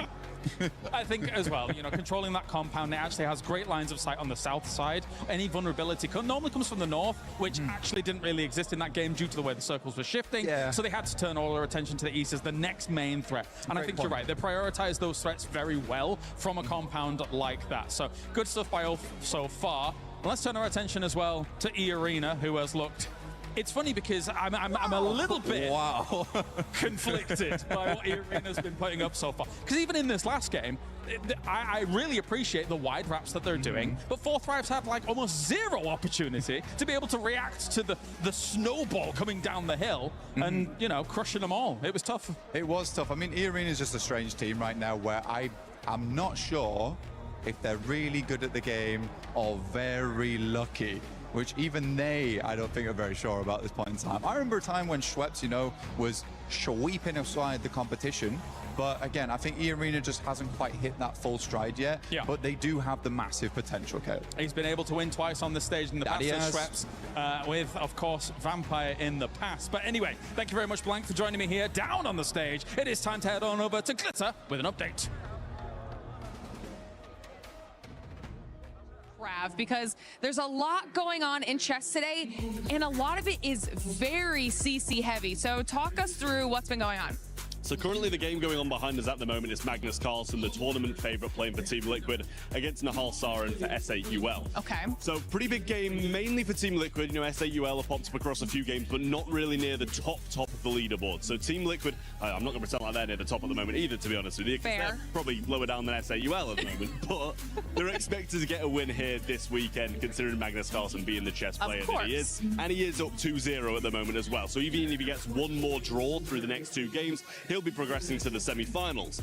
Earlier today, we had the first quarterfinal, which was Denis Lazovic playing against the Na'Vi representative, and he managed to get a win. So that's huge for AGL as well, considering they're trying to keep the top of this leaderboard. They pretty much need to outperform Falcons, which in itself, you know, it sounds kind of doable, but then you realize they've got two players. One of them's already progressed through, and Ali Reza Farouja's kind of playing now and beating his opponent as well.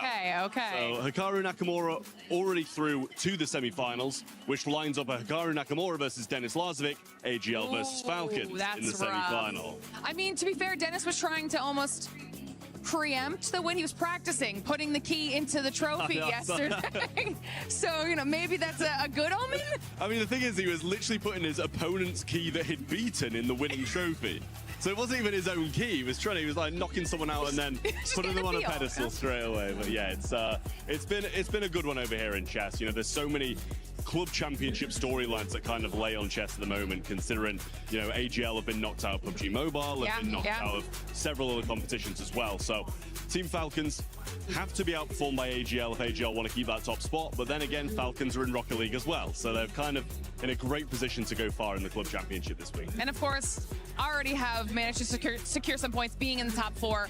So it's going to be a very close race is what we're hearing right now. And chess is going to be a big impact on just how close that race for the leaderboard is. We actually have way more matches coming up on the rest of the day. So as we have some more updates, we'll check back in with you, Trev. For now, we're going to say goodbye.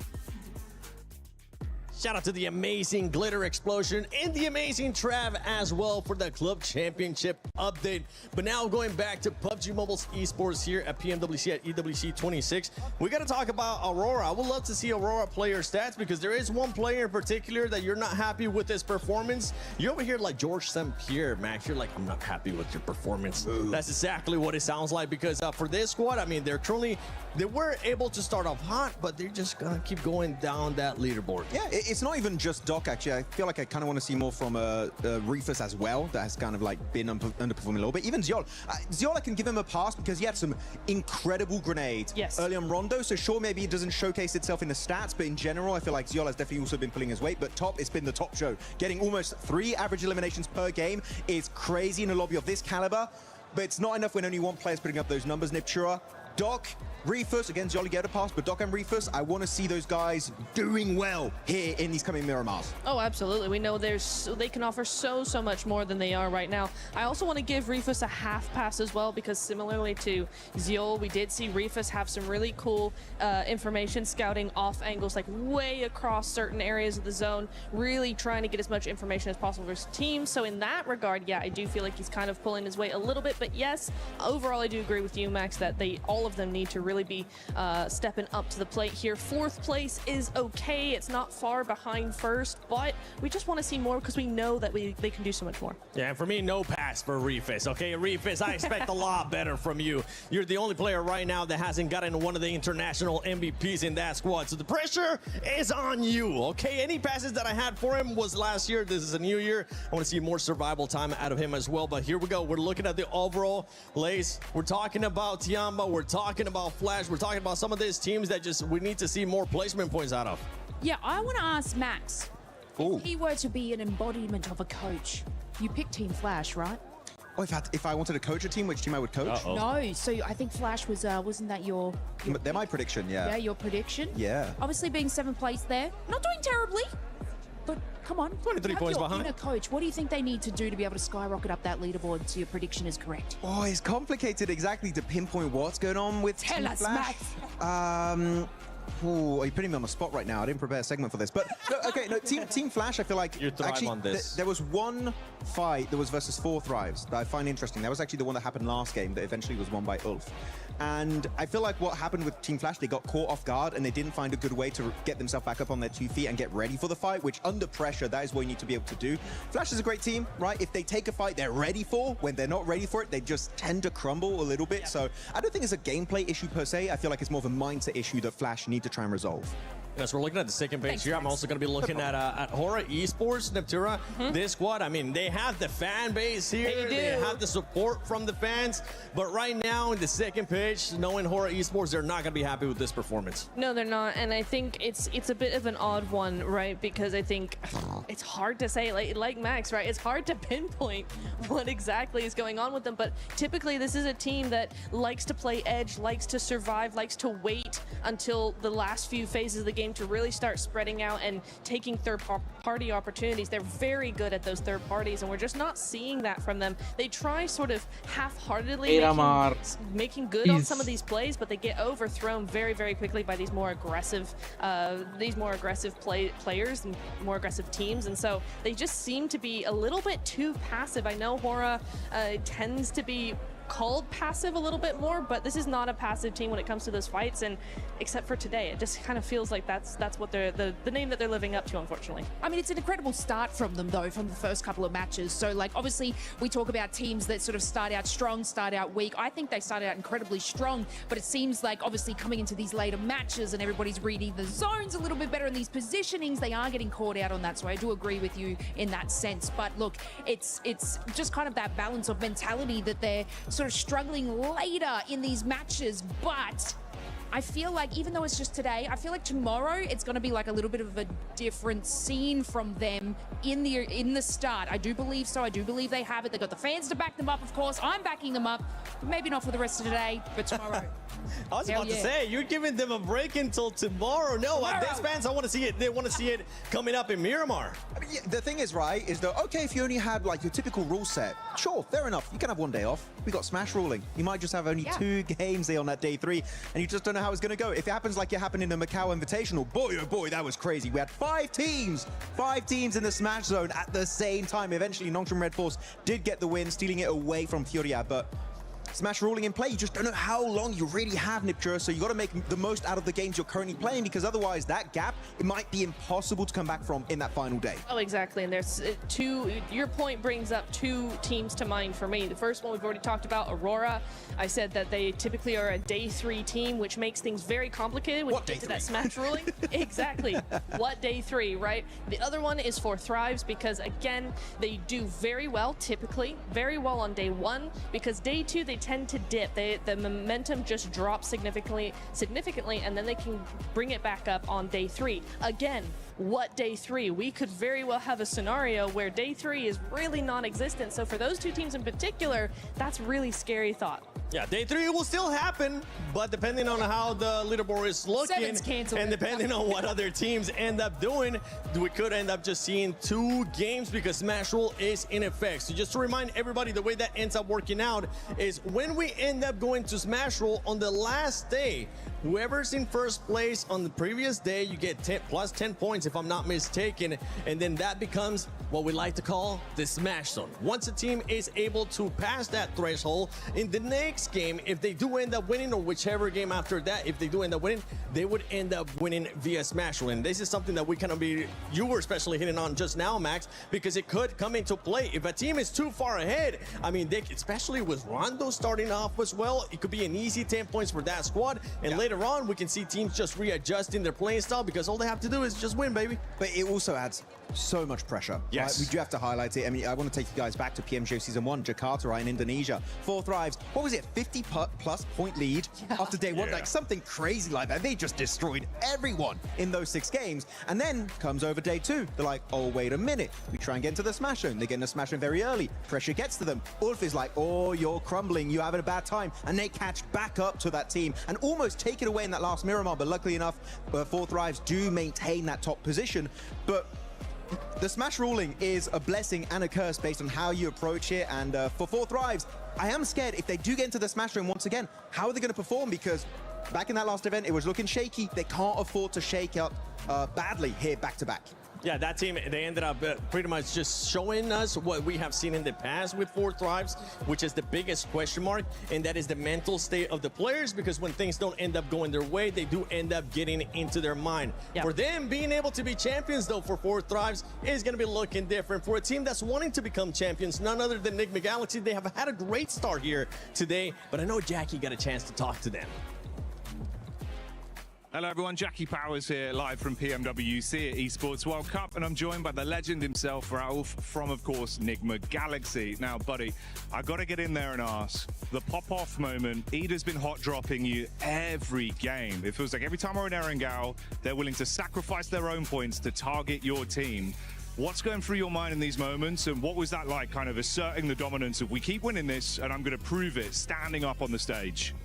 I mean, Ida knows we've been landing in Pushinki, me personally, for 7 years now. So they want to challenge us. They want to prove themselves as a new team. But they know we won't change, and they know we're better than them. So just a waste of time for them. They're just giving us 3 points. First match, they were scared to fight, and they ran away. The other 2 matches, we fight them, we push them, and we just kill them easily. So, yeah, that's why I pop off, because it doesn't make sense. Oh, exactly. I mean, we kind of mirrored that on the cast in the moment, thinking it's doing more damage to them than it is you guys in these moments. Obviously, let's talk a little bit more on a positive term. It's been pretty good for you guys so far in finals. It feels like the comms right now on the team are really clean as well. Do you think this is going to be Enigma winner? You're looking to take the trophy home this year? Yeah, definitely. I feel like we're prepared more than ever to win the trophy. We're trying our best. Everything is going our way for now. It's a good start, but the tournament is still long, so we keep it up, keep the momentum, and try to grab that trophy. There we go. Respectful as always with some brilliant takes. Always loving the chat to Ralph. There you go. Enigma Galaxy. Let's see if they can do it. I see the Key Crusher on stage. I think, yeah, that's cool, but it could be cooler. Yeah, baby, all the way! Oh, hell yeah! That's why I found a crusher of my own. Through totally legal means.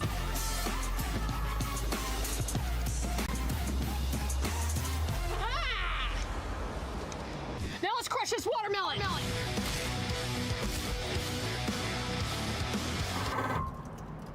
That's how esports should be done. Solve this, nerd.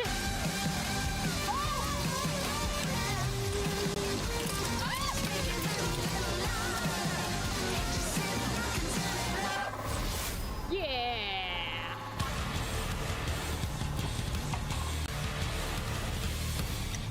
For T1. Okay, France was stronger than I thought. Don't need soap when you're in esports. Squeaky clean. Can of beans.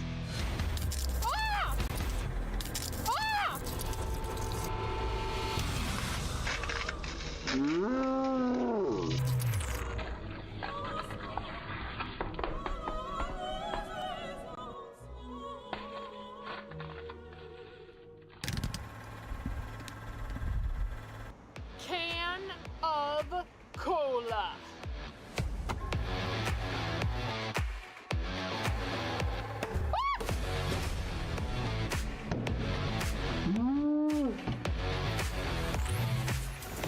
मेरे पास भी call है भाई, मैं भी लेके आऊंगा। Esports. What time is it?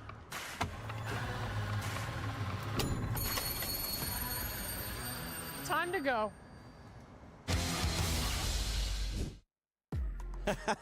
I love seeing that. I love seeing them just crashing other stuff, you know?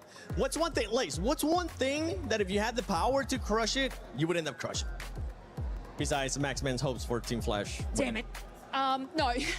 Why? No, I think, you know what? 7. You. Oh, wait, what? I've got to take the shade off of Max at some point, and I need someone to pick on, and I just was kind of looking in your direction, and yeah. How would you do that though? What's like? Nah, we don't need to go into details. No, Max, no. what would you be crushing? 7 also. What would I be crushing? You know Who would I be crushing? Who would I be crushing? No. Ooh, can we do Niptra first? I don't know. No, don't do me. I know On nothing. the spot. Come on. Come on. I would be crushing the key of Ida because they're making me very angry. I would take it like this, and it would not. The tournament would not even end, and I would just take it and crush it and turn it into a paste and squash it under my feet. So I don't know. I really don't like the hot drop, as you can tell. Probably, I don't like it. It's not fun. How about you? He's looking at me. I can see him on the monitor. He's looking at me very intensely. Is 7, and I don't have an answer. Oh, you're gonna have to find one. You know what? You have to pick something. Oh no! Don't put it on me. This is Yes, keep it. bullying. This is bullying. Come on. What's it gonna be? Instagram DMs. Actually, that's a good answer. That's a good answer, actually. Yeah. She's just gonna be printing them out and just crushing them. Mine, I would want to see how long it takes to crush the level 3 helmet for PUBG Mobile. That would be 6. I go. You know what? For next PMWC, how about we crush that? We'd love to end up seeing that, or maybe one of the Squeaky chicken. No. The what? Squeaky chicken. Crush that and see what happens. Jeez, come down there in Farmville. As we're going to be going into Miramar, one thing that we've been noticing, oh my gosh, talking about Miramar, perfect time too, as we're seeing some of the bloopers that we have had so far. A PMWC, Aurora with this one. That one hurt to see.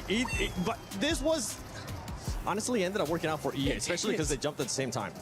Yeah, it did. That was the only redeeming quality, but otherwise it was a sticky situation that they had to get themselves out of. So yeah, GG on that one, but yeah. Did they hit the light post? A little bit. You could say they got the light knocked out of them. That one, oh, that was my favorite one so far, That's Max. so good. You know how hard it is to do that? It's insane. Yeah, I mean, you cannot replicate that. Also, XEY, when he was going over with a glider, he was actively getting shot at, by the way. Can't see all of the shots connecting, but some of them do. And before he explodes, he jumps out. That's some James Bond stuff right there in PUBG Mobile, and he makes it onto the tower. And actually, that position was really big for Nongshim Red Force in that game. I wish they got something similar in the finals, though. It's not been the case so far. Oh, this one stinks. Yeah, that one stinks. Just because they're not here anymore. You can even see it with Blank when he brought up Alpha 7. It was like, ooh. Oh, never The reigning champ is the PFGC, not in the finals of PMWC. Ah, that's like, ooh, maybe not, maybe not. Hora, oh, we love self-nading in this household.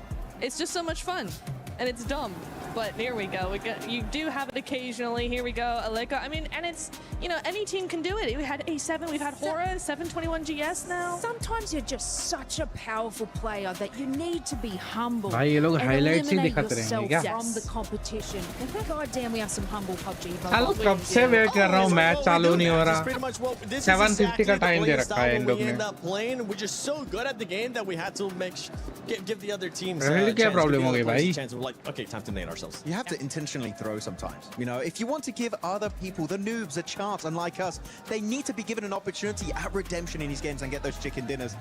Because otherwise, they're just not going to get anything done. So, yeah, that's the best way to do it. Yeah, and as we're going to be going into Miramar, we're still waiting for the matches to be ready here. That's why there's been a bit of a delay. As we're going to be going into Miramar, there is some drops that we've been kind of keeping an eye on, especially for Godlike and Hora, and you can see Max just starting to get even more and more red. I love how the shade just went from like your regular color to now starting to get a little bit more red with this hot drops. But the thing is, with Godlike, one thing that they have adjusted, Lace, is with Godlike, they haven't hot dropped before. They did hot drop at the start of the tournament, but they realized it wasn't going to be going their way, and they stopped hot dropping. I mean, they make these decisions based off of, I guess, all their play styles from previous matches. I like the fact that they're trying to make different decisions to see what can benefit them. Obviously, they need to capitalize on more eliminations, so seeing hot drops come out of them is better, but also they do have the power and the great positioning to go into these final circles. So when we bring into Smash Rule, and if obviously they can catch up that leaderboard in eliminations, this is a team that can finalize it and break it out by getting that win at the end of the day. So even though their eliminations are slow now, say we come into tomorrow, they can capitalize on these eliminations, moving on up the leaderboard, they are a team that will be able to hit the Smash Rule because they can capitalize on the wins. What are you guys doing? I believe so. I think they could put themselves into that position, and we're just showing our support here. We're looking at some of the teams that we ended up predicted, and for everybody currently watching at home, for everybody here in the arena as well, don't forget that you can go into the EWC Play app and put in your predictions. Turn in with, just scan that, scan that real quick right here. Just go ahead and scan it and see what teams you're going to be selecting. I ended up selecting Aurora being in the top 3. This is the first time that in a long time that I haven't picked them to win. That's fair. I think that is fair. I wish they would win, but they're not. The way it's going, at least it doesn't look insanely likely unless they have a massive comeback in the next couple of days. But 4 Thrives, also a team that needs to step up because, look, I've been supporting you guys for ages and ages. And you won PMGO, and I want you to have a back-to-back. I know you can do it. Do it. Yeah, I mean, ages. So many ages. Oh wait, this is 4 Thrives. I thought that was Hora. I can't touch that. Okay, I thought I was Hora. I'm not. Okay, I'm sorry. Okay, I thought. Bad. No. I love that Tura just kicks it too. She doesn't even try to pick it up. Okay, yeah, I can't touch any 4 Thrives merchandise. Okay, I need to. By the way, huge shout out to Jackie because while we're waiting for the game to start here, Jackie has been running around getting some interviews, and I think he was able to get another interview with maybe a fan this time. We're still roaming around talking to the fans. We're going to see what sort of teams people are enjoying over here and who they think's going to win. Excuse me, buddy. Who do you think's going to win the event? Ulf, I think he's win. Yeah? Yes. Let's go. Big up for Ulf. Let's go, Ulf. Ulf. What about you, brother? Ulf. All right, hell yeah. So we got some old fans in the house. Thank you, boys. Let's roam in a bit. Hey guys, 4 Thrives. Hey, okay, there we go. Got some 4 Thrives fans in the house. Who's your favorite player on 4 Thrives? Of course, all, but I will go with Huzafa and Falak.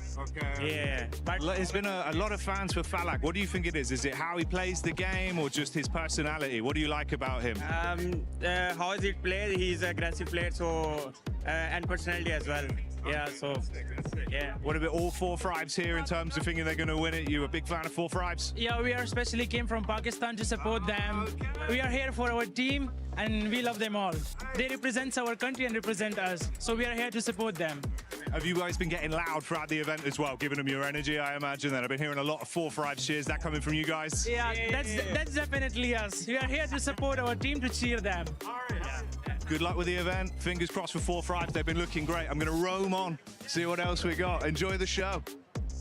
What we got going on down here? Hello, brother. How you doing? Yeah?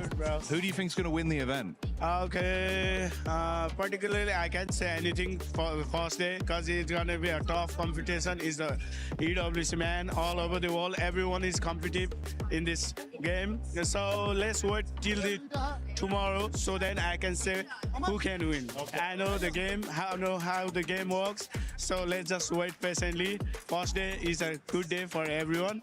Let's hope my team win. Hora. But you want to see Hora win. If they're gonna, you'd love to see a big Hora victory. Yeah.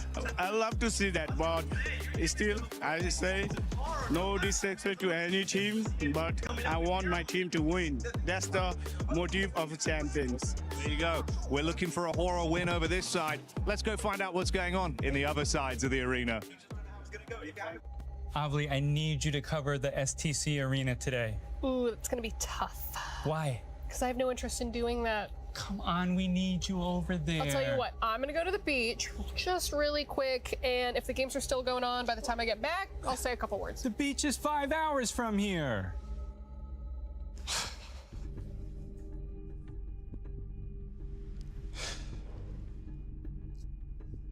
I wish Avali cared about esports more than anything in the world. That's a candy bar. It's worth a shot. Duh! Avali, what are you doing? I'm here for EWC. I love esports. More than anything in the world? So you can cover STC Arena? I'm gonna cover it all. That's great. Well, let's get you over I now. want a key. No, you can't have a key. Keys are only for clubs. Yeah, okay. We'll figure out your key. Great, let's go. Okay.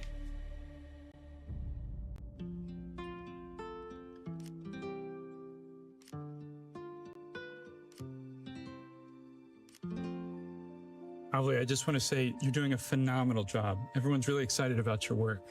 I just love esports so much. Yeah, well, I'm going to ask about getting you a raise because you deserve it. I don't need a raise. I have my key. How did you... Can I see that? Mm-hmm.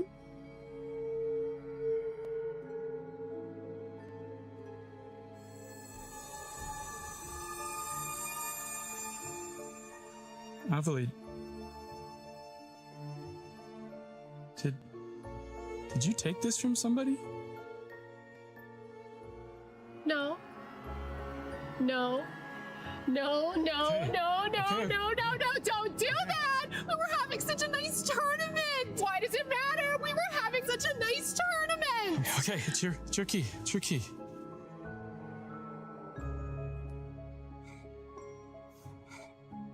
Probably would have got crushed anyway.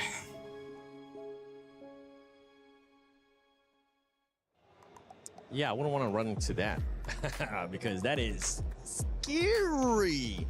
Talking about scary, we had some hot drops that we were talking about with Godlike versus Hora. This squads, I mean, the only thing that would suck for those squads is that they're currently on that second page, Max. That's why we're saying we don't want to see any hot drops from those two squads. Nobody wants to be Eda 2.0. Okay, sorry. You know It's what? fair. If It's you're an fair. Eda fan, I'm sorry. I'm gonna start. I'm just memeing at this point. No, but they didn't do the hot drop in their respective group, right? Which was Group A back then, if I'm not mistaken, or the other one, but one of the groups. And they didn't go for it. But the reason why they didn't go for the hot drops, really, the real reason is because the planes were very focused over to the eastern side and the southern side, meaning La Cobreria was not in reach. I want to see a plane, right, Niptura, where it goes and reaches La Cobreria, and we see as a fact that Hora and Godlike, and hopefully also Chama, that might drop there, will not commit to the fight because, yeah, right now they're not in a good position. They cannot afford to lose points, and I think they're not going to commit to it, but it could get bad. And for the Godlike, I mean, you don't want to go up against a team that's currently being able to put up even more illims than you, that usually ends up being more aggressive, like you were talking about in the stance of Hora.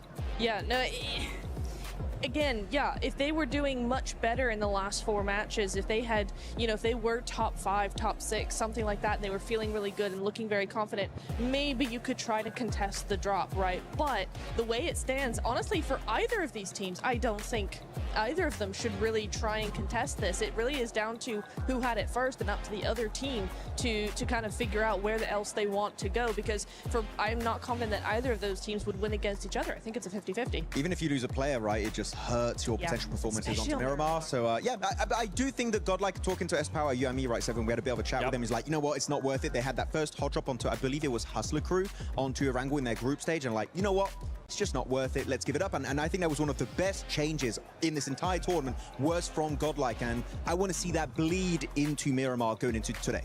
Maturity, honestly, from the first time being at a global event, especially in finals, and well, during group stages, it ended up happening. But maturity out of that player for S-Power, saying we don't want to continue with the hot drops. We want to stop that. We see that it's going to end up hurting our performance. And Lace, I want you to put your mindset into a coach right now, into the biggest hype coach for some of their squads. Godlike and Hora, which team are you going to be picking, and what are you going to be telling them if they do decide to hot drop, or if they don't decide to hot drop? Just get it together, man. No. Look, Godlike, and because, if we were just saying S-Power, their adaptation to each and every game deserves to get a little bit further. And I just hope that you guys can find that great little key that you need to be able to push through into those final zones and capitalize on those eliminations. They have it in them. You've got it in you, and I believe that you will be able to do that. Obviously, we may need a little bit more time to sort of get that, but I just like the way that this team calculates and puts in a strategy. Might not work out for them, but then they'll try a new strategy that they'll be able to solidify a lot more in this competition. So look, I think they can do it. Yeah, especially for both teams being in the second page. You want to be able to build up the momentum. We've seen some teams being able to build up momentum and just carry it on throughout the matches. Only 3 days here at PMWC at EWC 26, the finals. We've been sending it to Jackie over and over again. Then I want to see what Hot Jukes and Blank are up to. Woo! Thank goodness the group stage and the survival stage is done. Now we can finally kick back and save our voices for a little bit. Playing some pool was a good time. It's been an incredible event so far, honestly, in Paris. Very, very fun. I mean, we're here right now in the Players Lounge, which is honestly ginormous. I think the first place we saw when we came in. I'm trying to hit some trickies right now, but it ain't happening. Also, I just want to let everyone know that I play pool.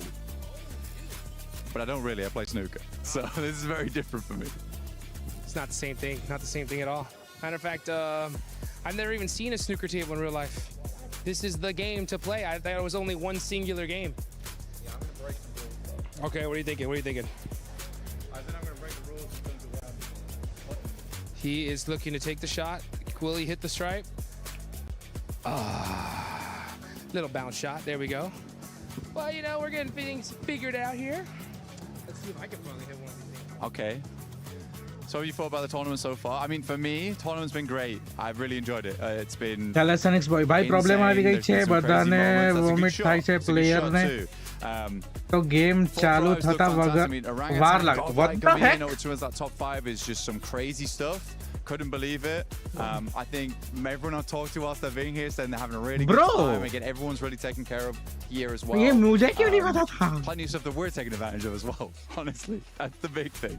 Like, we're having actually kind of a What the heck, भाई? ऐसा क्या था खाने में कुछ? We got 3 games in. I do watch the other ones, but afterwards I like to come chill here.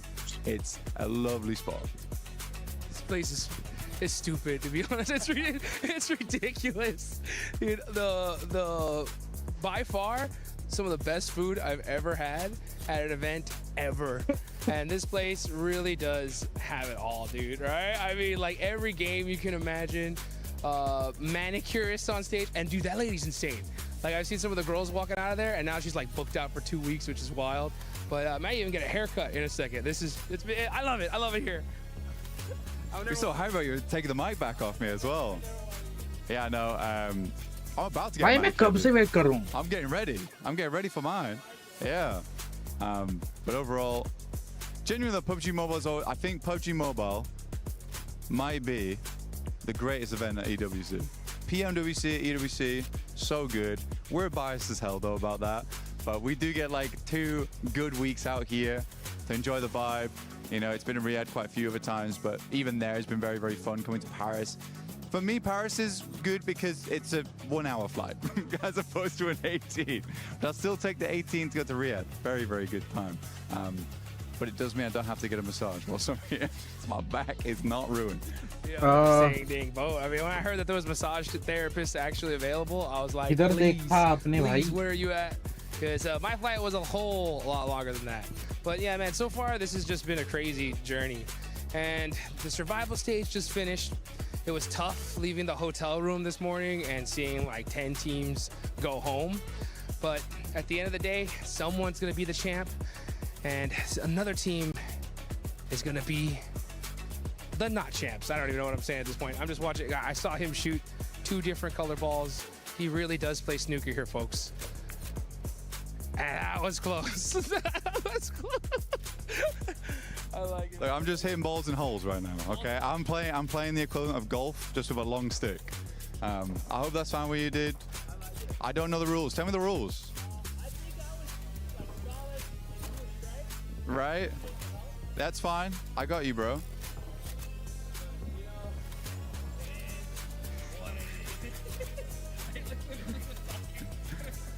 Yeah, I heard you like stop. I heard you stop. You kind of confused what was going on. That's fine. Yeah. So you're solid on stripes. Is that how that works? Or the numbers? I just know. I just go for colors. That's where I'm from. It's just colors. It's so much easier. Black goes in last. Boom. It's easy. That's all I need. So I'm stripes. Okay. Okay, he's locked in now, okay? But what's one thing that you really need to make sure whenever you're playing any game is understanding the rules, right? But even if you don't understand the rules, sometimes you just send it, baby, right? You just put it in the work and you might come out on top. Like, that's what I'm talking about. You see what I'm saying? This guy is, I like it though. You know what I'm saying? That's how you make the plays, baby. Let's get it. Yeah, sometimes you help other teams. That's kind of rough. Okay, I respect it.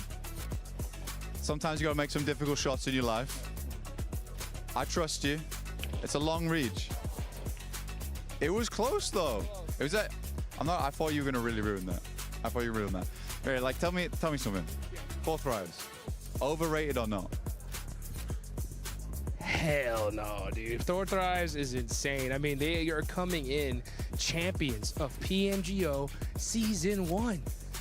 I didn't think we were going to see a Pakistani team be our champs, not this soon. And this guy's giving me a chance. I really, really appreciate it. And hopefully, we'll see 4 thrives try to give some of these guys a chance, because in Group A, these guys look like they were unstoppable. They look really good. I mean, they were beat out points-wise by Vitality. But Vitality... It was ridiculous. You're right. It was ridiculous. It was a good time though watching them play. Big return to form for Indonesia. It's not been like this in such a long time. Oh, almost. But yeah, big return for Indonesia. It like feels like the spiritual successors right now to BTR back in the day, but there's no BTR pranks happening. No jokes. Just gameplay. Just gameplay indeed. Dude, the whole Vitality Day was absolutely insane. I just kept on talking to some of these dudes backstage, and I was like, guys, what do you think about Vitality's performance? And all I heard was, what the, and it was like filled in by any word you could possibly imagine. That's what I'm talking about. That was good. That was good. I like it. Purposeful shots here. Let's see how this one goes for Blank. Side pocket. Oh, just barely off the edge. But you know what, dude? That's the one thing I love about PUBG Mobile. Sometimes you get put in some beautiful situations, but the best teams always find themselves a way out. I mean, AJL is a good example Next of that. bike is They got themselves in a real good situation. I mean, top team Tiamba going for the crown, and honestly, they completely flubbed it. That was a lovely shot, by the way, dude. Well played. Winning up against Tiamba in that last game, survival stage. They're given all the chance in the world versus Nongshim Red Force, but Nongshim, I would say they're one of the teams looking to continue on. And I don't think AGL had it in them this year, but Tiamba just had a massive turnaround. But these things happen. Some mistakes happen. Oh, dude, I forgot that you're like right at the finish line. I've got like some more steps to go. You got it. But hey, you know what? That's what it's all about. You just take things one step at a time. No matter what kind of situation you put in, you got to just figure things out and make it happen. Yeah. Take another one. भाई क्या scene है फिर आज चालू होगा match? Little combination shot. I tried. I like it. I like it. I made it easy for you though. I've lined you up. You're lined up. You're ready to go. Look, I've created a runway for you. Look. So you come down here. You go in this back pocket. Yeah. I've got the lights. I've got the lights. क्या लग रहा है भाई? आज चालू होगा फिर match. Already. Okay, that was a real. The lights, they guided him home. It was good to see. Let's hope that some of these teams can get themselves guided home to a victory at the end of PMWC here at EWC. Thanks for watching. My name's Blank, and this right here is Hot Jukes. अभी मेरा keyboard गया था. This is probably my best acting performance ever. Man, it's gonna be a crazy finals. I mean, we got 4 Thrives who from Pakistan. They won PMGO Season 1. They're a huge favorite. Team Vitality, dude, had like Dude, they had the craziest group stage performance I've ever seen. Godlike. Yeah, we got OG. OG. Yeah, they're insane. Dude, anybody could really do this, you know what I'm saying? Team Furia is a huge favorite of mine. They qualified in through survival stage, but it's one of those things where, like, I feel like this year we're gonna see a team nobody expected win the whole thing. Okay. Which should be fun to see. All right, $5. Who is it? Who could it be, dude? It's gonna be so wild of a pick. Honestly, if 4 Thrives wins this, it'll be like the nuttiest thing ever. Yep. It would be crazy. What do they got to do to win? Get a little lucky, obviously. But what else? What can they do to set themselves up? That's the biggest thing, right? Like, PUBG Mobile is a game. It's such a team game that even if you don't get those lucky circles, you got to put up consistent points no matter what. You know, I mean, and if you don't get a little, just even the slightest bit lazy, you're going home. You know, like one of my personal favorite teams, because their NA team, was the Wolves. They made just the tiniest little car mistake. They end up losing and went home by 1 point. Wow.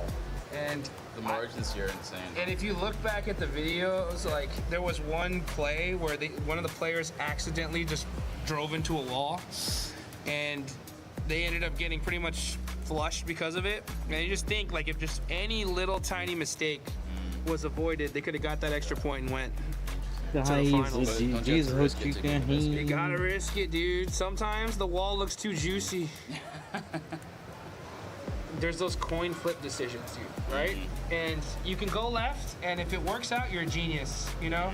And if it doesn't, you're like an idiot. So, like, I think it's just avoiding as many of those coin flips as possible. But if you do have to make those coin flips, you gotta have enough trust in your team to, like, for them to just send it completely. Right. Yeah. Oh. Yeah, I'm doing great. Oh. I can hear it. The casting has been so tough. So hard. Okay, try that out. Oh, man. This is officially my favorite part of Paris. A little bit to the right. 7, we're live. That's the left. God damn it. Not again. Thanks, Max. That was actually a pretty good massage. That was nice. Hodgix enjoying massages out there, being able to play pool, being able to do a bunch of stuff as well. But for some of these other squads, I mean, Natura, I know you've been wanting to talk about S2G. Yeah. They were cruising very nicely on like one game with those hovercrafts, which I'm still very impressed with. I think the momentum, they saw their opportunity and they took it. They absolutely ran with those things. Really nice to see. However, and this is what gives me a little bit of an issue here, is because of the hovercraft they gained that momentum, and then in the next couple of games we've not seen the same come from them. So for me, that feels like that ends up being a little bit of a fluke, which I really hope that is not the case, that we do see them come back in a more normal way and still have that same kind of momentum, because that's what you really want. You can still get that same speed with those vehicles, it's just not the tankiness of a hovercraft, but you can still do it. It's still very doable. So I'm really hoping that actually they'll be able to do something else that doesn't include a hovercraft. Would be nice. I mean, actually, if you're looking at the overall rankings, right, their position actually, I mean, production, 10 out of 10 stuff. Actually, no, they're on the second page, but S2G, they got that one chicken dinner with a hovercraft, as you already stated here, Niptura, but they only have 10 placement points, meaning, and I always love to say this point, which is you take that chicken dinner away, what do you really have? And you can really only judge a team on their bad games. Do you still get 1 or 2 points only, or you're a team that on your bad games get 3, 4, 5 points, a few placement points, a little sprinkled in with a few eliminations? That is the mark of a great team that generally right now, I would say that Team S-Jamba, I mean, actually look at their 37 points, right? You take away their placements, Niptura, they would still be in, what is that, 4th place? Yeah. Insane stuff from this team in day one. That's so good. S2G, you take away that win, they would have 0 placement points. So going along the lines of what you were talking about, got a chance to talk about Notch and Red Force, just black and white, honestly. I know we keep talking about this team, Max. Black and white in regards to what we saw during groups, during survival as well for this squad. We were talking about how they would end up getting so many placement points, but they just weren't being aggressive. This time they're like, okay, we hear you. How about we just flip it upside down and we end up being more aggressive and end up getting only 1 placement point after 4 matches. This is not the Nongshim Red Force that were crowned your PMMI 2026 champions. I'm just going to be brutally honest right now. They look like a shadow of their past selves.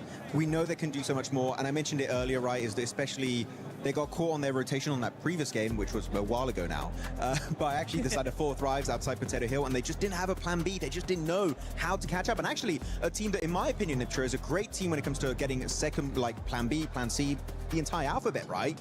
Is Jamba, in my opinion, because looking back at that Rondo, they were getting chased with Eagle, that recall player, outside in Tinglong Garden, and man, they booked it because they're like, if we lose that solo player, our game is done. Eagle, literally, by doing so, saved the game. I would love to see a similar kind of mindset and approach to the game from Nongshim Red Force, and even maybe Team Flash. Yeah. अपने ही players या दूसरे भी, अरे दूसरे भी अपने तो गॉर्डल में से सिर्फ मानिया को हुआ है, बाकी ईडा स्पोर्ट्स का भी एक बंदा गया है और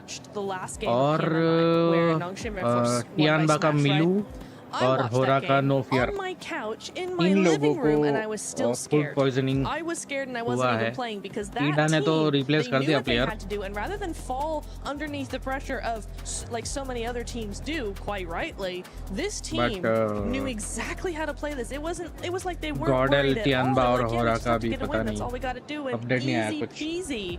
So for me, if this team can just move forward, step up, get that momentum going over the next day, basically, then what we could see is a team in the smash point, and then good luck to everybody else, because that team is insane. Talking about other teams, Lays, you want to say something? I just want to say I agree, because like the fact that they could have those placement points early on, and the fact that there was one scenario where they absolutely just steamrolled Furia. If they just can add that together, I just have to. I just had to add on that. Like, I agree that they would be scary as heck. A team that could be scary as heck as well are the reigning champions of PMGO, and it's none other than 4 Thrives. 4 Thrives, I mean, currently being able to outperform what Nongshim Red Force is doing.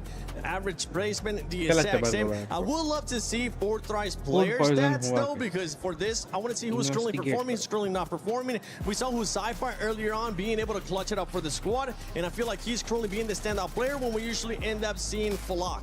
Yeah, I mean, there was even a scenario where they were sort of bunkering in a building, and it just looks like their communication is not as tight as we're used to seeing. So yeah, if we bring up like player stats behind it, it looks like they're sort of just feeding and funneling into these, I guess, fights one by one, which is obviously catching them out. And generally, they will have sort of like a nice little split hold strategic way of actually pushing a team into the position that they want them to be able to take them out. So I think it was this spot actually here where, you know, they were sort of bursting, and it just was a little bit miscalculated.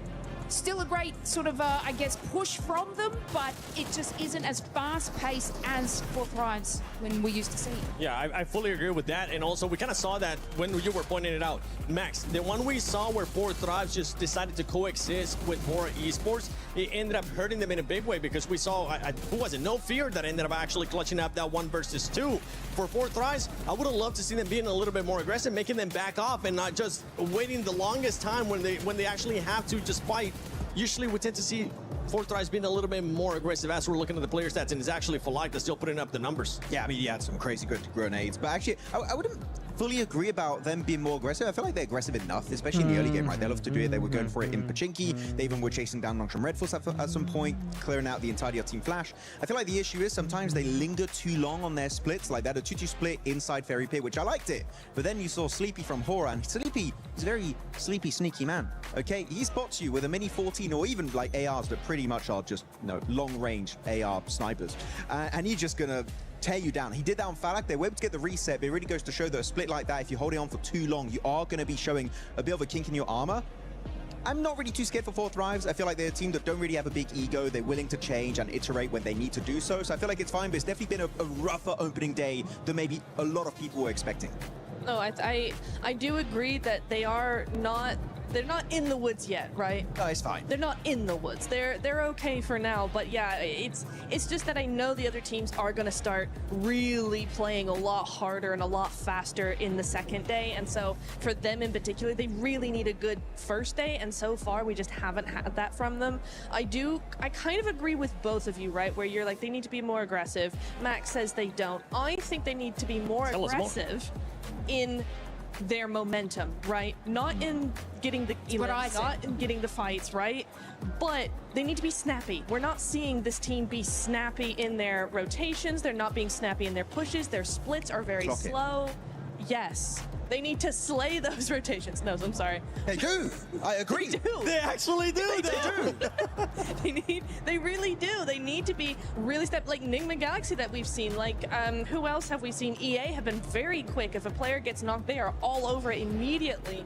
They're very, very good. Al-Ula as well, quick, being very speedy with those pushes out for info to make sure that nobody comes in behind them. Stuff like that I want to see from Fourth Dives. We saw it in the group stage. It worked very well for them. And just now they're starting to be very indecisive, and I kind of feel like they don't know what's going wrong. Just their pacing's off. Their pacing is off. You're indecisive. Trust your gut. Go with it as a group, not one-on-one. Just go with it. Just do it. Just do it. Just survive once again. But for this team, it's spot on. You were talking about the 2-2 splits. I felt like that 2-2 split took a little bit too long. They should have bring it up together, and that's why I wasn't really happy with how long they decided to coexist with Hora. And talking about that too, they've been aggressive when they need to, but I want to see the 4 thrives that we ended up seeing at PMGO. For everybody that's been watching EWC, you know that the club championship is currently at stake. So why not listen to our amazing reporter that's been keeping track of everything going on with the club championship, Glitter Explosion.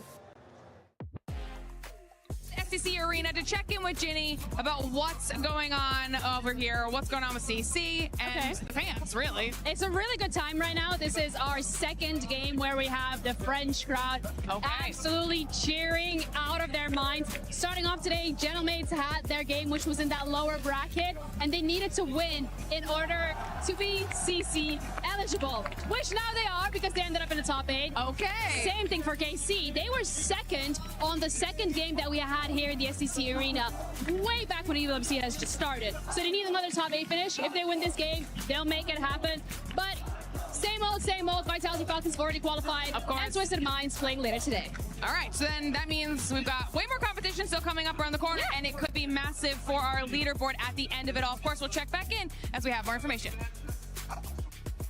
Hello everyone, Jackie Powers and Blank here. We're amongst it right now, Blank, and we're going to be recapping some of what we've seen today. Obviously, day 1 of finals for PMWC.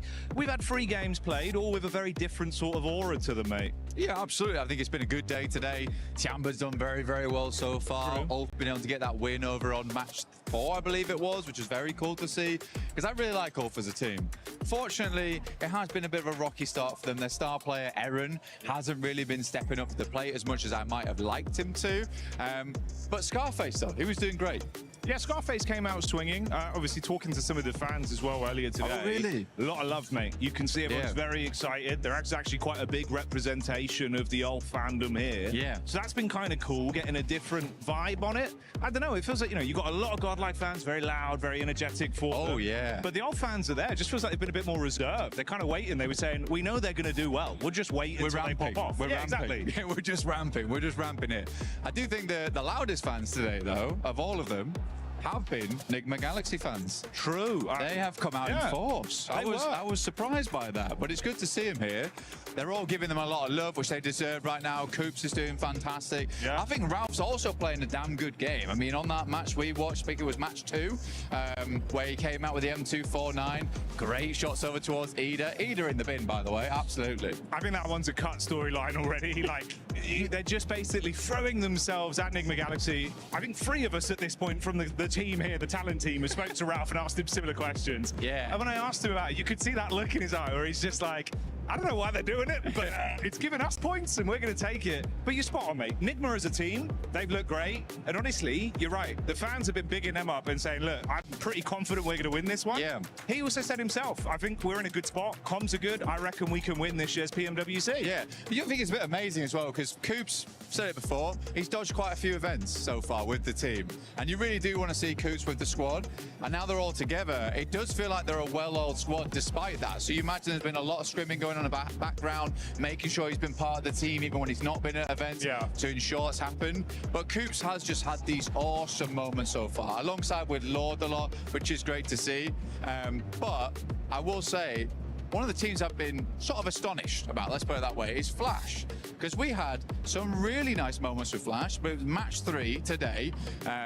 They're able to get the win. Zeus with the unbelievable quick switch over towards Novia. That was fantastic. But again, I wanted to ask you about it because they are the rookie upstarts. When they came through, they qualified to some massive events. Some of them by playing behind a random loot crate out in the open on Miramar. It's so fun to see a team like this, but they were down on your luck. And I mean, my question to you really, throughout all your years in esports, is like, for a team to do so well as a rookie squad, do they tend to have that downtrend, do you think, before they come back up again? You know, I think if anything, it's kind of generally a bit easier in most other games. It seems kind of harder in PUBG Mobile because it's very intimate in the way the teams look into each other. They're always researching, always prepping. So even if you are an underdog or a little bit more unknown, someone knows your drop, someone knows your playstyle, they know what weapons you use, they know the way you approach the game. It feels like it's harder to counter. But that was always my theory. Of a team like that, I think if they do start to hit that form, you could go really far, because maybe a few players aren't suspecting the best play from you at times. You can pull it out the bag. Maximus saying they'll do well. I think they could have been a little bit better in the early groups. I think now, though, they keep it up with the shots we've seen. Mechanically, they could go really far this finals. Yeah, they're looking, because it's very mirroring the fact of like Tiambo, where you're making these quick snap decisions on the fly. And I think a team like them has certainly come into this with a bit more of a lackadaisical attitude of just, we've just got to get in there, we've got to make it happen. Funnily enough, it was like, I actually was getting my manicure done at the same time Show him off, there you go. Show him off, there these are cool. At the same time as Kamikaze was getting his haircut. Oh, okay, right, yeah. And he came and he was asking me, who do you think's going to win? And I was like, well, from what we've seen so far, 4 Thrives looks pretty good. Vitality looks really good as well. Safe bets. Safe bets, you know. Didn't want to put it all on the table. And he just went, we're going to win. And that was like, right. But his explanation was quite cool, though. He said that we came in groups, we just did not care. Well, they thought that under the pressure would get to a lot of teams, which it has. Yeah, definitely has. There's been too much respect. I think we said this on the card. Oh my God, like, yes. During groups, teams were scared to kind of make some big plays out of like, oh God, what if we don't make it? We have to go to survival. End of the day, mate, survival's the safety net. Yeah. If you're struggling, you kind of weirdly want to be there, because then you can reset and come out better when we're in finals. And I think they're a team that proved, you know what, we'll just play our own game, give it. The fans are loving it. They looked kind of sick with how they've been playing today as well. And Kamikaze's like absolutely ridiculous with the plays he makes, but he can back it up, so fair play. He can, yeah. I mean, then he was just in full Zen mode, getting his quick fade, but which was cool to see. But again, I think for Kamikaze, doing really good on the team. He played a long while back, actually, on a fair few squads. He'd always been like subbing in and out for S2G, and it's finally they believe in him now to really make those moments happen, and he is. Because he was sort of the new kid on the block, because you had your Solaces, you had your Silas, Sol K, Ketch back in the day, Kelsey Hamty G, and then he would be like filling in here and there. But I think this must be a great moment for him, having such a fantastic time on the main stage. But yeah, I think S2G's doing well. Ulf, on the other hand, there's still a little bit more to go. They're ramping. They are ramping. They are ramping. But it is funny to me because there is some big Turkish rivalry between those teams. It's not brotherly love between those two squads. No, like organization-wise, you can see everyone's firmly in their own corner of, we want this team to win. Yeah. It's kind of fun. It makes it a bit more exciting, where it's like, no, I love my team, my players.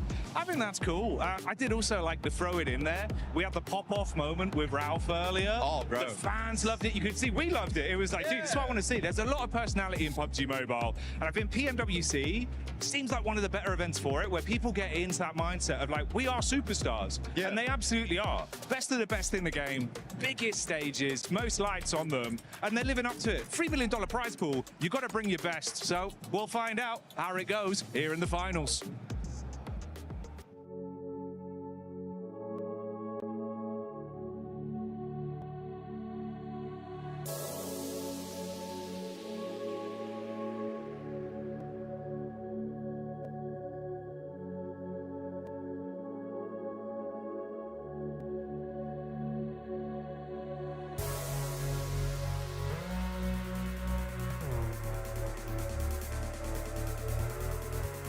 Okay guys, इसी के साथ हम लोग भी भाई आज की stream and करते हैं, क्योंकि भाई मुझे लग रहा है कि इसमें ज़्यादा ही टाइम लगेगा और तब तक देखने का मुझे कोई